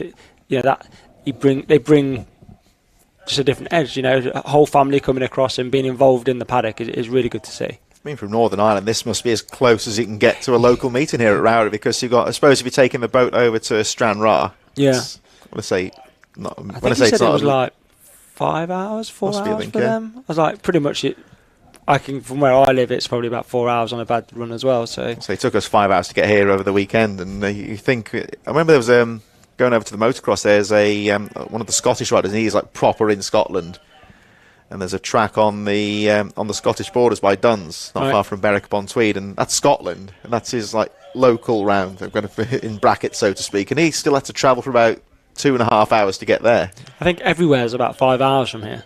I don't think anywhere's near. There's nothing near here. I think there is. It's like, I think these people, like, you don't get so many riders from the southwest in this series, maybe, not quite as much. But if you're in, like, proper into Devon and Cornwall, it's one of those parts of the country where everywhere is far away. Absolutely. And we have actually got some riders that come from that distance as well. So I'm not sure if they're here this weekend, but there's some that come, I think they live in Cornwall or Devon. So there's one or two, aren't there? I'm sure they're all here this weekend. That's a long route, that. Just goes on. And it's like, it's worse this time of year because of the holiday traffic. You've got to time your run to perfection when you're going down there. Absolutely. So at the moment you're joining us here at the Rich Energy, British Minibikes. I think we might be wrapping things up for a few moments, so because we've had a incident on the track at the start of the Ugly & Co Mini GP and Junior Supermoto 140. Rider going down at the start of the race, looping the machine out. Fortunately, was not hit by any oncoming riders, but nonetheless appears to have picked up an injury. There was an accident when the riders were slowing down for the red flag. One or two riders were unsighted and saw it too late. There was a bit of a nasty tumble when the red flag came out as well. So we are under a red flag situation. I think we're going to wrap things up for a few moments. My name's Chris Sorter with Derv Lane. We're going to take a hold on the race action and we'll be back in touch and back on the track just as soon as possible.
Here we are then at Rowrah for round number 2 of the Rich Energy British Minibikes Championship here at Rowrah. And of course we have had the red flag situation in the Ugly & Co Mini GP and Junior Supermoto 140. Pleased to say that we should be getting racing back underway in just a few moments. The riders taking to the track for their sighting lap.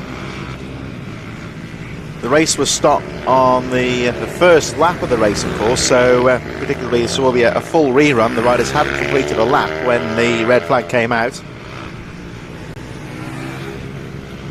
So they're making their way back round towards the grid. Had their sighting lap, got some temperature back into the tyres.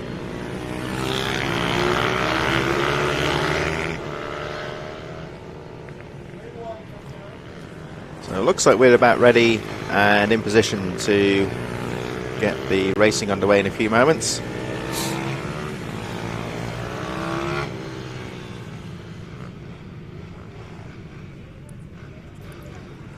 Last few riders on the line. This, of course, is the restart of the Ugly & Co Mini GP and Junior Supermoto 140.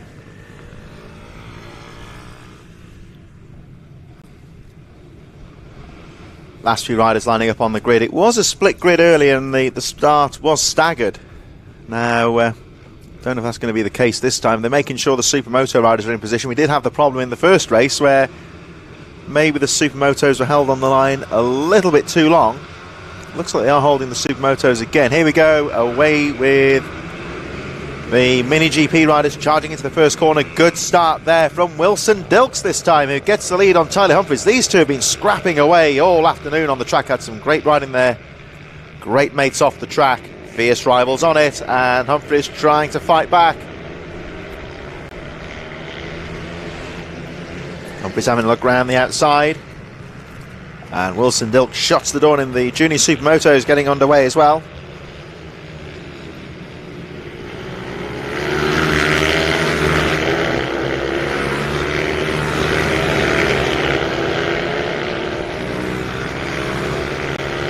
Wilson Dilks, your early race leader, and Tyler Humphries right on his tail in second place as they make their way round towards the pit corner. Mullen in there as well. Over the line they go for the first time.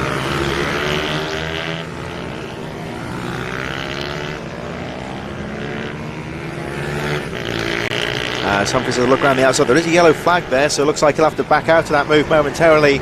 Wilson Dilks therefore holds on to the lead as they make their way back towards us. And again, Humphries will look on the outside. He's going to try and do the cutback as they come out of the corner.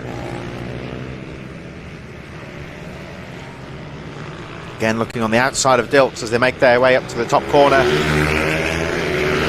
Corley Trevorrow well placed on number 42. Doherty also in there too, I believe, as we look down towards the back of the lead. There is Trevorrow.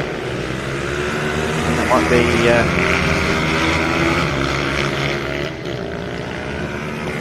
another battle there with Humphries and Wilson Dilks still leading the race here though as they make their way back towards us.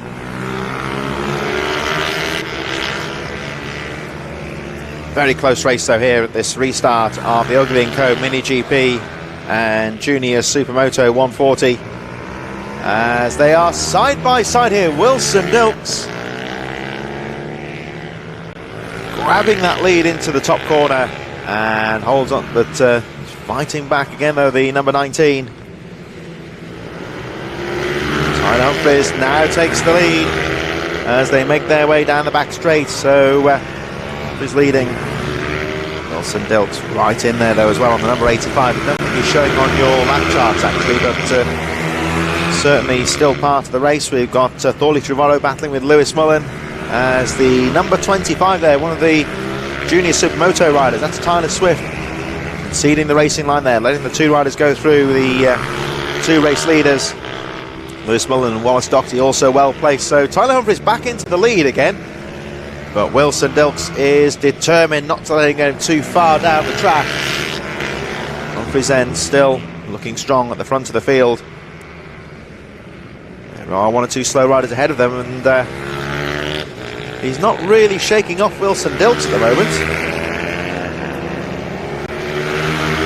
Here they come down the back straight, and well, halfway through this race, I would say Tyler Humphries' fastest lap of the race, 51.123. There's the battle with Trevorrow and Lewis Mullen. Oh, nice move down the inside. Doesn't quite come off there. Almost side by side over the line here. Great battle here though with Thorley Trevorrow. Lewis Mullen also well placed as they go over the line. Great restart to this race. A little bit further back in the junior supermotos. We've got the machine of Joel Grigg leading the way on the number 3. He's currently 11th in the race. As Mullen has a look down the inside again, but can't find a way through past Trevorrow. We've got George Bowes in second of the junior supermotos, Joshua Herring, Alfred Jenkinson, Arthur Woods and Tyler Swift, those 6 riders in the junior supermoto. But Tyler Humphries looking very strong in the GP race. We're looking at this great battle here with Lewis Mullen and Thorley Trevorrow. At the moment, I would say Mullen looks quicker, but can't find a way past Trevorrow, who is riding very well here, covering the lines, and quite a close race as Humphries continues to pull away. Yeah, really good start to the race. They've got the heads down again at the front, haven't they? As you can see, Tyler's just pulled a little gap now, a little back marker got in the way. He's still consistently white line to white line as well, using all the track, so sets a really, really good pace. So really good, another good ride by the looks of things by Tyler Humphries. Can't shake off Wilson Dilks at the moment. The gap has increased slightly, but I'd say it's only about 1.5, maybe 2 seconds. And of course, with having to battle, oh, somebody takes a hefty tumble there. We're talking about JSM riders going down. That might be in the high side there. The race goes on for the time being, of course, but still this great battle with Lewis Mullen. Again down the inside of Trevorrow, can't find a way through. Humphries goes over the line. And the red flag has been displayed. I wasn't too surprised to see that, because that did look like quite a hefty tumble. That was one of our junior supermoto riders going down. I think that may have been, yeah, you can just see them on the edge of the screen there going out of the Iredale's hairpin. He is sitting up though, so that's a good sign. But we saw the tail end of that crash, and It seems to hit the ground quite hard, so wouldn't be surprised that he's had the wind knocked out of him at least. Yeah, he I don't know what happened there. It looked like he crashed in a funny position because he's quite a way down the track, so I'm not sure what happened, but he ended like up some sort of tank slap, wasn't it, almost, with the looks of things? But you'd be sat upright for quite a long time there because the curb, as you can see on the screen, finishes quite early, so not sure what happened. Maybe he had a mechanical failure or something, but he ended up face down on the tarmac, and he sat up though, which is good, so hopefully he's all right. He's okay, and I think they'll call that as a result. Good to see the kids giving signals to others to slow down behind as well, which is what you want. So they are being sent straight back to the should be going to the pits, I think. I think they'll call that a result. I think there's only 2 laps left. So we were approaching the final lap, so I would assume that will be called as a race result with Tyler Humphries as the race winner. We'll get confirmation, of course, in a few moments. There's Wilson Dilks, who, of course, he had a very bad day here last year. And like I say, it's been great to see him back and running so well this weekend, and he's had a good afternoon so far. Yeah, he's definitely one of the stars of the future for BNB. Hopefully he's got a really bright future for himself as he continues to progress through. Really smooth. Had a really bad crash here a year ago, but now he's back on his feet and flying, so it's really good job. So the rider's back in the pits now. We haven't had official confirmation yet, but I assume that will be called as a race result. The red flag coming out right at the end of that race.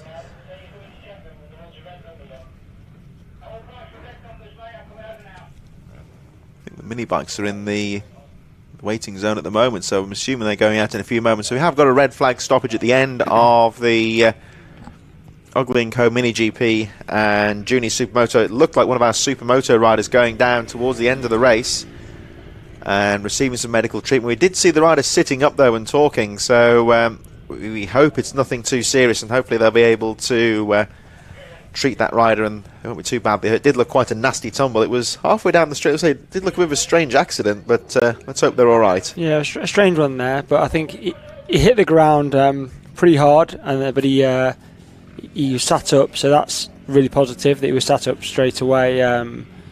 I think that because the bike was still in the middle of the track one side and he was on the middle of the track the other side, there wasn't really anywhere for other bikes to go, especially at high pace. So again, it's probably safer if he's not jumped up and jumped out of the way. It's probably quicker just to red flag it for the safety of others. Yeah, I think certainly the race directors here and the organisers, they don't take any chances. If there's a danger on the track like that and a rider struck on the circuit, they would rather calm the race down and throw the red flag out just on the safe side sometimes, I think, there.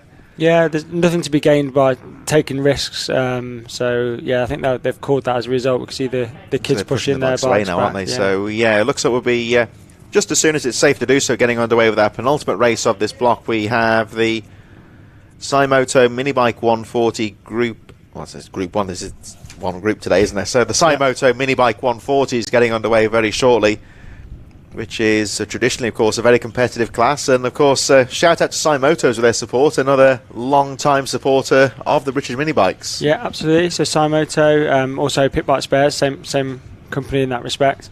Supply a lot of pit bikes to the championship, has supported this class specifically because of how competitive it is. You'll see a lot of Cymotos riding, and other brands, obviously. But, yeah, they do a lot to support a lot of people and pit bike racing. Continued supporters of British Minibike Championships, do a range of bikes from the little Bambino ones for the kids all the way up to what you see on the screen now, 140s, 160s, and all the spares and support that go with it. So yeah, really good company, really nice family orientated company as well, with Adam and the team there. Really good. So there's Harvey. I always remember Harvey Lasper. I interviewed him at Lid or somewhere last year and asked him. He gave a very Raikkonen-esque answer, I think. I'd say he asked him how he thought he'd get on tomorrow, and he said, well, tomorrow's in the future, so I don't know, but I'm hoping to do quite well. He's a lovely lad, isn't he? Yeah, he is, yeah, absolutely. He's a great rider to watch. We saw he does seem to have a knack of finding a gap somewhere on the track. When he sees half a gap on the circuit, he just seems to go for it. And yeah, he's aggressive, but I think you have to be here, and I know that not everyone is. Some people, like for me, for example, I have to go to work on Monday, so I'm not going to put myself in a position to have a smash if I can help it, but it's so tight in some of these races. You have to be able to commit to a pass, but you've also got to be able to trust that the guy next to you is going to hear or see you coming and give you the room. That's going to be a very good point at the next round, of course, Red Lodge, which is, Yeah. that's got to be about the most slowest technical track on the calendar, surely. Yeah, I've only read that one once. I know that there's one particular corner where if you go through it wrong, you basically hit your shoulder on the wall, which is bonkers when you think about it. But yeah, really tight infield, really twisty, really technical track. Makes for good racing though. Yeah, that's it. It's of course we can't go flat out everywhere, and I think Exactly. it's a skill on a technical track like that.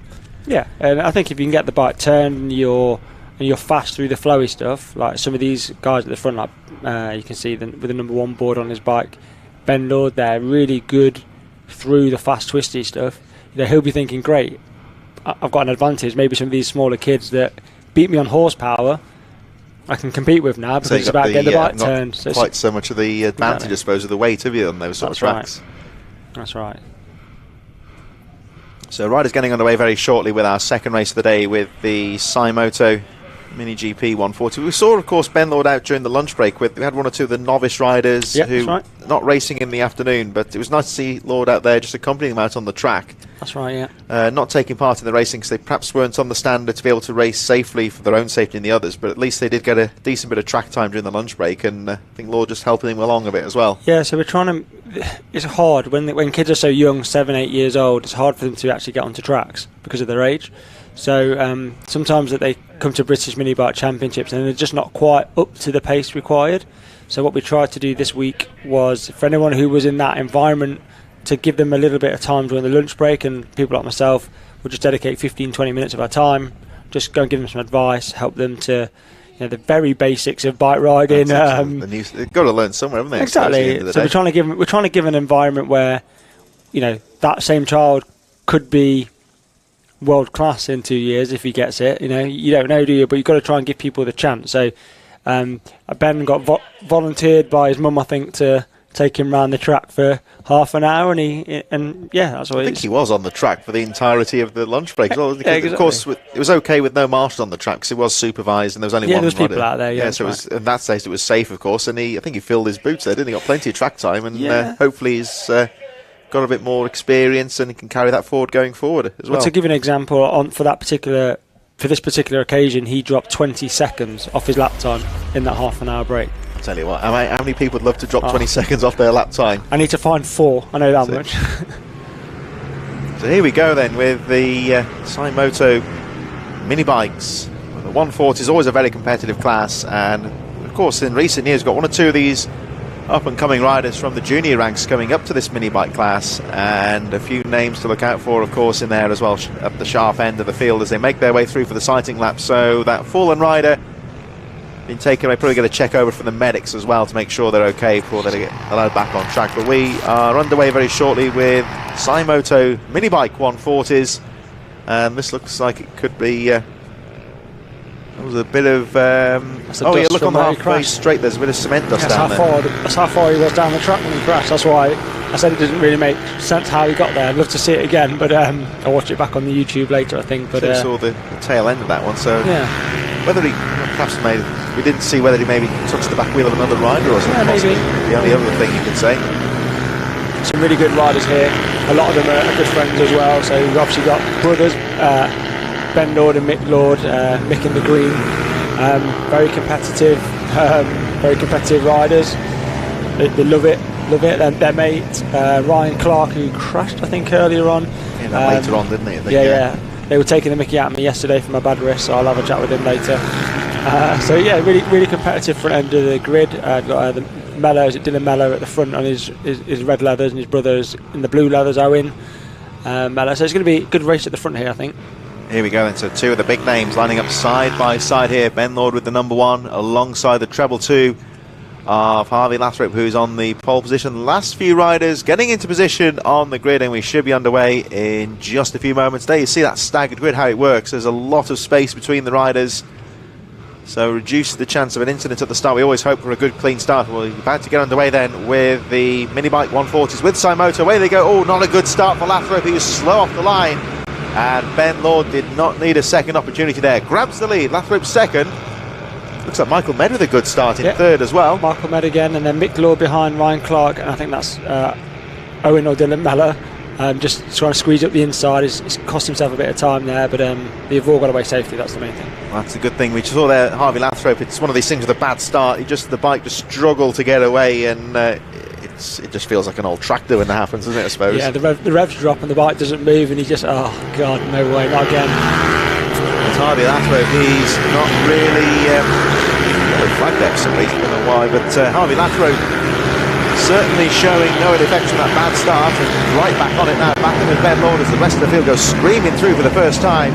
Ben Lord then, your race leader on the number 1, closely followed by Harvey Lathrop as they make their way out to the final corner. Lord trying to break away here, but Lathrop is not giving this up. He's very aggressive into that first little chicane, and here he comes, Lathrop. He's going to try and look down the inside. There's yellow flags on the circuit there, stationary yellows. Yeah, I'm not sure. It normally would mean that there's maybe a bike being moved or someone maybe broken down. There it is, on the outside. Yeah, so a stationary yellow, of course, that means it's more like a caution rather than... it's normally a caution. It could be the rider's trying to get out of the way or trying to get his bike parked in a safe position just to be, as you're approaching that area, just to be cautious of it. The important thing is they are still committed to keep on racing with the stationary yellow, aren't they? So, just no overtaking. The race goes on here as looks like the course is now clear, so full racing continues. Trouble on the Arndale's bend by the looks of things, though, with the back of the camera shot there. The race goes on, of course, and at the moment Harvey Lathrop can't find a way past Ben Lord as they go charging through, pretty much identical on pace, but again Lathrop very aggressive into that first chicane. Michael Med, Mick Lord, Dylan Mellor, Ryan Clark, Owen Mellor in there as well. 7th place Simon Wadsworth, Tommy Ullman, and Steve Humphries running out the top 10. Oh, it looked like a bit of a mistake there from Lord, a bit wide out to the hairpin, which might allow Lathrop down the inside. Oh, and that's it. Ben Lord said, no, not today. He said no, but he still picked his bike up and gave him the room. That's what's great about Ben. He's a really fair rider. You know, if someone comes through, he'll give him the room. You know, so to be fair, he could have. He closed, but he picked it up, and then he saw that he was going to get through, and he just laid it back down again. So really fair move. Really good riding. Harvey Lathrop then, he's not deterred. He's going to try again as we look a little bit further down. It's Mick Lord and Dylan Mellor. So Mick's trying to keep the young lad behind him in a minute. And Mick, another really good rider. Ben's brother, really consistent, usually really smooth rider.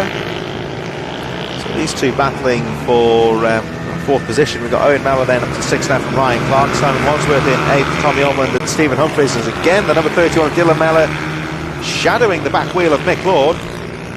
Was that Ryan Clark I think went down? I'm not sure. That was a strange. The back end just seemed to step in, maybe a bit too aggressive into the corner or something. That was a very strange incident. I think the bike on lean and full throttle. It said no, thank you very much, and gave up the ghost, and down he went. But I'm not sure who it was.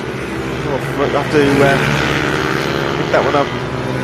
Follow that on the lap chart when they come through. It could be Tommy Almond. It could be Tommy. There's one of those 3 around there, so we'll get confirmation, of course, when they come around this time on the lap charts. Rider appears to be okay. And Dylan Mellor's got Mick Lord on that lap. Oh, he has got through, hasn't he? So Dylan Mellor up in position. Harvey Lathrop has taken the lead out of our camera shot by the looks of things on that previous half lap as we concentrate on this battle for 4th position.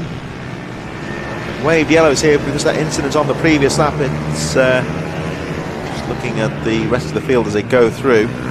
Definitely not Ryan Clark, so my apologies there. We thought it might have been the rider who was behind this little battle. Tommy Ullman, Stephen Humphries going through as well. So we're not too sure who the fallen rider exactly was. The top 10 possibly. Here we see the lead battle now, and Harvey Lathrop then into the lead. But look at Ben Lord in second. He's not giving this one up. He gets a nice stride out into Summers Bend in towards the pit corner.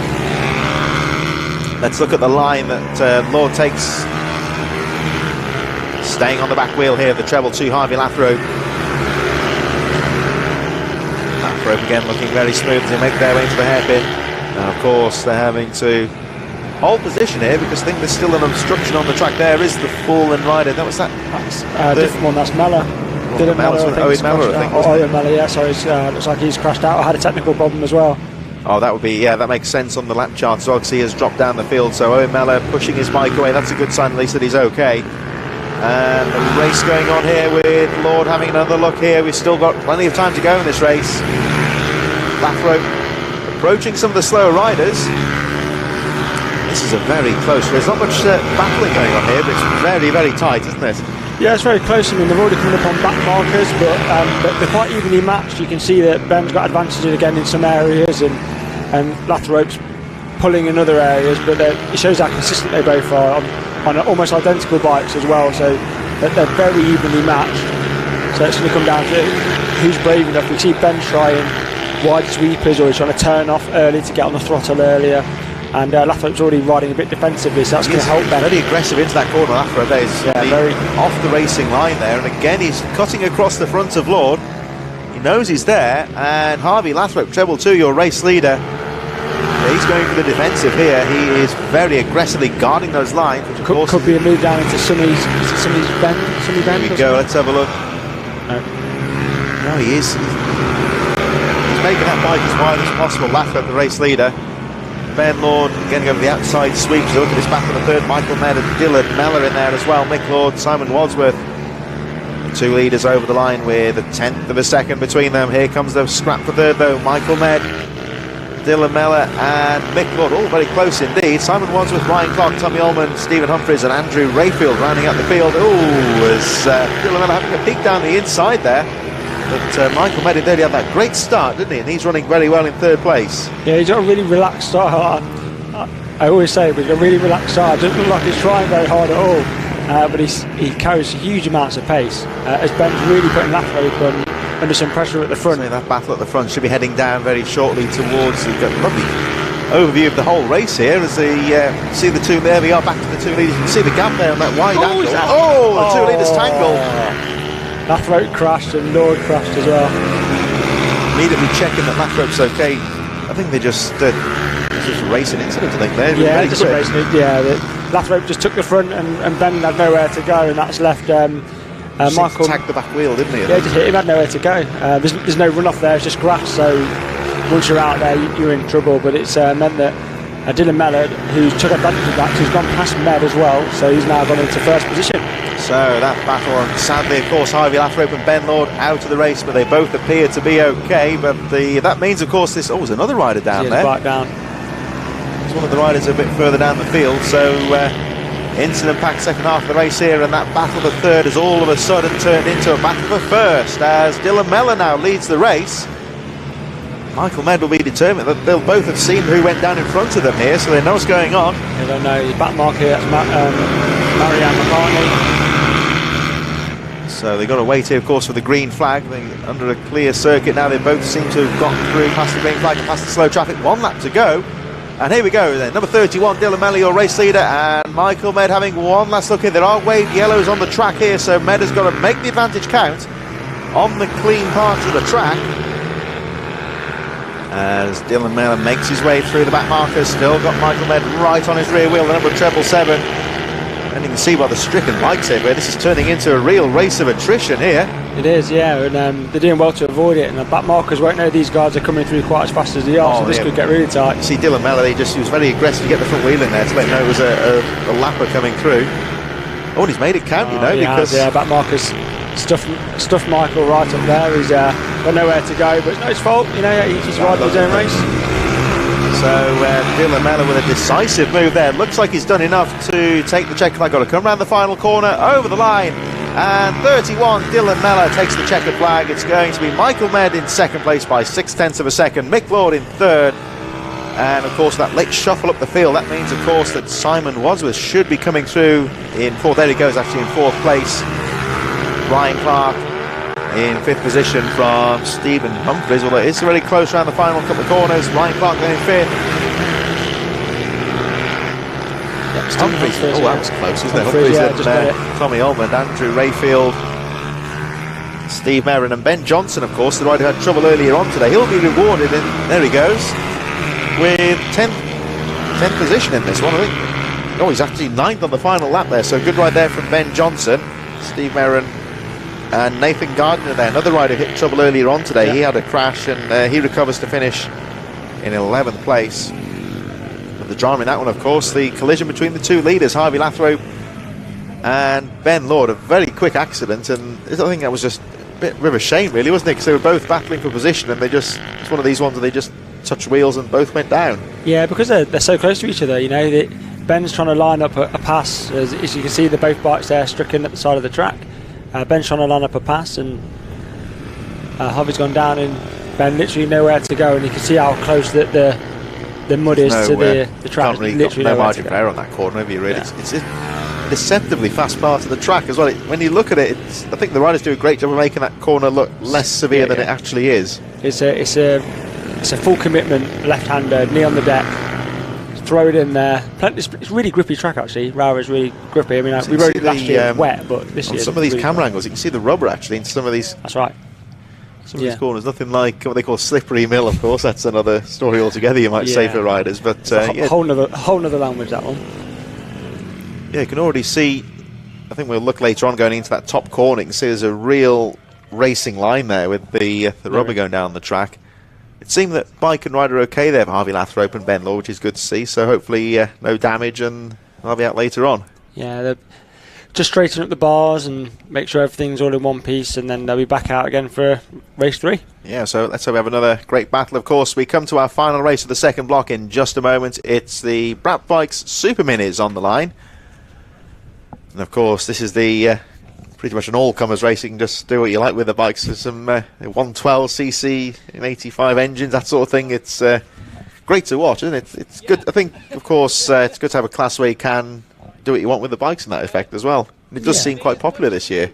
Yeah, it is popular. If and when everyone's available, because obviously the TT's on, so some people have travelled across and stuff like that. So when it's a full grid, this is a really competitive class. And you do have the guys, like I said, with the horsepower at the front, and you have the guys that may be more stock in the middle, but everyone's racing someone still, and it's at a fast pace, so it's really good. Yeah, a few people seem to be picking these bikes up for this year. Just a shout out to Mark James Cockfield from Vicky Cockfield there, with cheering him on Mark. as well. He looks like he's having a good weekend, Mark. Yeah, great to see people getting behind their riders, of course, across the weekend. As we move on to our final race of the second block, of course, we do have one more block of racing to go for the afternoon. But the Brat Bike Super Minis should be out, and we can hear the buzz in the background from the commentary tower here from the Brat Bike Super Minis.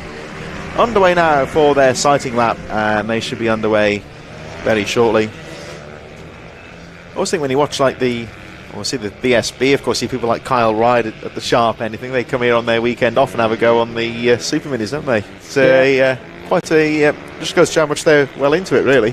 Yeah, and when they do come down, it really puts into perspective how good they are, because the way they control the bike and the speed that they're going, it's really fast. They're really aggressive. They pass you like you're going backwards. It can be frightening at times. But yeah, some of these bikes are just awesome. You can hear the ring of the two strokes as they fly past you on the straights. It's good fun to watch. I always think as a clubman rider, you can realise everything's relative when you get the opportunity. The thing with motorsport, particularly bike racing, it's one of these sports where you can be an amateur competitor, a clubman competitor, and you can still realistically train or race with the pros. Like, say, if you're a football, if you're a Sunday league player or a Saturday league county player, you wouldn't be like a Carrington with the Man United players, and you wouldn't be lining up, in a match with them. But you go on the track, and then like a pro comes past, and you might keep up with them for a corner or so, and then without realising it, you've made a mistake and they've gone. And they've gone, yeah. Shows, doesn't it? Oh, another great start there from Paul. He's great off the line today, isn't he? He is. He's getting off the line and getting into that second place. Oh, and right on cue. Oh, if he saves that might be the best thing I've ever seen on. That was. That's Randy Mamola. That is. He has stayed on. He stayed on it, hasn't he? Wow. So of course he can carry on. He didn't crash. That was a save. That was from Paul Baxter. That is a great save. So he got it wrong going through the chicane, hit the curb, slightly off angle. Threw him off the bike as well. Launched him off the bike, and he ran next to it for a bit and managed to bring it back down. Absolutely awesome. Well, that reminds me of there's an old shot somewhere. Remember Randy Mamola years ago in the 500 Grand Prix? He high-sided it, somehow hung on. He was like rodeo riding it down the track. Breaking with his feet. That was brilliant. That was a brilliant bit of riding. It's a shame for him, though, because he's in last place now. But here we go. We need to go and buy him a coffee after this for sure. Definitely. But, good start here from Mozzie. He's behind Jordan Pritchard, so battle of the four strokes, let's say. So you've got a Bucci, I think it is. It might be a Parker 190, so Daytona 190 versus Jordan Pritchard, who's on the CRF.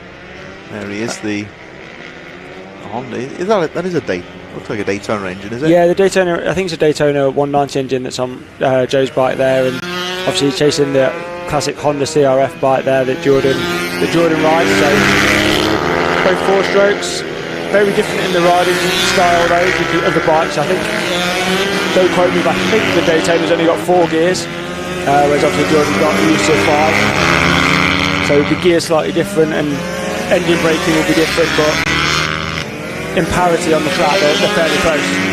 So Jack Bednarek with that very well turned out Husqvarna, we'll say 85cc machine, but it's running the oversized barrel 112cc, which makes that a really potent motorcycle.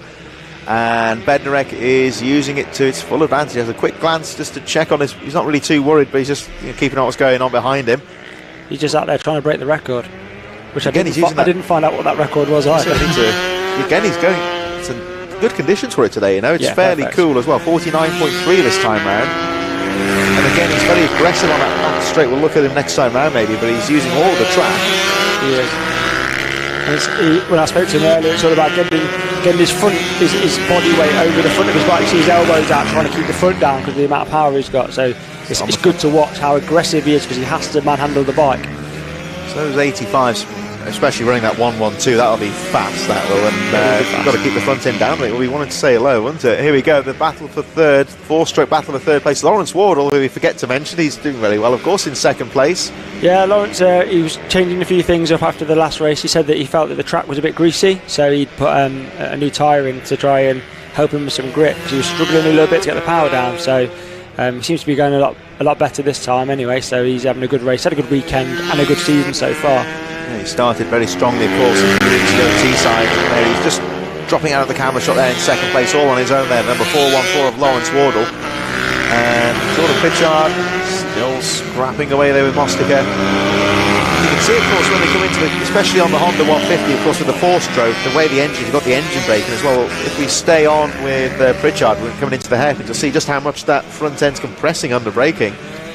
Just goes to show how powerful the brakes are, how much the engine braking is. He has a good setup though, Jordan, so his brakes and his balance of his bike will be good, so he rides it really hard. He's not the smallest chap, I've ever met him. He's a giant of a guy, so to be as competitive as he is on that bike, he rides it really well, but it also allows him really good corner speed. He's really good around the bends. I see young Jack Knight's here battling with Nathan Smith.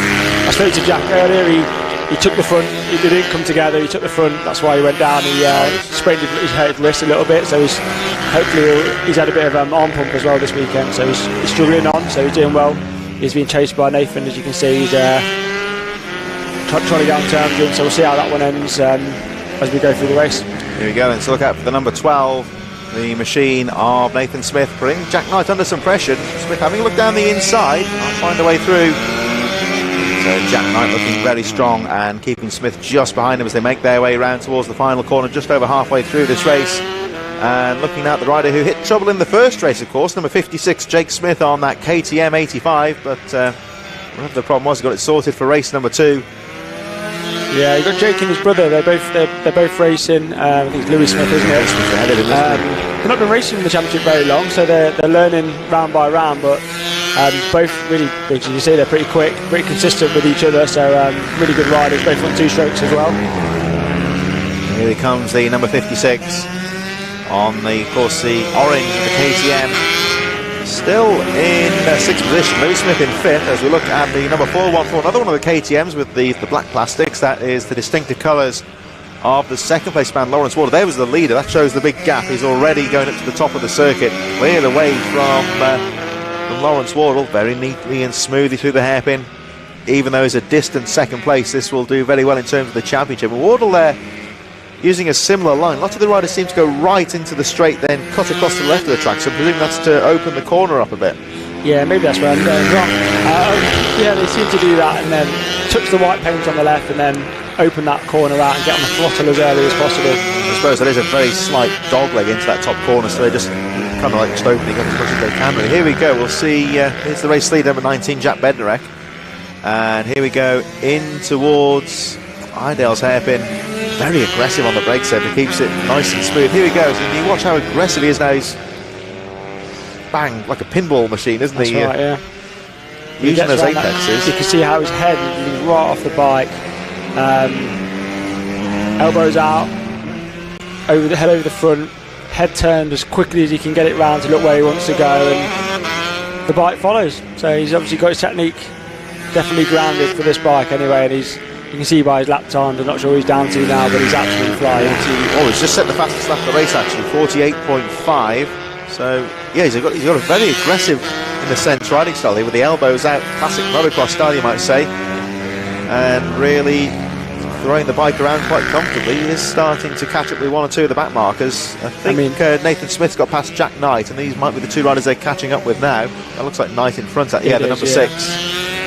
So struggling with the sprained wrist. He had a nice back on it when we had the break. So yeah, look at the speed difference down here. Watch. Oh, he's straight through on the outside of him there. He's carrying some speed there. The race here with Jack Bednarek. Now closing up on the number 12 Nathan Smith, who is currently in 10th. Smith actually closing up on Robin Kyle as they go over the line. So Robin Kyle over the line. Then it's closely followed by the number 12 Nathan Smith. Smith, the last rider on the lead lap as Jack Bednarek goes into that final lap. And here they come. They're having their own battle. Oh, and is he going to get past? I think he had a look at Kyle, but thought better of it. Yeah, and that's what I mean about the aggressive style of riding. You can see he just makes a decision, he goes through, bike's gone, and off he goes. So 2 people in 2 corners from an absolute country mile back, and off he goes. So Jack Bednarek leading clear at the front now as the battle goes on behind him between Robin Kyle and Nathan Smith for 9th position. Bednarek down towards the final few corners, looking very smooth indeed. It's another, at the moment, looking like a comprehensive race victory for him. In towards the paddock corner, this double apex right-hander, and number 19, Jack Bednarek back on the power and takes the checkered flag. Robin Kyle just put Nathan there. Drag race to the line there, very close there with Robin Kyle and Nathan Smith for 9th position, with Jack Knight running out the field in 10th place. Coming back though to the action further down the field, well, say further, this is 4th place.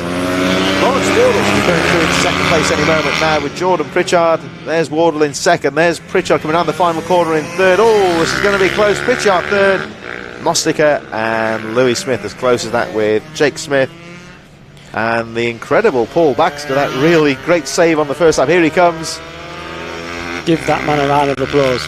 What a save. What a save. He was lucky to stay on the bike there, did very well to control it. So Louis Smith dropped his lap time considerably in this race, down to 50 seconds. So that's probably the best he's gone this weekend. So in the last race, pretty quick, isn't it? In the last races, if he gets a good start, he could potentially cause some problems to Lawrence Wardle, because he was definitely catching and faster than the 2 in front of him. Yeah, that's matching. That's pretty much matching Lawrence Wardle for his fastest lap there, give or take a few tenths. So yeah, definitely think if he can get away on that final race of the day later on today, he could be a factor in this one. So the second block of racing drawing to a close here at the 2nd round of the Rich Energy British Minibike Championships here at Rowrah in Cumbria. We're going to move on to our 3rd and final block of racing, and the final race for the AMR Moto Mini GP and Junior Supermoto 90s getting underway in just a few moments. So I think the unfortunate Derv having to reach for the painkillers here.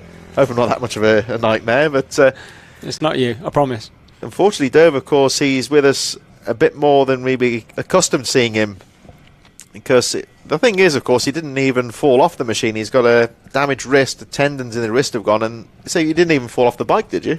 No, I didn't. I rode round and it hurt, and I came in and it was just swelled up. So I was like, oh, that's unusual. But then from that moment on, it just got worse and worse all day, and I've got this swelling all in my arm, so I need to go and get that checked out. The arm's quite nastily swollen there, so he's taken a point in the commentary point this weekend. It's one of these things with bike racing. I mean, especially with motocross, when you're putting the leg out in the corners.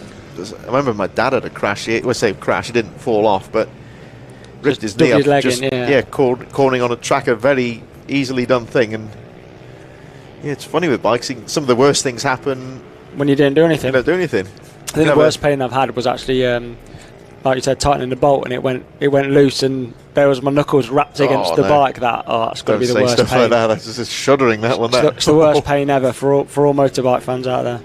Have you ever caught your knee on a foot peg? Oh yeah. Oh, and you're walking around like John Wayne all afternoon. I'm surprised all parents of BMB are not wearing shin pads. In fact, I might start selling them, because the amount of times I used to walk into my son's foot pegs pushing the bike through the paddock. Oh my lord!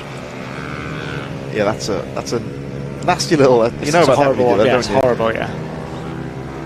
And they always make me look on the motocross bikes. They have these nowadays. They have these massive foot pegs. They're almost like studs on Spikes, the top. yeah. They're like scary to look at. And yeah, if you catch your knee on them, you know about it. Yeah. So here we go then with our third race of the day for the AMR Moto Mini GP 90 and Junior Supermoto 90. Harvey Saville has been the rider to look out for, number 41 in this race throughout the afternoon. So from some about, was that a?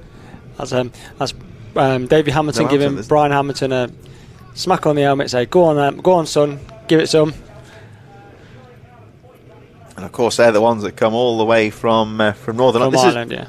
This is their local race, you might say, in the whole scheme of things. So that just goes to show, doesn't it? That is crazy. And it's good to see we've got, obviously, BMB is starting to look at the mini motos as well. So we've got a mini moto here this week, going around with these bikes as well. You can see them on the far right. Really good to see. Oh yeah, the mini moto. There was another wheelers there. Potential loop out there, but he did. That was Harris Toll, number 30. Oh, it was actually Leo Soliu. My apologies. Leo Soliu, front wheel popped up to say hello there, but he did well to control it. And this time it looks like Harvey Saville has got the jump on the field right away, because Harrison Quincy didn't get the best of starts there. No, he didn't. And I know Hamilton up to second momentarily. Yeah, Quincy. I think Hamilton's lacking a bit of pace down the straight on that bike. I think he's struggling a little bit, so it shows how well he's riding, because you can see the guys just pulling away as they go down the straight. I'm not sure if he might have something wrong with the bike or something like that, but lacking a little bit of straight line speed on the, I think it's a Lovali he's riding there, but Harrison didn't get a good start, no.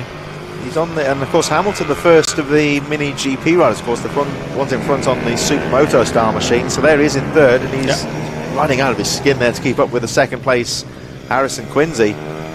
As this time Harvey Saville has had to work for his first two race wins, but he's got the jump on the field at the start here. He can control the race from the front, and he'll be looking to maintain that pace, keep it together at the front of the field.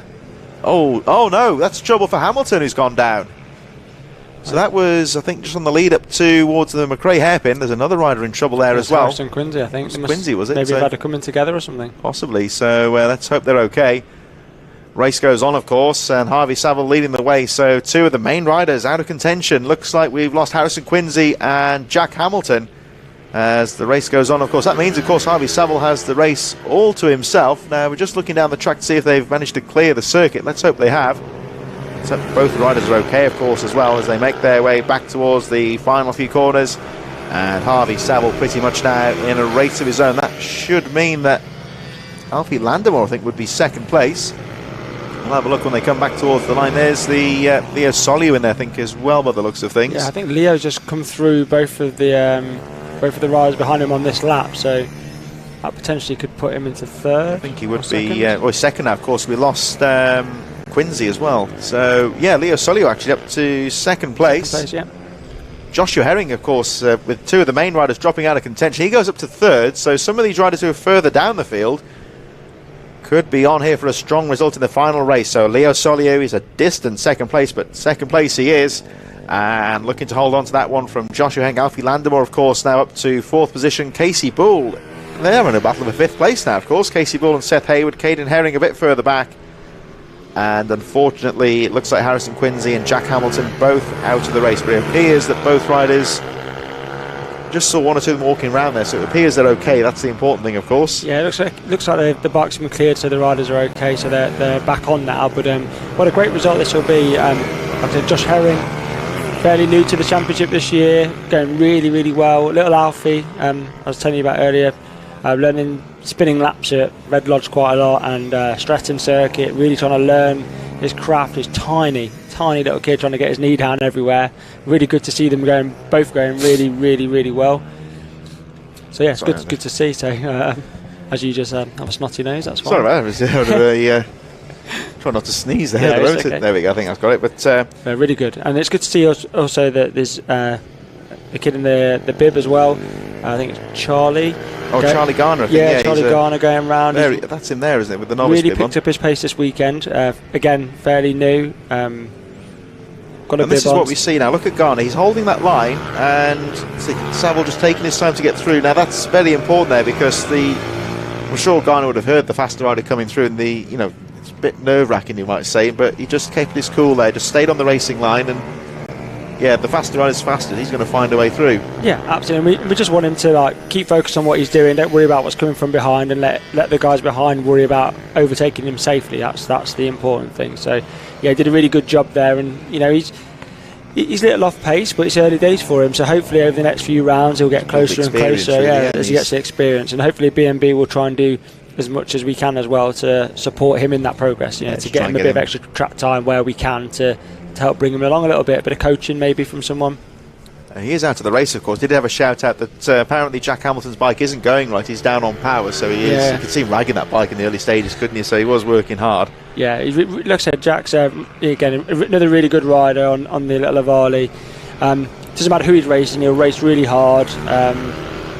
It's a shame to see him go down. He must have made a little mistake somewhere and took the front or something. But it's a shame he's out of the race. But a good weekend so far.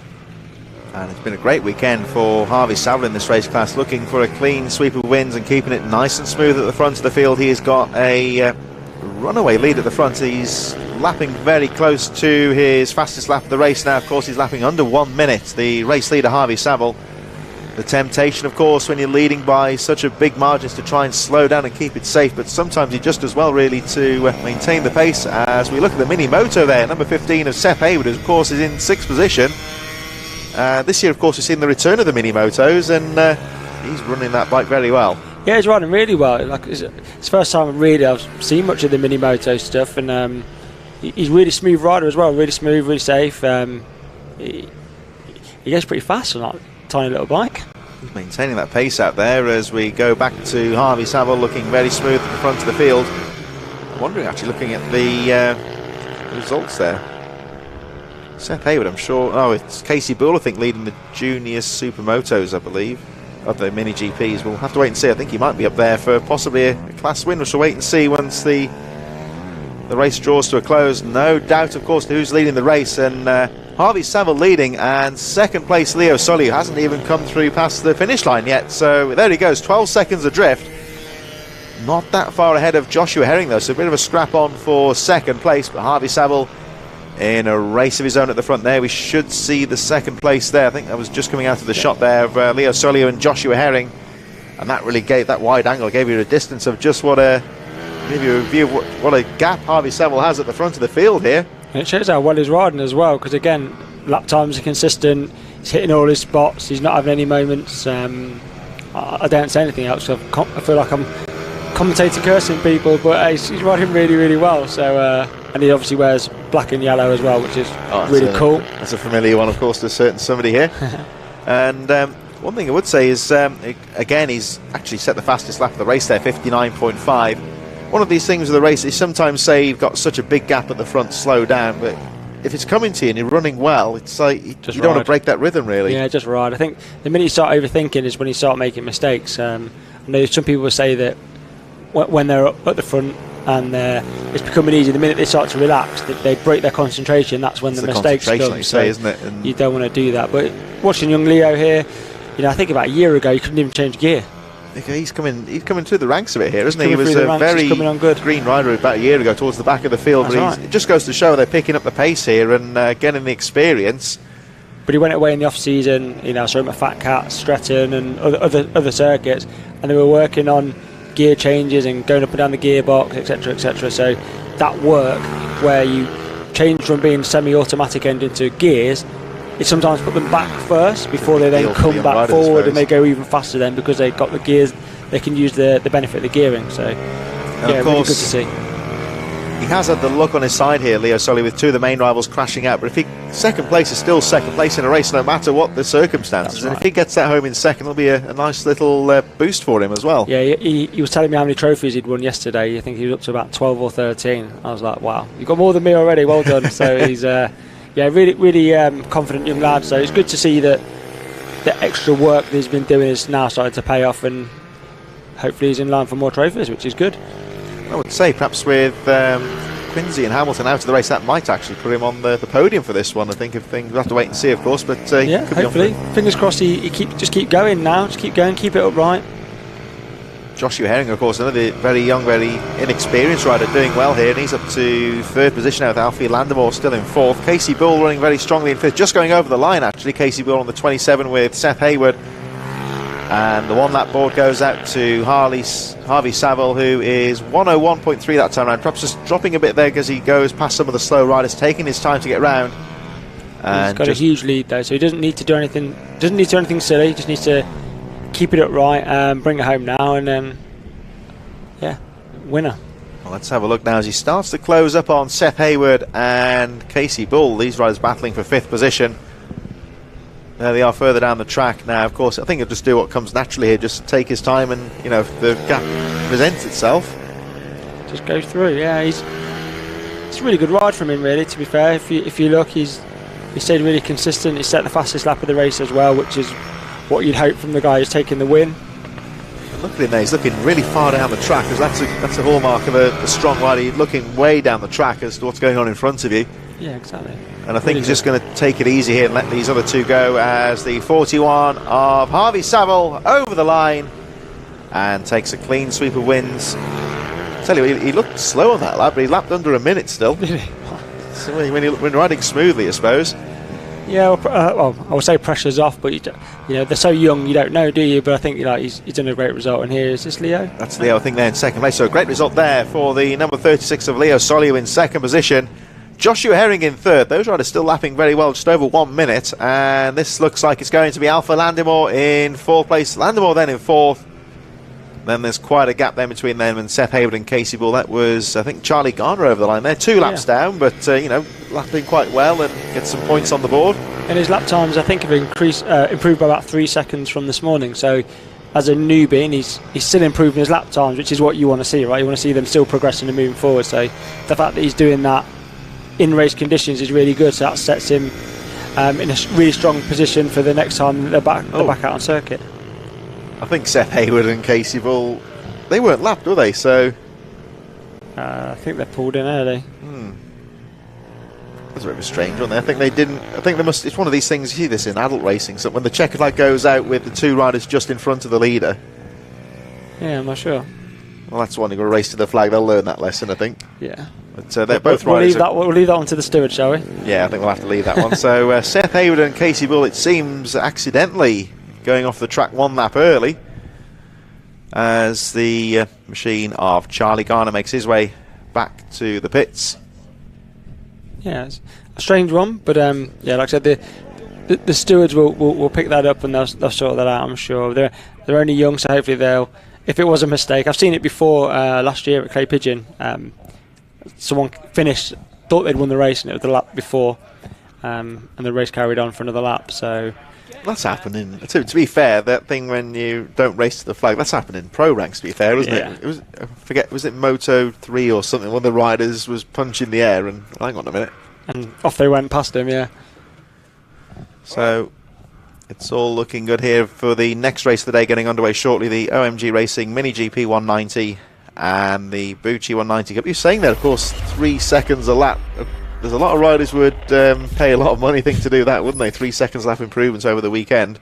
Yeah, but it's really difficult. Like I said, when you get to your full-out pace, how do you find more time? That's a challenge. So I had a track walk with a rider faster than me yesterday, and that was good enough for me to pick up half a second. I always think when the faster you get in racing, the more the margins are there. It's like we're talking on the podcast about Formula 1 over the winter, weren't we? When you say, like, Lewis Hamilton and Max Verstappen are the best drivers, and you get this lazy, I think, it's all about the car. But they are better drivers, but they perhaps might only be a few percentage better than the guy at the back who's paying to get on the grid. And that's that little tenth of a second that makes all the difference between being the greatest in the sport and struggling to get on the grid. I mean, machinery definitely helps, but you can see with George Russell, phenomenal driver, put him in a good car, he's going to go well. But is he better than someone who's in 10th place in a bad car? I don't know. It was. I think it's like you say, the cream gets to the top, doesn't it? And it's always they're always saying about, like, say, back in the 80s, Ayrton Senna, for example, he wasn't much better than the guy who's struggling to qualify on the grid. If you put them both in a race, they'd be fairly equal. Yeah. But it's that little tenth of a percentage here and there that makes the difference. What makes one a great? Exactly. That's when you get to the top end of the sport, I suppose. Yeah, I mean, and you'd like to see more of that in motorbike racing. It is very at the top end. It's very much about money and sponsorship. I don't know if you've seen the Chris Rowrah story. It was like it's on Amazon Prime. Yeah, so have a look at that. It talks about the costs that go into motorbike racing. The amount of money that he needs to raise in sponsorship to be able to do his job is incredible, and that's what. If these guys want to get to that level, at the top of BSB level, it's going to cost them a fair bit of money. So it's essentially got to be a businessman as well as a rider, really, when you get to a certain point. Or have a good dad or mum who's good at social media or something. Yeah, you got to. It's hard. I mean, there's so many people looking for sponsorship, especially with the climate the way it is at the moment. Companies don't really want to fork out a lot of money on stuff. So yeah, any opportunity you can get to get money and sponsors and supporters in the bag early is going to be really, really useful. As we see the start of this race, 190 class. Great start by Kobe Garbutt on the outside. Oh, look at that down the middle there, though. That was wow. Yeah.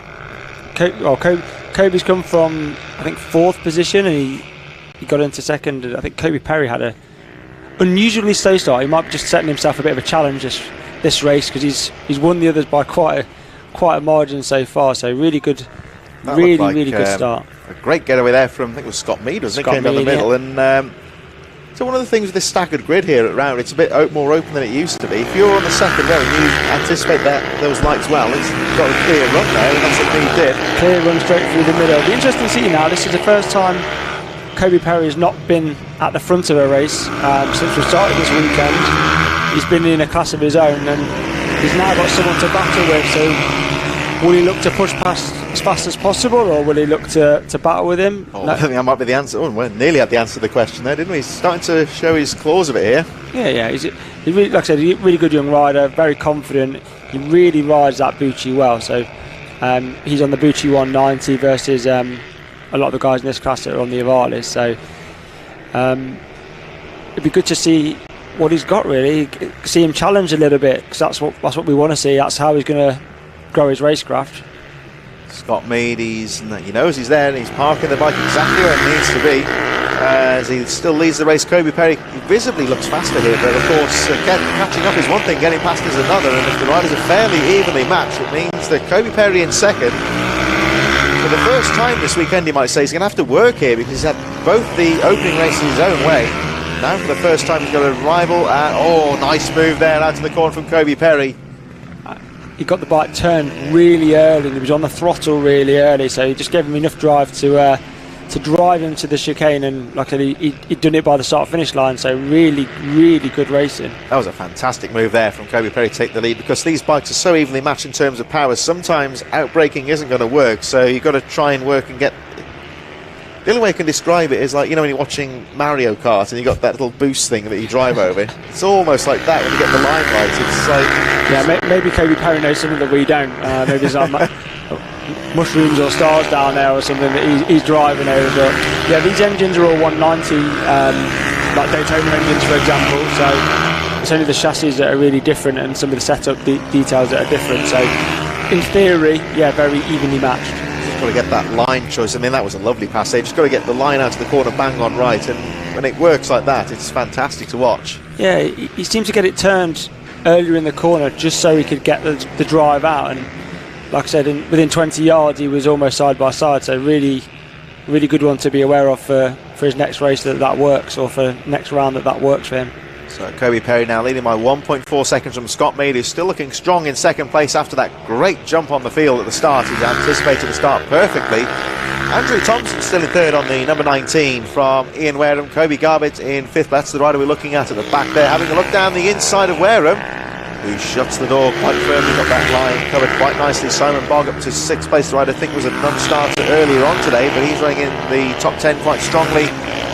Tim Patterson, Dan Deering in 8th position, and Izzy Carter rounding out the field as they make their way through. So the gap goes up to 2.7 seconds. We look at the race leader here, number 53, Kobe Perry.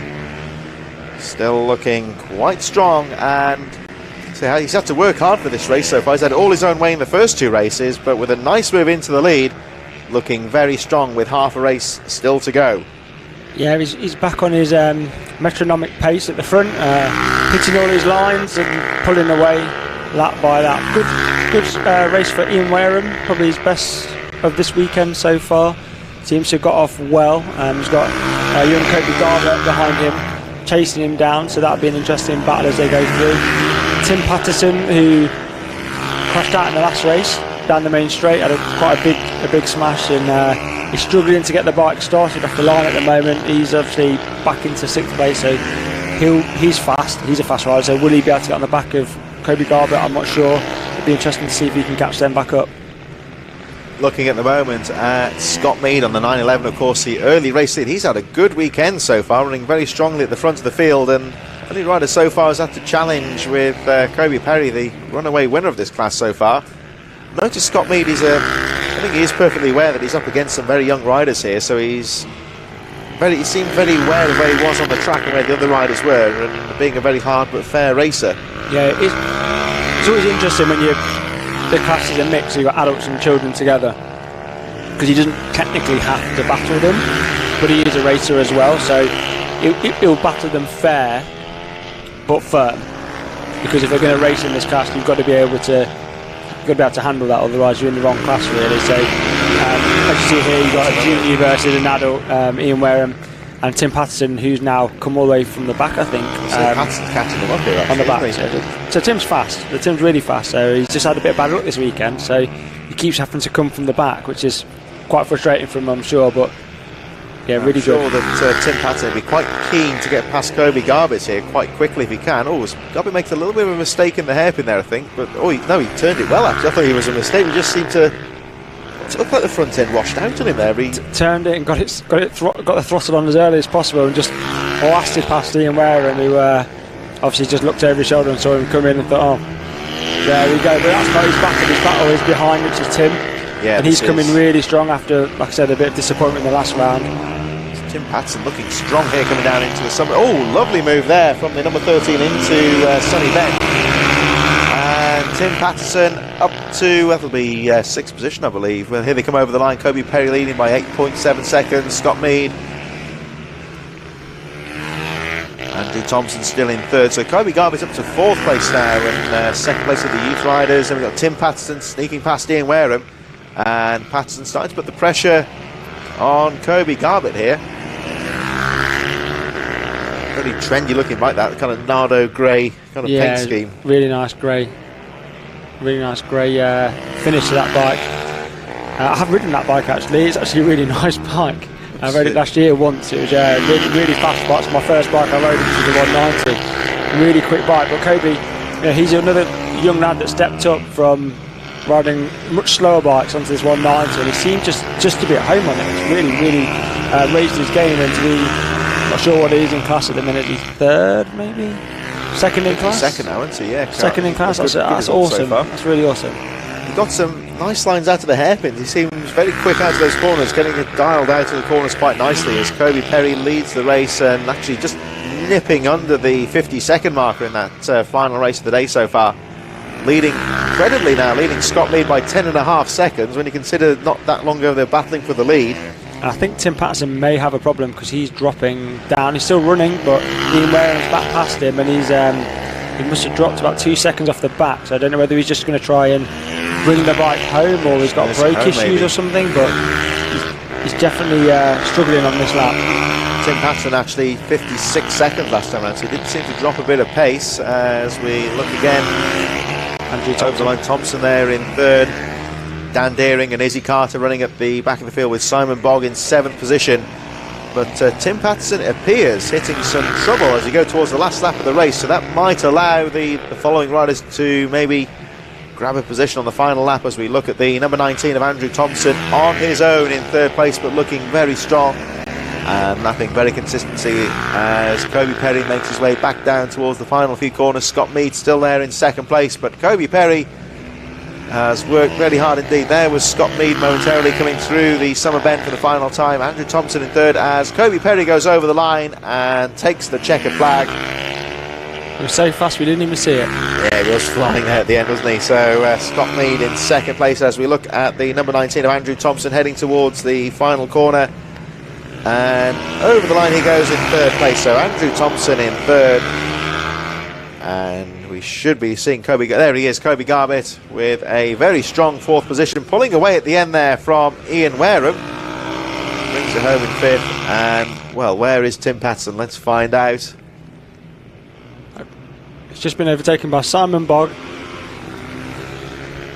Just on the line there, just pips him by a couple of seconds. His pace dropped off, so he's definitely got some sort of problem with the bike. He dropped considerably a long way down, didn't he, from where he was running, and yeah, I'll have to find out what that was all about later. I think way slower than he was early in the race, so Tim Patson has to bring it home in seventh place. Dan Deering and Izzy Carter running at the field. They just got lapped at the end there by Kobe Perry, the race leader, so great ride there for Kobe, and of course for that guy in shot there, number 911, Scott Mead, who's had a good afternoon's racing. Yeah, he's fast, he looks really fast, and he's I've not seen him before, but he's obviously come in, and he's definitely representing. Like I said, I've not seen him raced in this class before, so it's a new name there, and he's new name. He's taking it to the Tim and Andrew and Ian.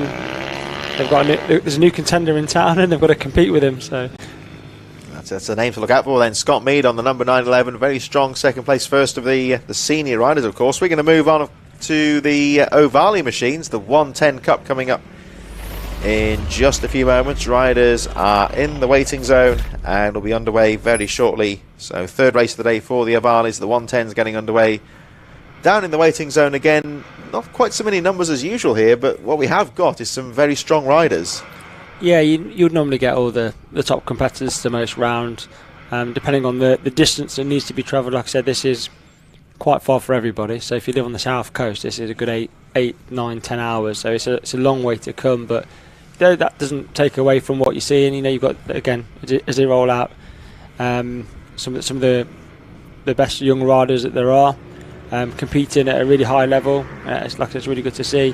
You see Jonathan Payne there with his golden helmet. I think he broke his femur last year. So, you know, he's recovering at the moment, coming back. So shout out to him.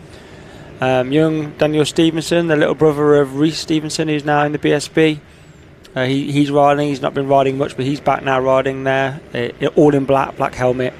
Just on the screen at the front of the screen, you can see like there. Reece Stevenson, all in black. He was. Yeah, they do.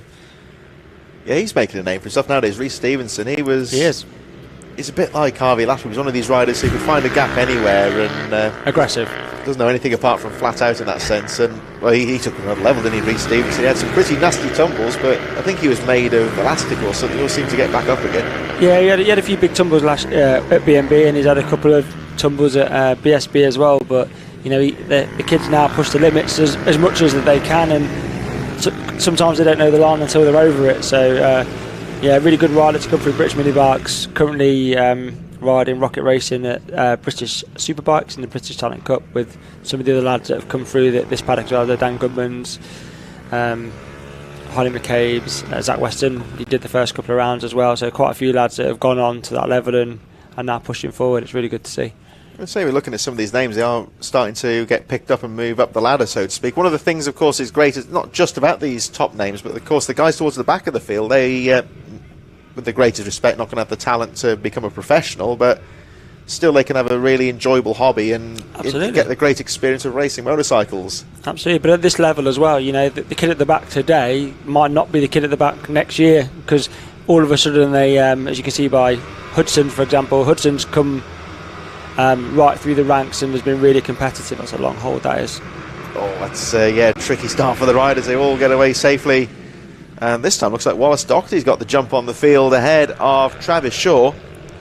What's happening with Travis Shaw with the transponder? It doesn't seem to be picking up again, but of course the lap scorers have got this under control as he has a peek down the inside there.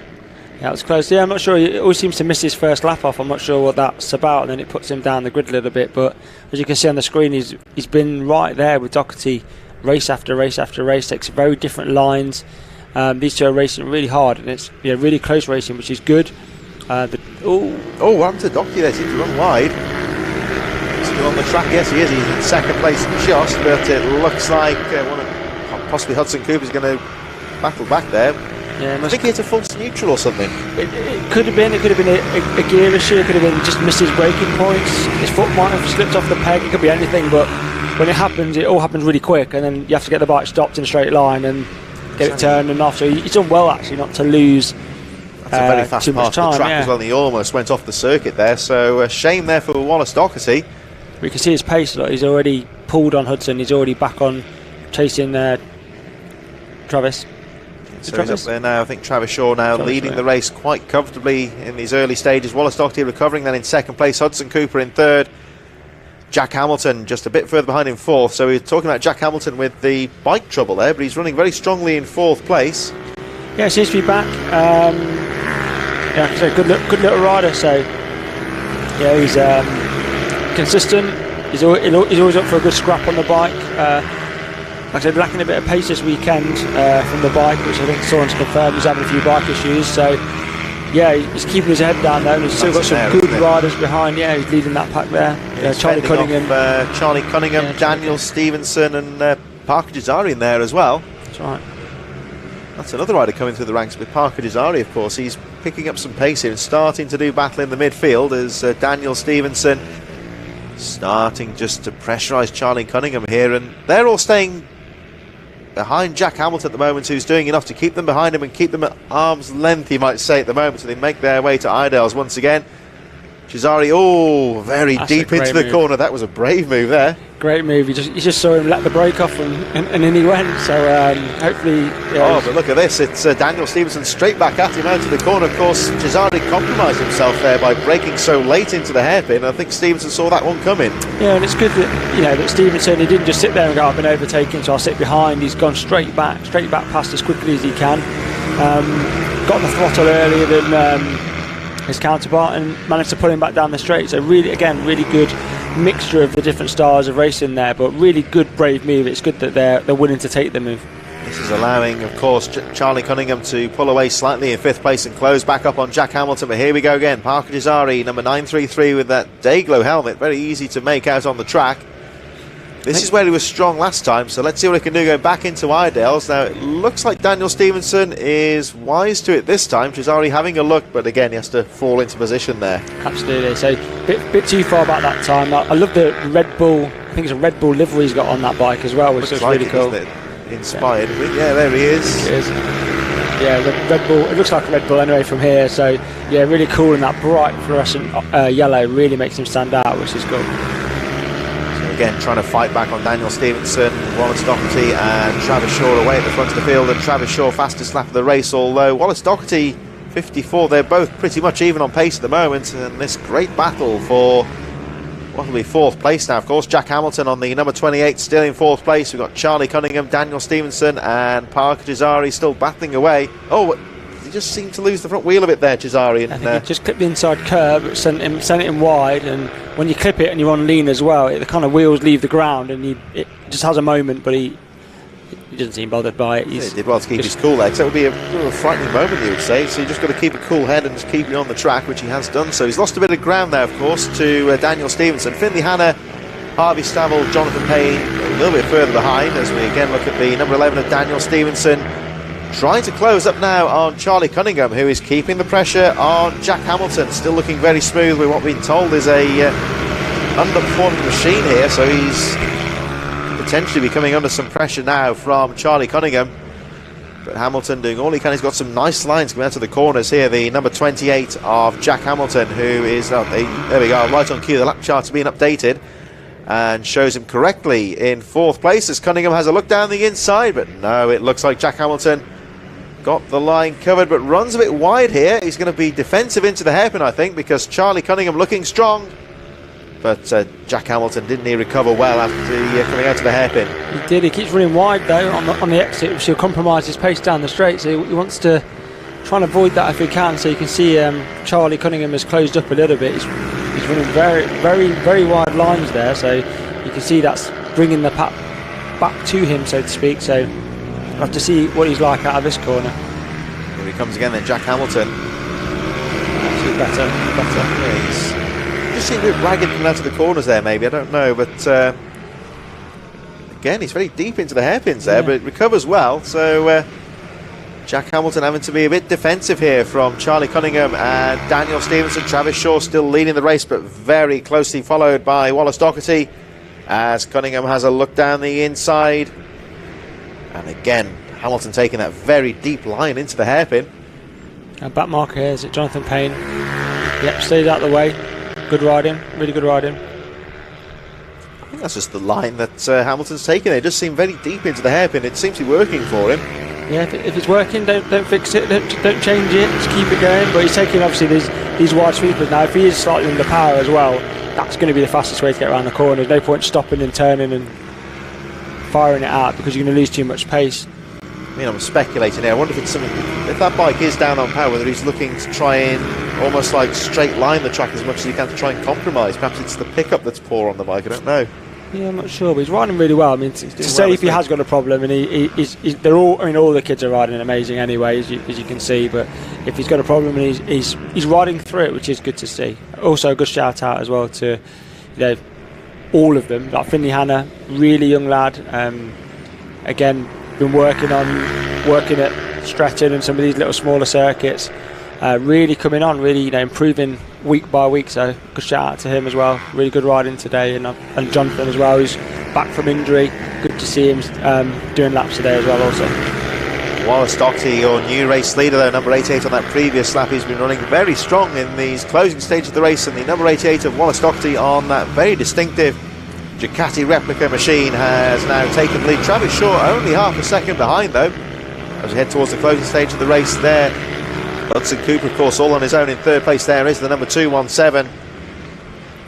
We should see our two leaders in the camera shot. There they were very shortly, and Travis Shaw starting to put the pressure back on Wallace Doherty. Recovered from that mistake early in the race and has now taken the lead. There is the number 217 of Hudson Cooper, back with the leaders now though.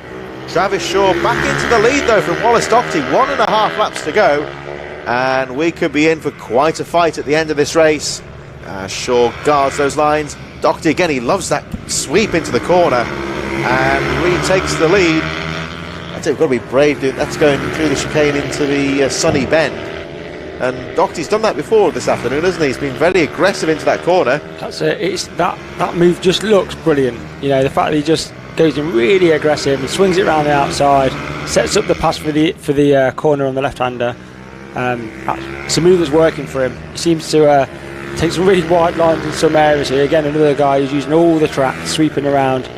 It's going to be a good move if Travis can get past him now before the checker flag. So let's see what Travis Shaw can do. Of course, Wallace Doherty is going to be the rider on the defensive on the second half of the lap as much as he possibly can, as Travis Shaw going to try and pull something out of the back here to snatch the victory, as Wallace Doherty on the part of the track where he's generally very strong here, but Travis Shaw right on him,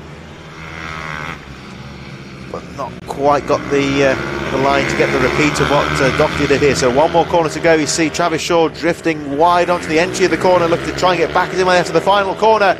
Oh, but look at Wallace Doherty, parks the bike on that last corner, takes the victory by 1/10 of a second.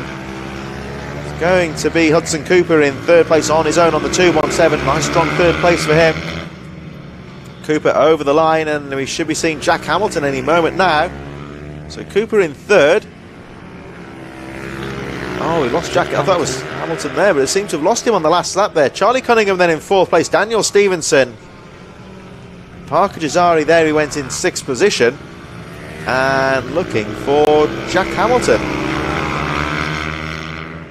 Now this is Harvey Saville and Finley Hanna, I think, isn't it, Derv? Yeah, it is, yeah. Jack, I don't think he's come through unless... No, he's obviously not finished the race, or he's had a bike failure or something like that, I'm not sure. But it's a shame there for Jack. I haven't seen him on the track either, so no. Must have slipped out of contention. That's a shame for Jack Hamilton. Is that him? No, that's Jonathan Payne. That's Jonathan Payne.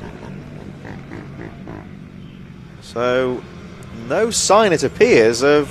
I didn't see him at all on that last lap. I thought he was in the battle there, but seems to have dropped out of contention. That's a shame for Jack Hamilton. Not quite been his day today so far. No, couldn't see him.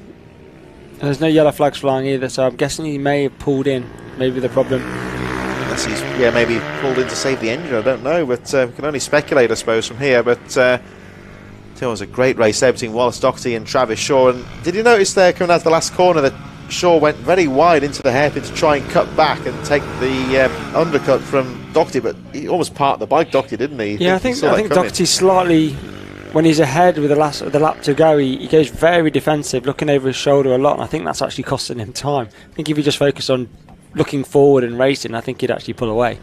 So yeah, it was a good fight on the last lap there. But good fight. It's good to watch. That great move, of course, taking the checkered flag in the third Ovali 110 race of the day. We're getting underway very shortly with our Ovali 160 Cup. They'll be underway in just a few moments. And of course, this is another class that's not quite got the entries this weekend, but the riders we have got here, they're all very strong. We saw the start of that second race. They're all charging, and depending on what happens, of course, if one or two of the front runners hit trouble, I think any one of these competitors could realistically win the race. That's right. It's very close, very competitive. Obviously, you've got this new BMB rivalry which is starting. Not rivalry, I think that's probably the wrong word. This really good battle between these two riders at the front that you can see on the screen at the moment, which is Humphries and Dilks. Really good to watch, really close racing, but they get on as well. So in fact, you can see both their dads chatting and laughing next to each other on the left there. So yeah, it's really good to see, and it makes for good racing. And if they can keep pushing themselves forward as they go through all the classes and continue to progress, that's what's actually driving them on. They will get better and better and better because they're pushing each other. I think it's a rivalry in a good sense, isn't it? Because they're pals off the track, but that all goes out the window on the course. But they still got respect for each other on there. Oh yeah, they're best buddies in the paddock, as most of them are really. So they've got a lot of respect for each other. They'll race each other hard, and long may that continue. You look at some of the other classes now, like the 140s and 160s. These guys have raced against each other for like 10 years. Definitely, yeah. So they know each other well. It's you'll have no qualms about potentially trading paint or going down the inside of somebody, but you do know where to draw the line, almost, you would say, in that aspect. And these two, they've got a good respect for each other on the track as well. I don't think at this age group they'll just all ride really hard. There's no thoughts of anything else other than that. And with the speed that they're going there, some of these kids now are elbow down on the ground. So one or two of them, elbows as well. Elbow down, round the corner. Their technical ability on the bikes, because they've done it from such a young age, is really, really high, which is great. But the speed that they run at is unbelievable. Unbelievable. And I always think as well, when you see these riders in the paddock, when you see how small they are children in effect. How much racecraft they've got as well. It's like they're switched on. If somebody goes steaming down the inside, they'll know to hang back and just get them on the cut back out of the corner as well. You'll know how to expect where rivals are on the track. It's pretty advanced. Here we go for the start. And another great start. Oh, look at that. They are side by side into the first corner, and Humphries just about squeezes through, and actually Wilson compromised his line there a bit, so he drops back slightly, but he's right back in there as they go to the McRae hairpin for the first time. Oh, that was Mullen there, I think, having a little look down the inside of Thorley Trevorrow. Another great start of this race, Derv, and like we say, they've all got away very quickly indeed. Yeah, if Wilson had just hung in there a bit longer, I reckon he would have had the room, but he gave up the spot. He thought he was in a bad position, and there's no stopping Tyler when he gets through, so he's now off and running, and the pace is probably going to be straight up to pretty fast from lap one. So Wilson's got to try and get back on the back of him as quickly as possible to have any chance really trying to get a move made, because once Tyler's got his head down, as you've seen so far this weekend, lap after lap after lap, he's consistent with his speed. So here we go. Tyler Humphries trying to break away now from Wilson Dilks, but Dilks is not letting him get too far down the track, just copying those lines, keeping on the back wheel. Thorley Trevorrow is still a factor in the early part of this race as well. 1.5 seconds covering the top three riders. Lewis Mullen in there as well with Miller Buchanan and Joel Grigg just a little bit further back as they make their way down the back straight, heading towards the S's once again at the top of the circuit. And there's the number 19 race leader Tyler Humphries, looking very strong as they sweep back down the very slight hill towards the summer bend. And Humphries just trying to break away now from Wilson Dilks in second. There is Dilks, he is still there. Thorley Trevorrow also handily placed, so you wouldn't say there's any chance of racing here at the moment, but they are still finely poised. And let's have a look at the gap. Only 2.5 seconds covering the top three, so absolutely no margin for error here. No, any mistakes and it'll close back up, but they run such good, fast, consistent paces, all three of these kids up front. It would take a lot to close up that second. That's you going very, very fast. So I think if everyone stays consistent, this is probably the balance of where you'll sit. Looks like we're down to 6 contenders in this final race, but the last place rider, so to speak, Miller Buchanan, was only 6.9 seconds down on the leader, showing how competitive this race is in its early stages. Humphries still just trying to break away from Wilson Dilks. Dilks at the moment not able to put Humphries under any immediate pressure, but he's still hanging in there in second place. We'll have a look at the gap as they cross the line. Humphries, I think this could be on for the fastest lap of the race. Yes, it is, 51.5. And Wilson Dilks slapping with a pretty much 52 on the button there. So 1.5 seconds between the top 2 riders. That's not very much at all between these two at the moment. No, and they're on the limit, they're on the limit of what they can do. So 51 seconds is fast on this track. I'm not sure what the conditions are like outside now. It looks like it's a little bit cloudier, so really good conditions for them to race. But consistency is, I think, the name of the game here. Tyler is clicking these laps through. Really good, positions his bike really well, no mistakes, really good. There he is then, number 19 of Tyler Humphries, on the power coming out of the summer bend in towards that paddock corner. Double apex right-hander. We see the number 42 there of Thorley Trevorrow, another rider who's pretty well travelled to get here to Rowrah this weekend, and over the line he goes in 3rd position. 4.5 seconds adrift of the race leader, so he's still potentially a contender in this race. Trevorrow on the number 42 in 3rd, Lewis Mullen over the line in 4th, Joel Grigg and Miller Buchanan battling, and they're only 10 seconds adrift of the race leader, so still with 6 laps to go. This Ovale 160 race, not that much in terms of battling for position here, but it's still finely poised, you would say, especially those 2 front riders. And certainly the race leaders with no margin of error as we see Lewis Mullen charging away. Here's the battle. You don't want to say for last place, it's a bit unfair to say this, but 5th place and last position, Joel Grigg and Miller Buchanan still scrapping away there. There's the number 29 of Buchanan, and he's going to have a look on the back of Joel Grigg. Is he going to go for the pass into Summer Bend? No, it looks like Grigg's got the line covered. Here they come towards that double apex final corner. I think this just shows how competitive this race is, Derv, because these two are battling in essence for the final place. Yeah, final place, and it's wheel to wheel, and Buchanan, is it? Buchanan, yeah. Right on the back of Joel. Joel's a fast rider, really nice lad.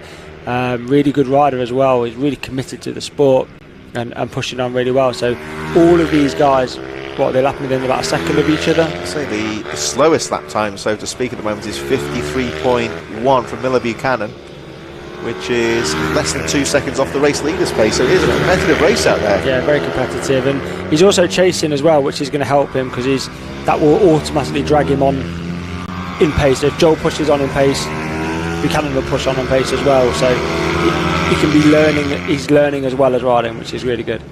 So Tyler Humphries over the line, 51.5 that time round. 2.5 seconds from Wilson Dilks. Thorley Trevorrow still in 3rd, Lewis Mullen 4th, and then these 2 riders, Joel Grigg and Miller Buchanan, battling away for that 5th place, and only 13.2 seconds covering the race field. Very quick riders out there, and riding very competitively indeed. Tyler Humphries trying to break away. The gap goes up now to 2.5 seconds. He's just chipping away and pulling away slightly. Joel Grigg riding very well there to hold on to that 5th place with Miller Buchanan charging hard. But here is the race leader, Tyler Humphries. 3 laps to go at the end of this one, and looking very strong. We'll have a look at the gap when he crosses the line this time. He's looking very quick and very smooth out there. Humphries goes over the line, lapping 51.8 that time round. And actually Wilson Dilks technically closes up, but it's only by a few thousandths. It's very finely poised, this one, and the gap remains at 2.5 seconds. Yeah, just in the background. It's just probably too far to want to hook onto. It's sometimes if you've got someone to chase, it can really pull you on, but I think Tyler does a really good job of really pulling the pin early.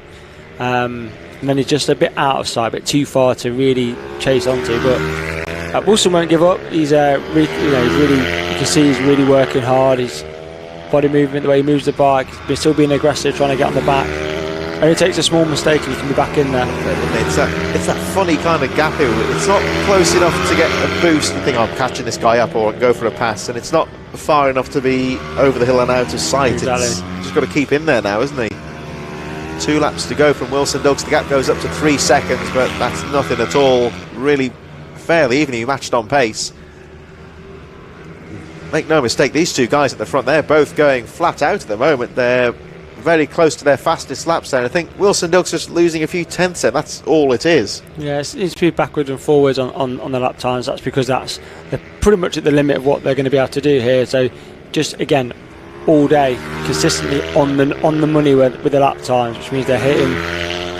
They're not slowing down. They're not rolling off or anything like that. They're fully committed to the race, and whether you're first or fifth, you still have to push on.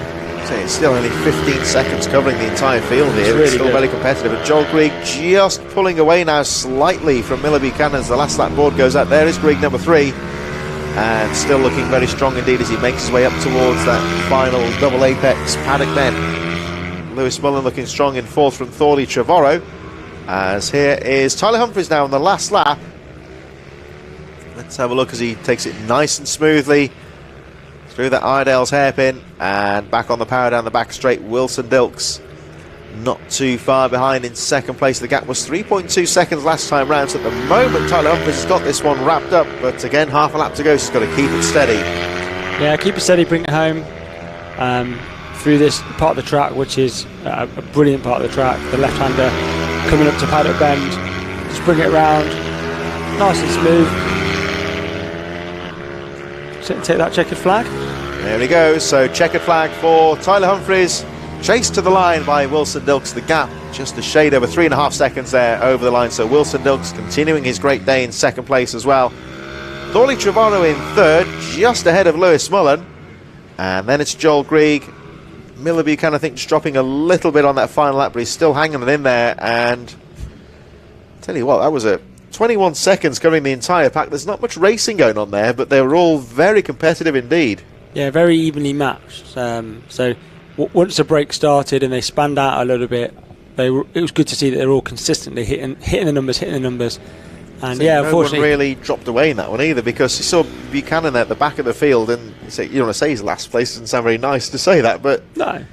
Even so, he was hanging it in there and keeping Grigg under pressure. And I think very competitive. Even the slowest lap time, so to speak, there was 54 seconds. So that was a very competitive race. Yeah, all happened within quite close. And from a racing perspective, I know we've got a couple that aren't racing. I think Luca Wilkinson wasn't in this one either because of potentially injury from his crash earlier on. So yeah, again, it'd be in the pack with people that you can race against. So the more numbers, hopefully next round, will help to push them all on and give them something to race against as well. So a very fast competitive race there. We're just actually getting in touch on some of the on the social media. Actually, Colin McCann was getting in touch. Perhaps we're saying that we're talking about Jack Hamilton in the previous race who seemed to drop off at the end. Maybe he was a bit sore after he did have an off in the race before, didn't he? So we're wondering perhaps if it may have just took too much. And yeah, maybe I'm not really sure. But he's credit to him. He did have an off. He's had an off today. So the fact that he's still riding and consistently riding and he's giving it his all. He's done a really, really good job. So, well done to Jack, and we wish his brother Brian well after his injury as well. So they're going to be a couple of battered and bruised boys going back to Oregon this weekend. But they've had he's had a really good weekend, so he should be proud of himself. And a shout out from Alan Humphries saying well done to Tyler Humphries Racing. Dane Blackburn says, Derv, what a guy. Thanks, Dane. Love Dane. Dane Blackburn. Because he's a very good rider himself as well. So we move on from the Ovalis over to the pit bike spares. Minibike 160 incorporating the vets, of course, and they'll be out on track very shortly. Riders now making their way out of the waiting zone onto the track for their sighting lap. And this again, another potentially very competitive class with, of course, one of the riders of the day, the ever competitive Harvey Lathrop. Now, this is a rider now, we've following his progress last year. He was kind of one of those guys who was there or thereabouts, you might say, last year. He was in the top fives, perhaps just chipping away at the podiums, getting the odd podium finish. Yeah. As the year went on, he was starting to get towards the front of the field and now establishing himself as one of the riders to beat. He absolutely is, and he's frighteningly fast. And I think you see that with a lot of the young lads as they come through. Like Toby's another one that we called out earlier on. They come from nowhere, and all of a sudden they're just ridiculously fast, and you're like, wow, he's going to be someone that's going to come in, dominate, and then just move forward. So he's riding against some of the best BMB riders, and he's holding his own. So You want to see that because it also brings in more competition as well. Harvey Lathrop, he's got a real, we talked about this before today, but I think he's got a real eye for a pass as well. He does seem to have a knack of going for it and being very aggressive, but again, he's got the knack of not being wild either at the same time, which is more difficult than it seems. Yeah, he's not shy when he's coming through, but if there's a gap there, like I said, this is such close racing. If you don't put the pass in, someone else is passing you, so you've got to keep moving forward. So Paul Baxter next to me. I think Baxter will be hoping for another good start, but less theatrics on the first lap. I think.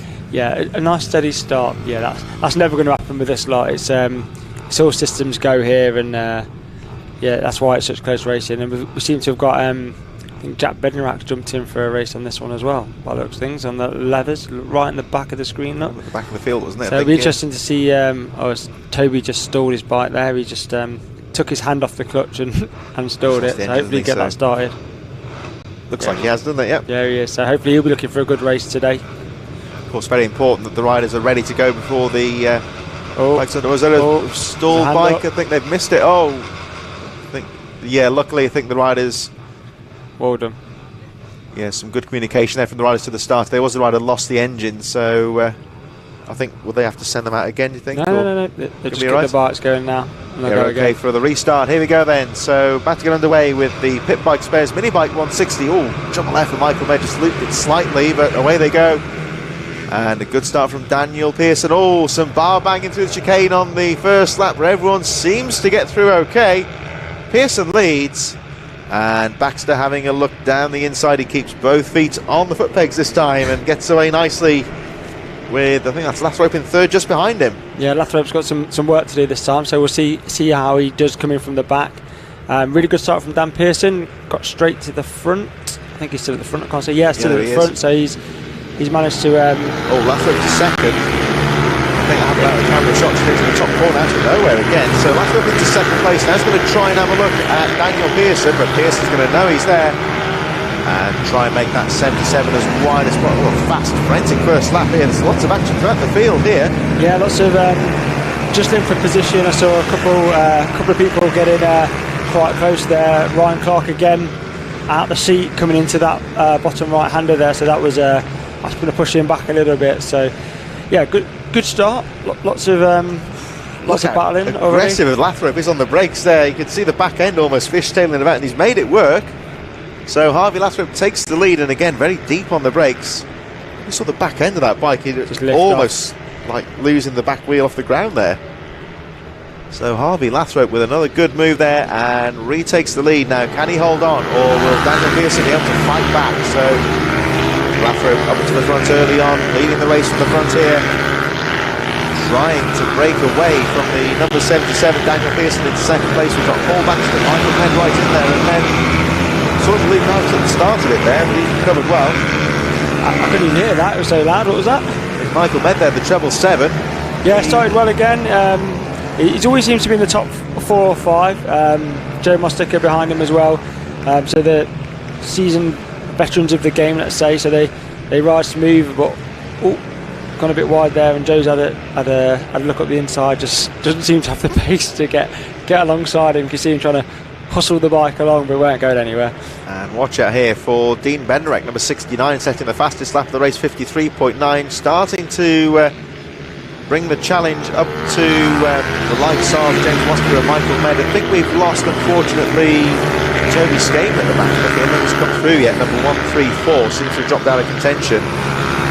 But certainly Dean Benderek looking strong in the early stages. Michael Med, they just seemed to almost do a kicker on there, coming out of the corner there. I remember the moment he actually checked to look back over his shoulder to see what it was. Benderek, I think, down the inside, number 69. He was at the back of the field, wasn't he, at the start of the race? And he was quite far down the pack, but he's definitely finding his way through. So that's Jack Benderek on his dad's bike, to be fair. It's Jack Benderek. That's Benderek there, isn't he? With 69. Matching the race leader for Carter Brown, another one looking quick as well, the number 74. And Benderek matching the race leader for pace right now. Tony Reveley just crashed in the background. He had a front wheel to rear wheel, just seeing in the corner there. So he just had a bit of a crash. So that's the yellow flags in that area. So We'll have to watch him coming through there. Rider appears to be okay. There's the number 69 of Jack Bednarek, closely followed now by Andrew Thompson, number 19. Both of these riders we've seen earlier on today battling at the front of the field. And Bednarek starting to catch up with the race leaders here, still matching the leader on race pace. Lathrop still leading, 7/10 of a second. He can't shake Daniel Pearson off in second place. Paul Baxter still third. And Jack Bednarek, fastest lap of the race, 53.415. Of course, they have to hold position there as they go past the fallen machine. Toby Revley, of course, crashing out of contention. But Harvey Lathrop continues to lead the race, but he can't break away from Daniel Pearson or Paul Baxter at the moment. And still challenging in fourth place is Jack Bednarek. 5 laps to go at the end of this one, and this looks set to be a very close race as we see the 1-1-4 there of Kira Williamson holding her line, letting the faster riders find their way through. They all filter through, and Lathrop still leads the way. 1, 2, 3, 4, 5, 6 riders now up there. Let's have a look at the gap when we go over the line. So Lathrop leads them through, but the top 6 riders in this race only covered, I think, by about less than 2 seconds, 1.6 to be precise. Very close race. Yeah, really close race. It's interesting to see some of the guys that are running there at the front there. You see Dan Pearson's switched it on for this afternoon. He's been really competitive, trying to get on the back of Lathrop, who's been stand out all day really, been one of the quickest guys on the track. You can also see Bednarek's his raw pace on a motorbike. He's jumped on another machine and he's right up there at the front, so that's good to see as well. Mosticker and Med just struggling, I think, for a bit of top end speed. Oh, look at that for Bednarek. How's it going? That move into the summer bend, and so Jack Bednarek up to third place. Now this could be a fight here. We've got 4 laps to go. Harvey Lathrop pulling away again. He's very quick on this final couple of corners. He is. But Dan Pearson's going to watch out here because Jack Bednarek from the back of the field is fighting for second place. It just seems to me like Lathrop maybe hasn't got the hairpins sorted quite so much for the speed, because this is where Pearson's closing back up again. Yeah, Pearson seems to be catching him towards the back end of the straight. As you see him now, tucked in behind him, closes in. Just got to stay as close as he can to the twisty stuff to try and make a move. And Dan Pearson, obviously, he's an aggressive rider. He's not, again, another one who's not shy to overtake. So it'll be interesting to see if he can squeeze through, as Jack's also now closing in on him as well. So you look one eye forward, one looking back. So Jack's just gone underneath him into that corner. So Jack's now into second place, now chasing down Lathrop. So here they are over the line. Harvey Lathrop, Jack Bednarek, second place out, the fastest lap of the race yet again. Could we see a fight now with Jack Bednarek and Harvey Lathrop? Oh, was Lathrop, I think, faulted a bit into the hairpin, and Bednarek didn't need half an opportunity there, snatches the lead. So Jack Bednarek from last to first place in this final race of the day for the Pit Bike Spares Minibike 160s. And again, you see him using that similar line that he was on the Husqvarna there, just using all of the track. And perhaps, well, look at Lathrop here, he's tagged onto him now, he's watching the lines, and he's going to have another go here. Down the inside, can't find it. Tries to again look down the inside into Summer Bend, nothing going there. Let's have a look at Lathrop. I think he's tagging onto the back of Bednarek and watching the lines. Yeah, I think Jack on the Mini GP is going to take a more sweeping line, whereas Lathrop on the pit bike can get that bike turned a little bit more aggressively. So you'll see quite a contrast in styles here. Jack's obviously a really good rider, really good on the brakes. Oh, again there we see really deep on the brakes. Really deep into the corner, and Lathrop, of course, taking lead into that first corner, filtering past the back marker. See how he positioned his bike? Inside line, just parked it. Him out almost, wasn't he? Yeah, just parked it. Stepped in the inside line again. Again, Bednarek with that very aggressive line. He's just run him out. Oh, look at Lathrop, he's not giving this one up, is he? Yeah, so Jack races at a high level, so he'll use all the track, and it's now for Lathrop to make sure that he can pass safely. So he won't give him an inch if he doesn't have to. So it'll be interesting to see what he can do as they go through this race. Here we go then for the final lap, and Jack Bednarek still leads the way, but Harvey Lathrop is not giving this one up. 1 lap to go again. Bednarek very aggressively guarding the line, but Lathrop still trying to find a way through, although he's compromised himself through the chicane. Now can he go again? This might allow Daniel Pearson back into things. And again, Lathrop able to go very deep into the corner, stands the bike up, looking to square the turn-off here. And Lathrop, of course, losing a bit of ground on that chicane, bit of smoke from the machine there, so from Bednarek's bike, and again, very aggressively losing all of the track down the inside. Keeping the, perhaps not using so much of the track as he would to try and keep Lathrop behind him. He made a mistake there, I think, and Dan Pearson just pipped him through. It's Michael Ned, I think, there, watching the race going on there, the treble 7, he's out of contention. Well, here he comes, the final corner though, and Jack Bednarek, great ride for him here, taking the checker flag. Daniel Pearson's going to hold off Harvey Lathrop right to the line. Paul Baxter fourth, James Mostiger fifth, and fastest lap of the race for Carter Brown. He settles for sixth position. Oh, a nice move there from Ben Johnson, I think, on the Summer Bend once again. Andrew Thompson, Simon Wasworth going through, Ryan Clark, I think this is coming around the final corner, just ahead of Ben Johnson with that great move on, I think that was Nathan Gardner, I think, towards the end of Andrew Rayfield. There's Nathan now. There's Nathan Gardner, sorry. And Rob Overend, I think the number 88 should be just a little bit further behind. There's Kira Williamson over the line on the 114. Rob Overend, James Sidebottom a bit further behind, but a very tight race there, Derv, and again, some great battling with Harvey Lathrop and Jack Bednarek, and Daniel Pearson sneaking through on that final half lap. Yeah, Daniel, good race for Daniel, he'll be happy with that. Also, Carter Brown coming from way down to race, and he doesn't really ride pit bikes. He's a British Talent Cup rider, so he's had a good performance today. So yeah, quite a bit of a mixed bag on that one. Yeah, very tight, closely fought race there, but Jack Bednarek battling through to take the win, and I think Harvey Lathrop perhaps a little bit unlucky there, but I think he was a bit unlucky on that chicane on the last lap. He was trying to go for the move and just seemed to leave himself open again. Yeah, it looked like he was struggling for a bit of grip, if I'm honest. I saw him look down a couple of times on the last lap, so he had a couple of moments where he didn't seem to get the power down, and obviously that let Dan Pearson through, and then coming through Sunny Bend, also another little slip there as well, so maybe just a bit of a used tyre, lack of traction maybe. Yeah, just seemed to lose a bit of traction towards the end there. We, of course, now have 3 more races to go this afternoon. We have the Ugly & Co. Mini GP and Junior Supermoto 140s getting underway very, very shortly indeed. So they're lining up very shortly. Of course, there's a split grid. We may be holding back the Supermotos slightly just to give the Mini GPs a slight head start. 2 more races after that, of course, the Cymoto Minibike 140s, and rounding out the day is the Brat Bikes Super Minis. They'll be underway very soon.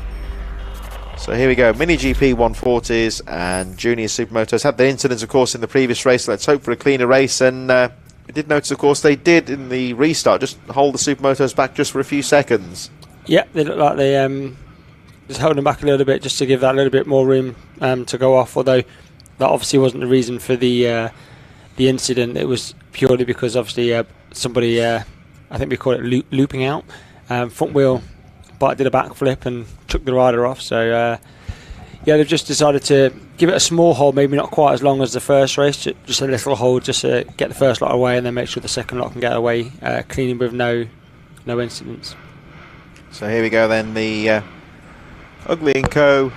Mini GP and Junior Supermoto 140s down. There's Wilson Dilks again, number 85. He's had a good afternoon so far, hoping for another. I think this would be his final race of the day, wouldn't it, effectively? Yeah, so we don't want to talk about it too much before the start of the race. When you consider the nasty spill he had last year, I think it's been great. He's had such a good afternoon's racing here, the number 85. Yeah, to be fair, not just this year either. Like towards the back end of last year, he really came on and had a really good finish to his championship season. I think he he won. I think he won the championship, whichever one it was. I think he won anyway. Yeah, really nice family. Really good to see him going well and still being confident. And on a bike, he's just getting better and better, as all these guys are. And they push each other on. So as one gets quicker, the other one's competing with him, and it's really good to see. So here they go out for the Sighting Lap riders, making their way onto the track for the final time this afternoon for the Ugly & Co. Mini GP and Junior Supermoto 140. Don't forget, of course, we have 2 more races to go after this. We have the final Minibikes 140 race with Cymotos, and rounding out the afternoon's race action is the Brat Bikes Super Minis, who should be out on track a little bit later on this afternoon. But Ugly & Co Mini GP and Junior Supermoto 140 making their way down towards the start line for what will be their third and final race of the afternoon. And we could be seeing another great battle between Tyler Humphries and Wilson Dilks. The start has been very important for these riders in all of the afternoon's races. Wilson Dilks getting away well sometimes and just taking the fight to Tyler Humphries, getting very close at times. So let's hope for another close and clean race between those two, and perhaps maybe somebody else could get involved in the battle as well. So here they are lining up with the Mini GP riders at the front of the grid. We'll see the Junior Supermotos just held behind slightly. So there's Humphries on the inside. I unfortunately haven't seen Luca Wilkinson out, so I assume that he is out of action after that spill. No, I think I saw him. I saw him roll out the garage. I've not seen him pull up on the grid yet, though, so I'm not sure. But the interesting thing about this is, if you're watching and you're not used to watching this, it looks like the same racers on the same bikes, but they're not. They've got the same liveries, but they've gone from a 160 bike to a 140 bike, or from a 140 to a 110. So although their bikes look the same, they're actually different engines, different machinery. So different machinery. So. For example, Tyler and Wilson, they're racing across different classes. They're competing in different classes against each other, and they're consistently lapping within a certain time frame, as are others. So in different classes, different riders, like Travis, for example, in this class, he's slightly further back in the pack, so he's like seventh or eighth, isn't he? Yeah. Whereas in another class, he's first and second. So that's where they cross over in the development, and you see some rising to the front and some rising to the back. So yeah, it's just really good to see that they're competing at all levels, not just in one class. And you've got to, of course, have that skill to jump off to different types of machinery as well, and cope with that as well. So here we go then. Mini GPs about to get underway, and off they go. Good clean start. The Supermoto should be underway very shortly. Oh, look at that. Wilson Dilks around the outside. Nice move there to sweep around the outside and take the lead. So this time it's Wilson Dilks that gets the jump on the field. And these two riders, at the moment, Tyler Humphries has been slightly quicker, but if Wilson Dilks get ahead, he's been able to maintain that gap at the front. That's right. So it'll be interesting now. So Wilson will want to get his head down and try and stay ahead as long as possible, and Tyler's going to obviously want to get past as quickly as possible. So the first couple of laps here could be interesting.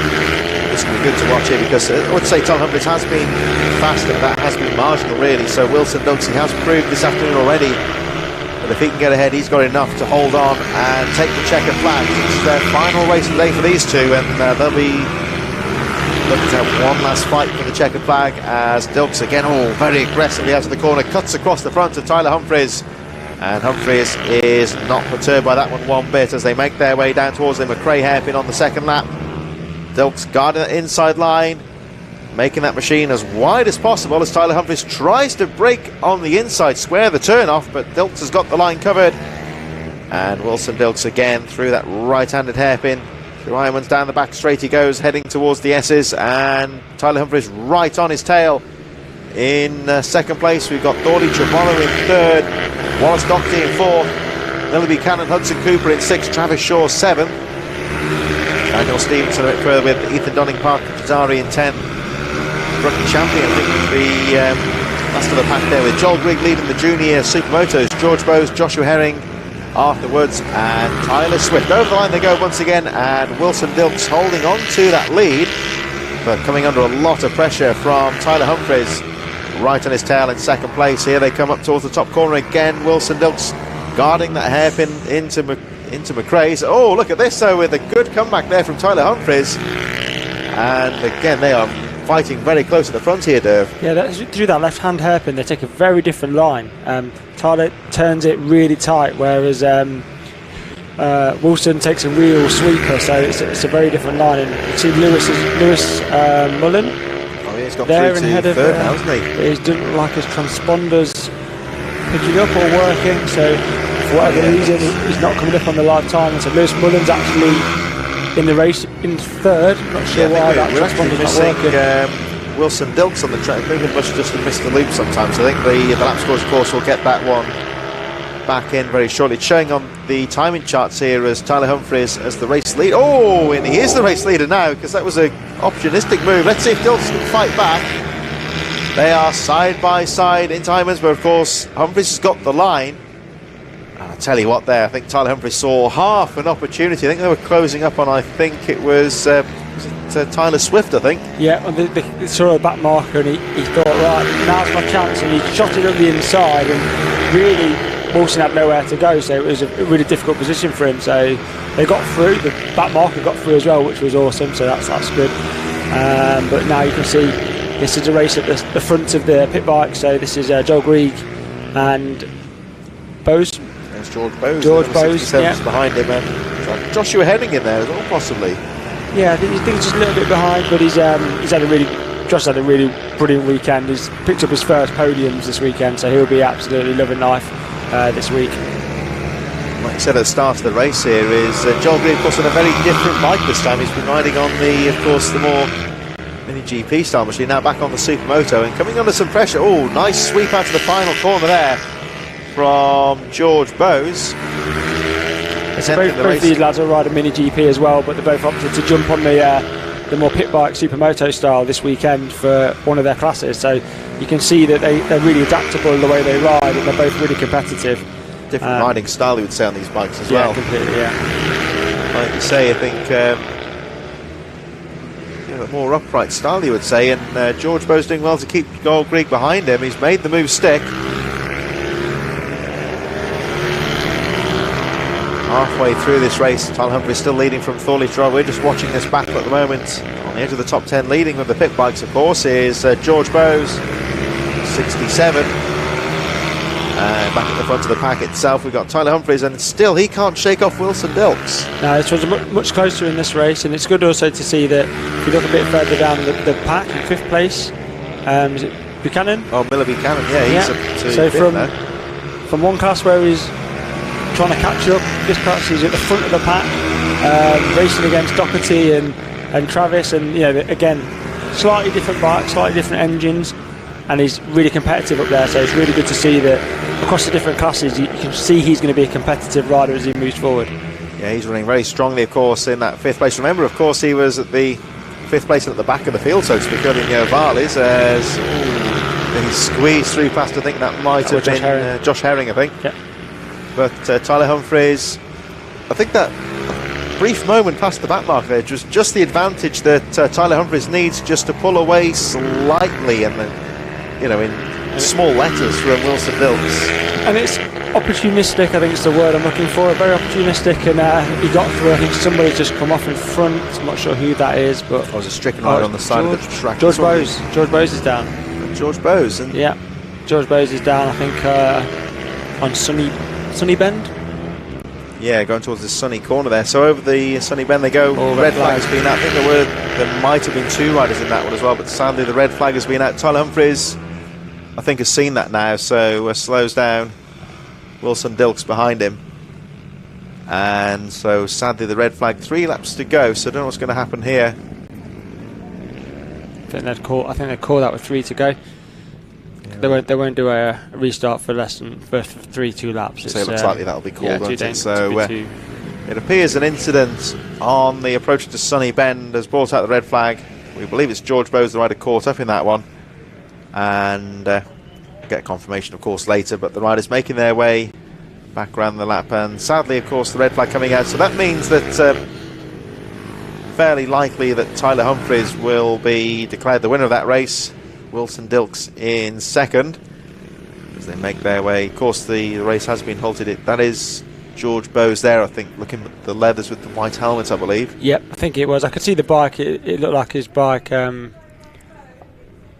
not seen. Oh yeah, Joel Grieg's there, so he wasn't involved in the accident. Joel Grieg is there, isn't he? He's Wasn't there too sure if he was caught up in that one, but he's still on the bike, obviously. The good thing is, it looked like George Bowes was sat up. I think the medic was talking to him there, so hopefully it shouldn't be anything too serious. It could be something on the track. He could have crashed, and could have had an oil leak. He could have an engine blow. It could be anything. You never know. It's not always the rider. It's sometimes the bike and what that dumps onto the track. Yeah. But Bowes, it appears, is okay, fortunately. So the riders just being held momentarily by the marshal, being led on their way. So, like I said, I think this one will be called most likely with 3 laps to go. I'd have thought so. We'll have a look in a moment. But here they go back towards the waiting zone. So we're expecting the next race to be underway with the Cymoto Minibike 140s.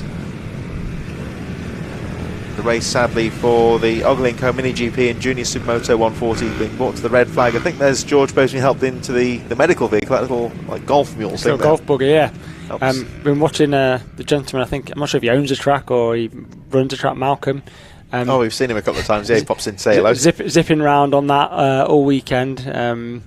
It's amazing what they've done to the circuit. Actually, they've re-tarmacked all the paddock area. That's a good point. Actually, they put like a bays in, so you can basically you can rent a physical bay. So I think it was about 50 of them. They've got the anchorage points, haven't they, in the ground for the. That's right, anchorage points in the ground and also electric as well. So which is for the paddock, it's actually really good because it's with everyone running generators all the time. You can pay a small fee for the weekend. So you've got the big generator that you can plug this into. It's very impressive stuff actually, and it's not the sort of thing you'll see on the broadcast, of course. This is off the track in the paddock, It's all been tarmac. It's quite a steep hill that leads you down. It's a very steep hill that leads you down to the paddock, isn't it? You are in the bottom of a quarry. It's really literally bizarre, a quarry, isn't it?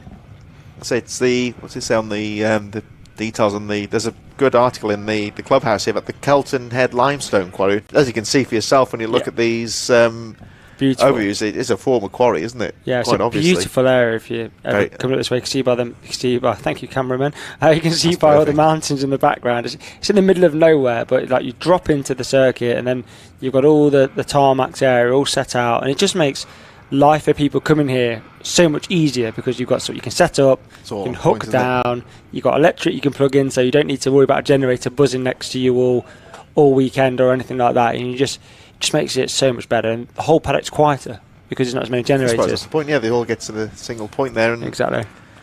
People have been warned quite strongly not to go drilling into this lovely new concrete as well. I think they'd be booted out of here. Yeah, big fine and a ban, I think, if you do it.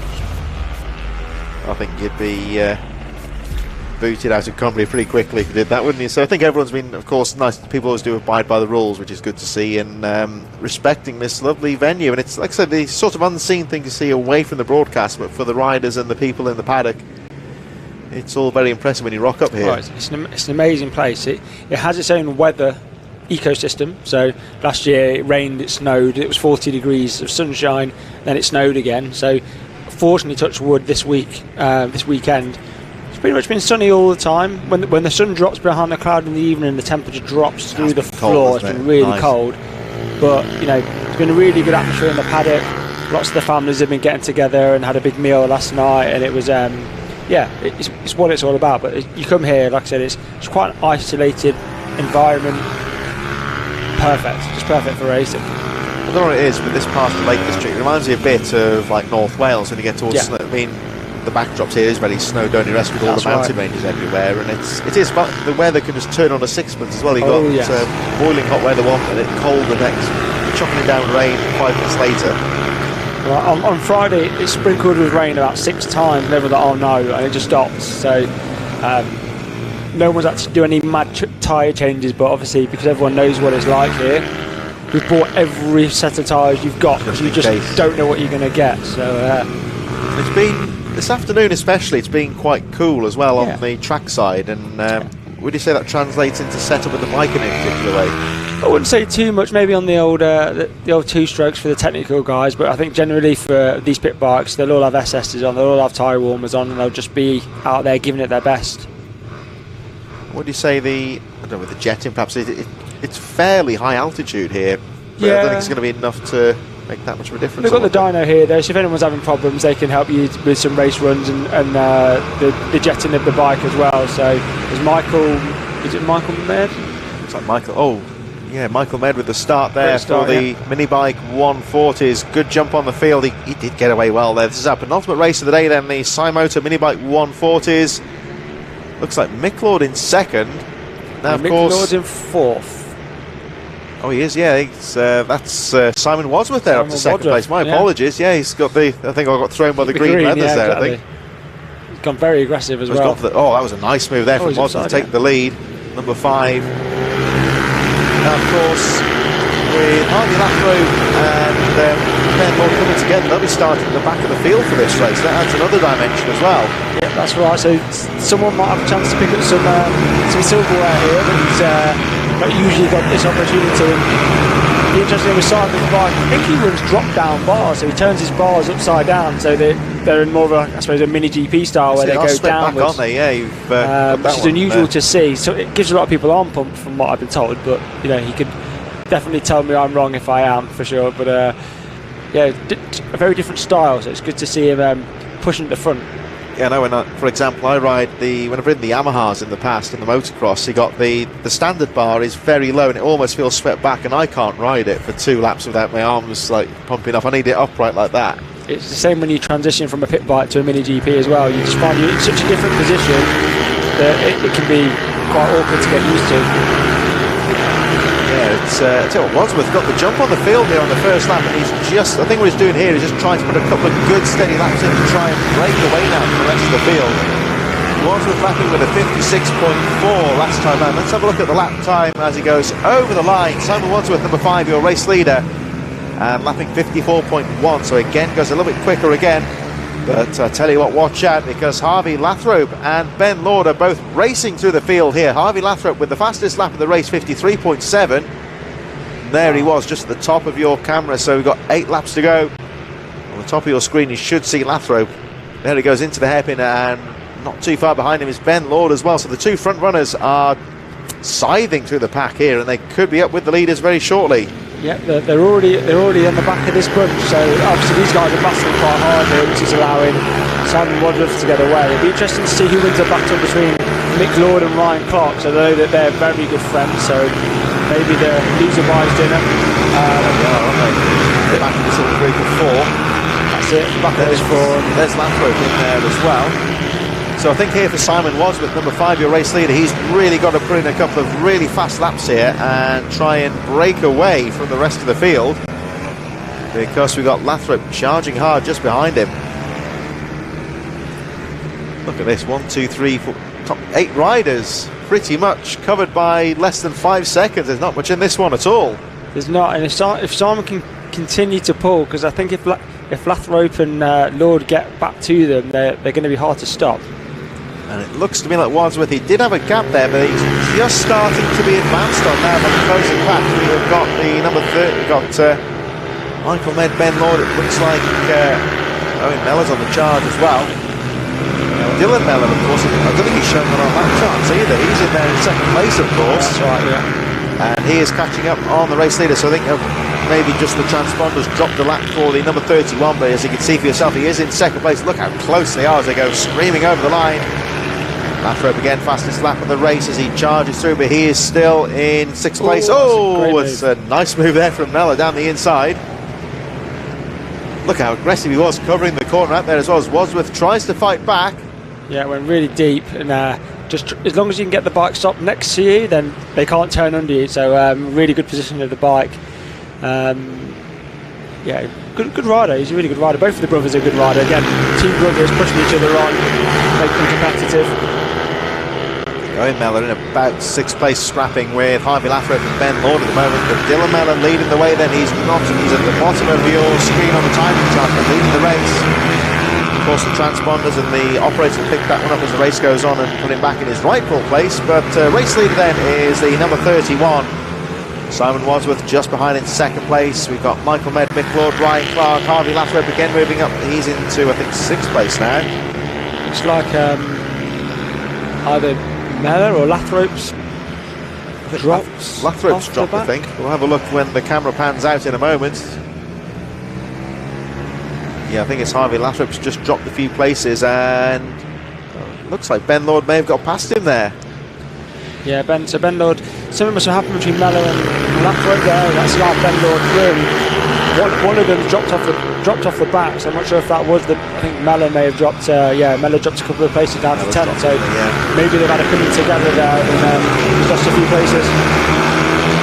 So the Simoto's mini bike 140 very close at the moment, but at the moment it's the number 31 of Dylan Mellor that leads the way, but much like Wadsworth at the start of the race, Mellor can't quite break away from the pack here, just trying to get that little couple of seconds somewhere to try and get it. That looks like Lord, who's starting to fight back in the number 1, and he is just behind. That's actually his brother, I think. It's his brother, so yeah, no love lost there. Let's see what happens. It'll be an interesting car ride if he takes him out, I know that much. So you've got to drive home. It's a long way from Cumbria down Yeah, towards where they're from, isn't it? So Mick Lord and Ben Lord battling away here. Just behind number 777 of Michael Ned.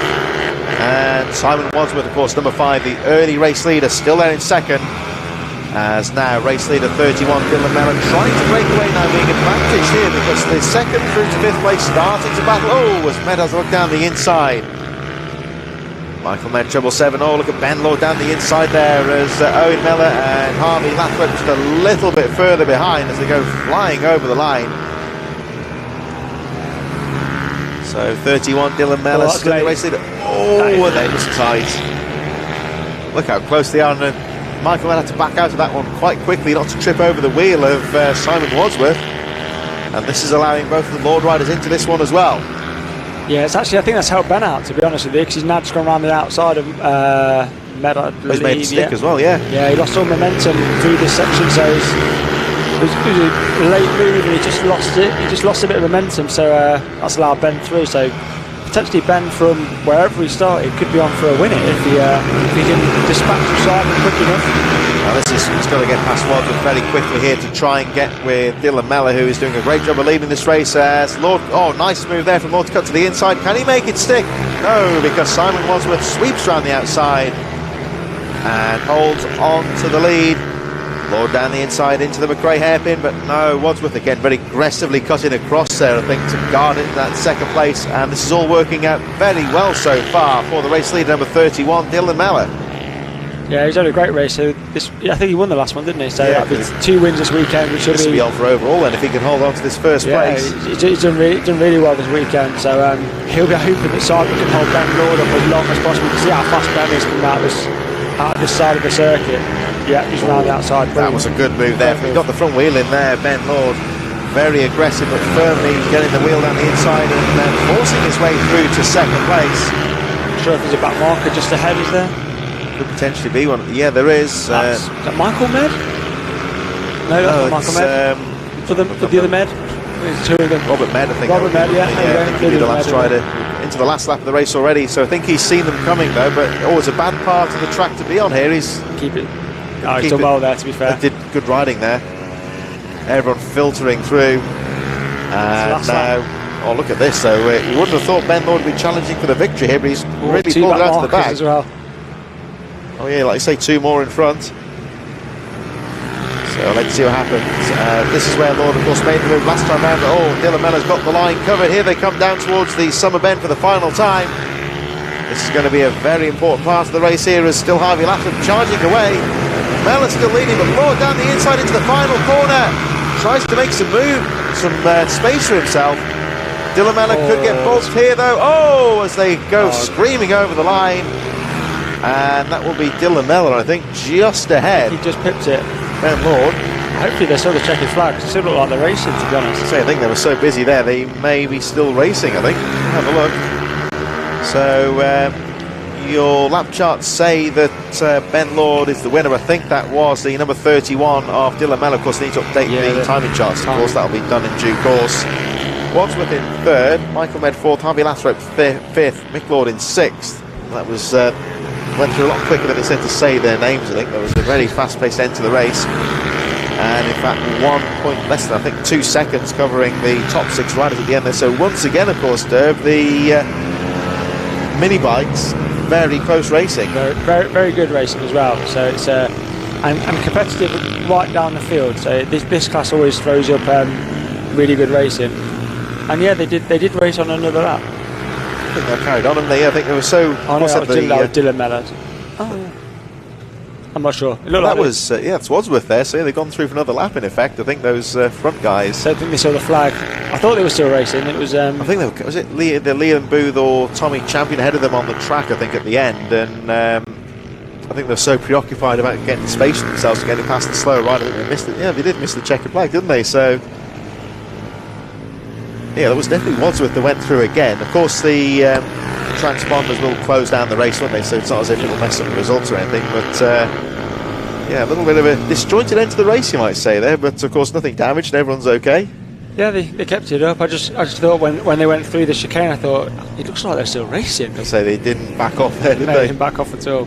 So looks like Dylan Mellor has taken the checkered flag only just from Ben Lord, Simon Wadsworth in third, Michael Med and Harvey Lathrop rounding out the top 5 just ahead of Mick Lord, Ryan Clark and Owen Mellor just a little bit further behind. Another thrilling mini bike race in association, of course, with Sai Motos. And a great way to end the day very shortly. Our final race of the day in association with Brat Bikes, the Super Minis, coming up in just a few moments.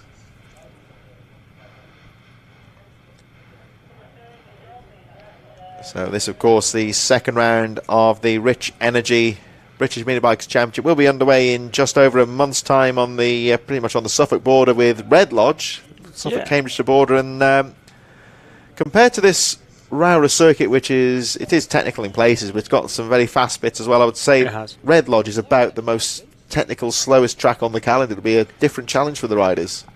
It's got one or two fast bits towards the end of the lap. It's got a fairly long straight, but I think it's a very nadra infield. So once you get in there, you've got to be able to get the bike turned. It's going to hopefully make some really tight racing. Like the first half of the lap's like corner, isn't it? It's not many other places like it, really, are there? No, it's hopefully, like I said, like the whole championship as it improves year on year and the racing gets closer and closer, it should make for a much more compact racing because everything's going to be tighter.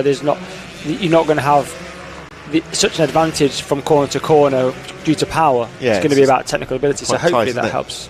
Remember, we had some great racing last year with Rhys Stevenson and Pete Hickman, actually, that Red Lodge, and which ended in a big crash, didn't it? That was a crash of the season. That was with Rhys Stevenson. He kind of got into a tank slapper, and then Hickman, with nowhere to go, had to crash with him. Yeah.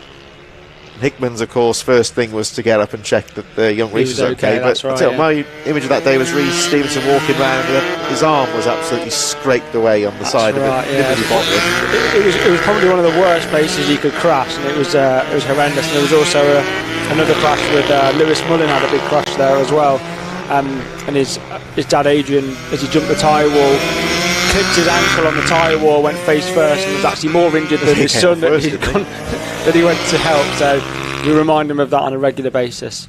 So I always remember Rhys Stevenson. He was fairly unperturbed by it looked nasty, his arm. It was all even with the leathers on, it was all scraped up. But that was a fast crash. You wouldn't have known it when you watched him later on in the day, would you? We had such a nasty crash. He was still charging away at the front of the field. Yeah, it was a really fast crash, but it shows, I mean, these kids, they smash themselves to pieces and then they jump up and off they go. So it looks like some of the competitors decided not to do this final race today, so it would be slightly different. Bit of a depleted field here for the final Super Minis race of the day. Lawrence Wardle's still there, though, of course, and they rider to beat Bednarek as they charge away for the final race. Wow, that guy got a great start again from Paul Baxter again, wasn't it? Yeah, off the back. Hopefully he doesn't throw it into the air this time. No, he doesn't. So after his heroics from the last race, someone's come through late there. That was one of the Husqvarnas, I think. Yeah. Louis Smith. So he was on a good pace at the last race, if you remember correctly. He got down to the 50-second mark. So he's really found it in the second half of today. First time on this track on that bike. So it's all come good to the end. So it'll be interesting to see where he finishes. Lawrence Wardle here. He's talking to Teesside. He was saying about how when, like, for example, the BSB riders show up in this class, it's... Of course, he's not got a chance realistically of winning, but he quite likes being able to watch these riders. But you're watching him tagging onto the back of Jack Bednarek, who, of course, been running so fast today. Yeah, Lawrence Wardle, he's not quite got the speed, he's a good rider. He's a good rider. I was speaking to them, yesterday. Racing motorbikes isn't his job, so he rides flat out to the point where he's in control. So he's very measured in what he does, but he's consistent. He very rarely makes mistakes. Good rider. He'll help anybody out. It's kind of what you want in the paddock. Yeah, exactly. Again, Wardle, he's doing the same again. He's very switched on in watching these riders because he's tagging onto the back of Bednarek. He's not quite got the pace to live with him, but he's using those lines to good effect, and he's just breaking away now from the rest of the field. Yeah, Jack's definitely pulled away, but this time Lawrence has obviously got away well, and he's pulled the pin a little bit. So the team behind him are obviously very quick bikes as well. So Louis Smith, I'm not sure the lap times he's doing, but he got down to the 50-second lap times earlier on. Jake Smith's got past by the looks of things. Yes, he has, up to 5th place now from James Mostiker. Jake Whittaker, Robin Kyle and Jack Knight rounding up the field so far, but Jack Bednarek, 3.6 seconds the gap on Lawrence Wardle, who can't quite shake off Paul Baxter behind him, who's very aggressive into the corner there. You can see how much that front end compresses under braking. Just dives, doesn't it? Yeah, the two behind him, I think if they get their head down, they could maybe get back onto the back of Lawrence here, which wouldn't be in Lawrence's plan, so we'll see if we can keep them behind, but they really are pressing on behind. But definitely preferred track for the 2 strokes, this one. You can see how old they go. Yeah, it's of course a bit of a shake-up in the results here, because they're missing 1 or 2 of the riders that we saw earlier.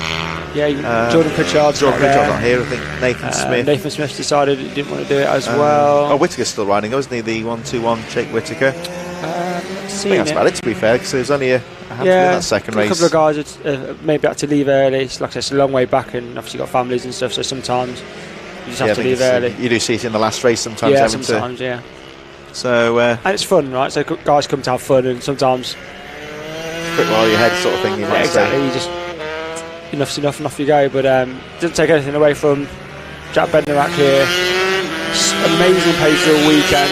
Still lapping at the 48s, 48.817, and we'll watch him when he comes round again this time. And bearing in mind, he's just come off the back of his probably best weekend at BSB, so he came 3rd at Donington, so that was a really good result. So yeah, really good. Strong ride there as well, wasn't it? So the momentum's with him at the minute, and you can tell by the way he's riding, really aggressive.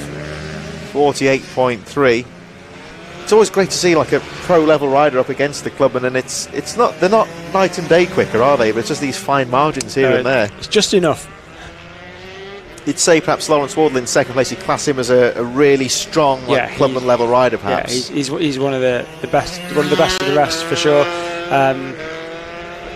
And like you said, sometimes you just either machinery or willingness to commit to that extra level. You don't have to do it if they want to, but it's a really good battle here. Like both the brothers, Smith brothers, really come on this weekend. They're really going well. It's really good to see as well.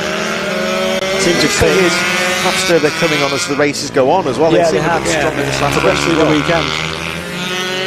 They're really putting the 3rd place man, number 25, Paul Baxter, under a bit of pressure here as they cross the line with 5 laps to go. And Jake Smith and Lewis Smith are really keeping that pressure on the number 25 as they make their way up towards the McRae hairpin. Lawrence Wardle's number 414 just got enough in the tank so far to stay ahead of this battle. There he goes, the number 414 out of the hairpin. Yeah, it's just enough.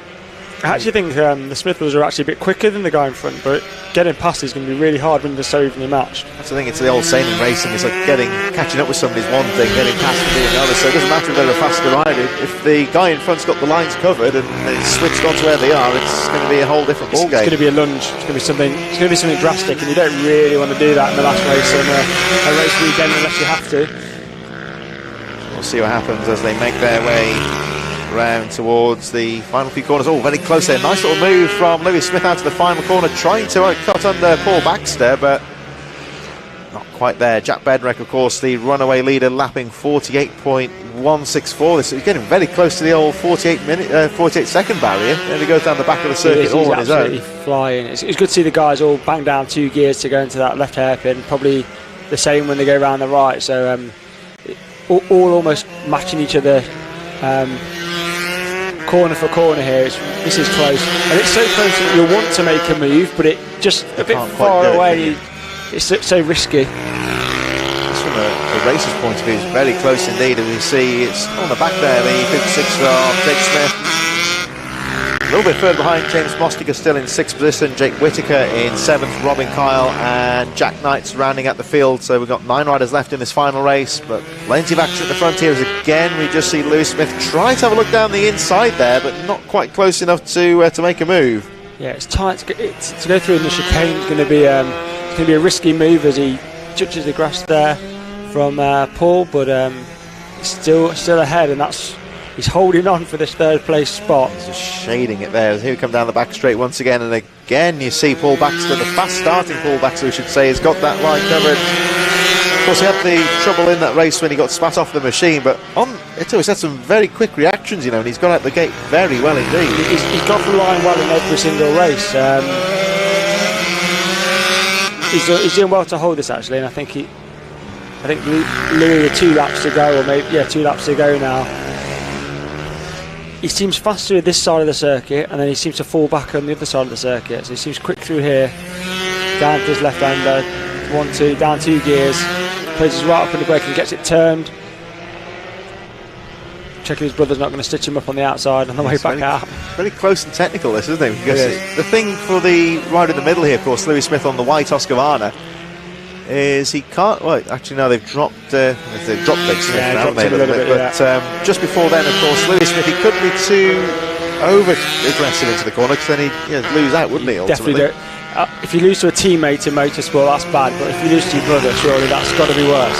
I'm wondering here, perhaps if Jake Smith might have some mechanical issues. He just seems to really drop the pace as Jack Bednarek taking the last lap board. There's Lawrence Wardle in second.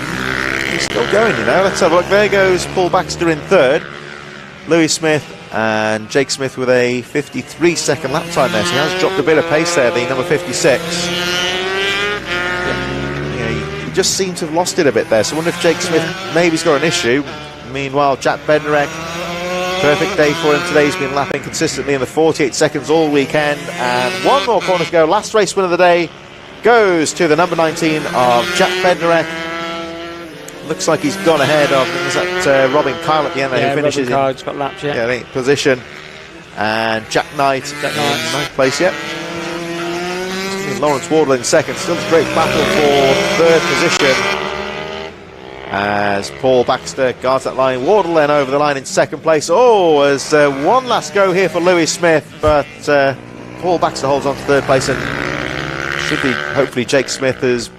I think he may have had a problem there. He just seems to have really backed off the pace there, but over the line. Maybe it was just cases of bringing the bike home. Because, I think he's nursed that one sometimes back, Jake Whisker, he's had a good weekend this weekend. He was having bike troubles earlier in the day. Really, again, another really good rider on his new bike for this year, and I think he'll be happy with that. 7th place is a really good result. Solid position there. So things drawing to a close. A shout out actually to one of our regular supporters, Colin McCann, who says thanks for our insight here, and to you, for your words of insight and wisdom as to what goes on behind the scenes. Oh, thank you very much. So shout out to Colin. Thanks of course for watching again. Thanks to everyone for joining us here for this action at the 2nd round of the Rich Energy British Minibikes Championship here. The final race then drawing to a close with another great win there from Jack Bednarek, Lawrence Wardle 2nd from Paul Baxter, Louis Smith, Jake Smith in 5th, James Mostiker, Robin Kyle and Jack Knight. So a good afternoon's racing here at Rowrah, and there's been 1 or 2 incidents out there, but what's been a relatively straightforward afternoon. So let's hope, of course, that the riders who've picked up an injury, send our best wishes to them as well, of course. Absolutely. And a big shout out, of course, to the marshals, the medics, the officials here at the BMB, and everyone who has played a part in the successful race meeting. So for the majority of people now is the fairly long drive home. Thanks, of course, Derv, for all your insights throughout the afternoon. No problem. And hope that the attending gets better. And we hope to see a little, in the nicest possible way, hope to see a bit less of you next time out at Red Lodge. I love you too. So see you, you know what I mean, in the nicest sense. We want to see you out on the track, of course, don't we? So get well soon to Derv. Thank you. And a big shout out to everyone who has watched this event throughout the afternoon. Next round, of course, is taking place on the Suffolk-Cambridgeshire border, not far from Bury St Edmunds at Red Lodge, the technical track, on the 26th of June, 24th to 26th weekend of race action. The Sunday racing will be live streamed, of course, on the 26th of June at Red Lodge. Get that in your diary. Thanks, of course, for watching this afternoon. Take care, and we will see you again 26th of June at Red Lodge.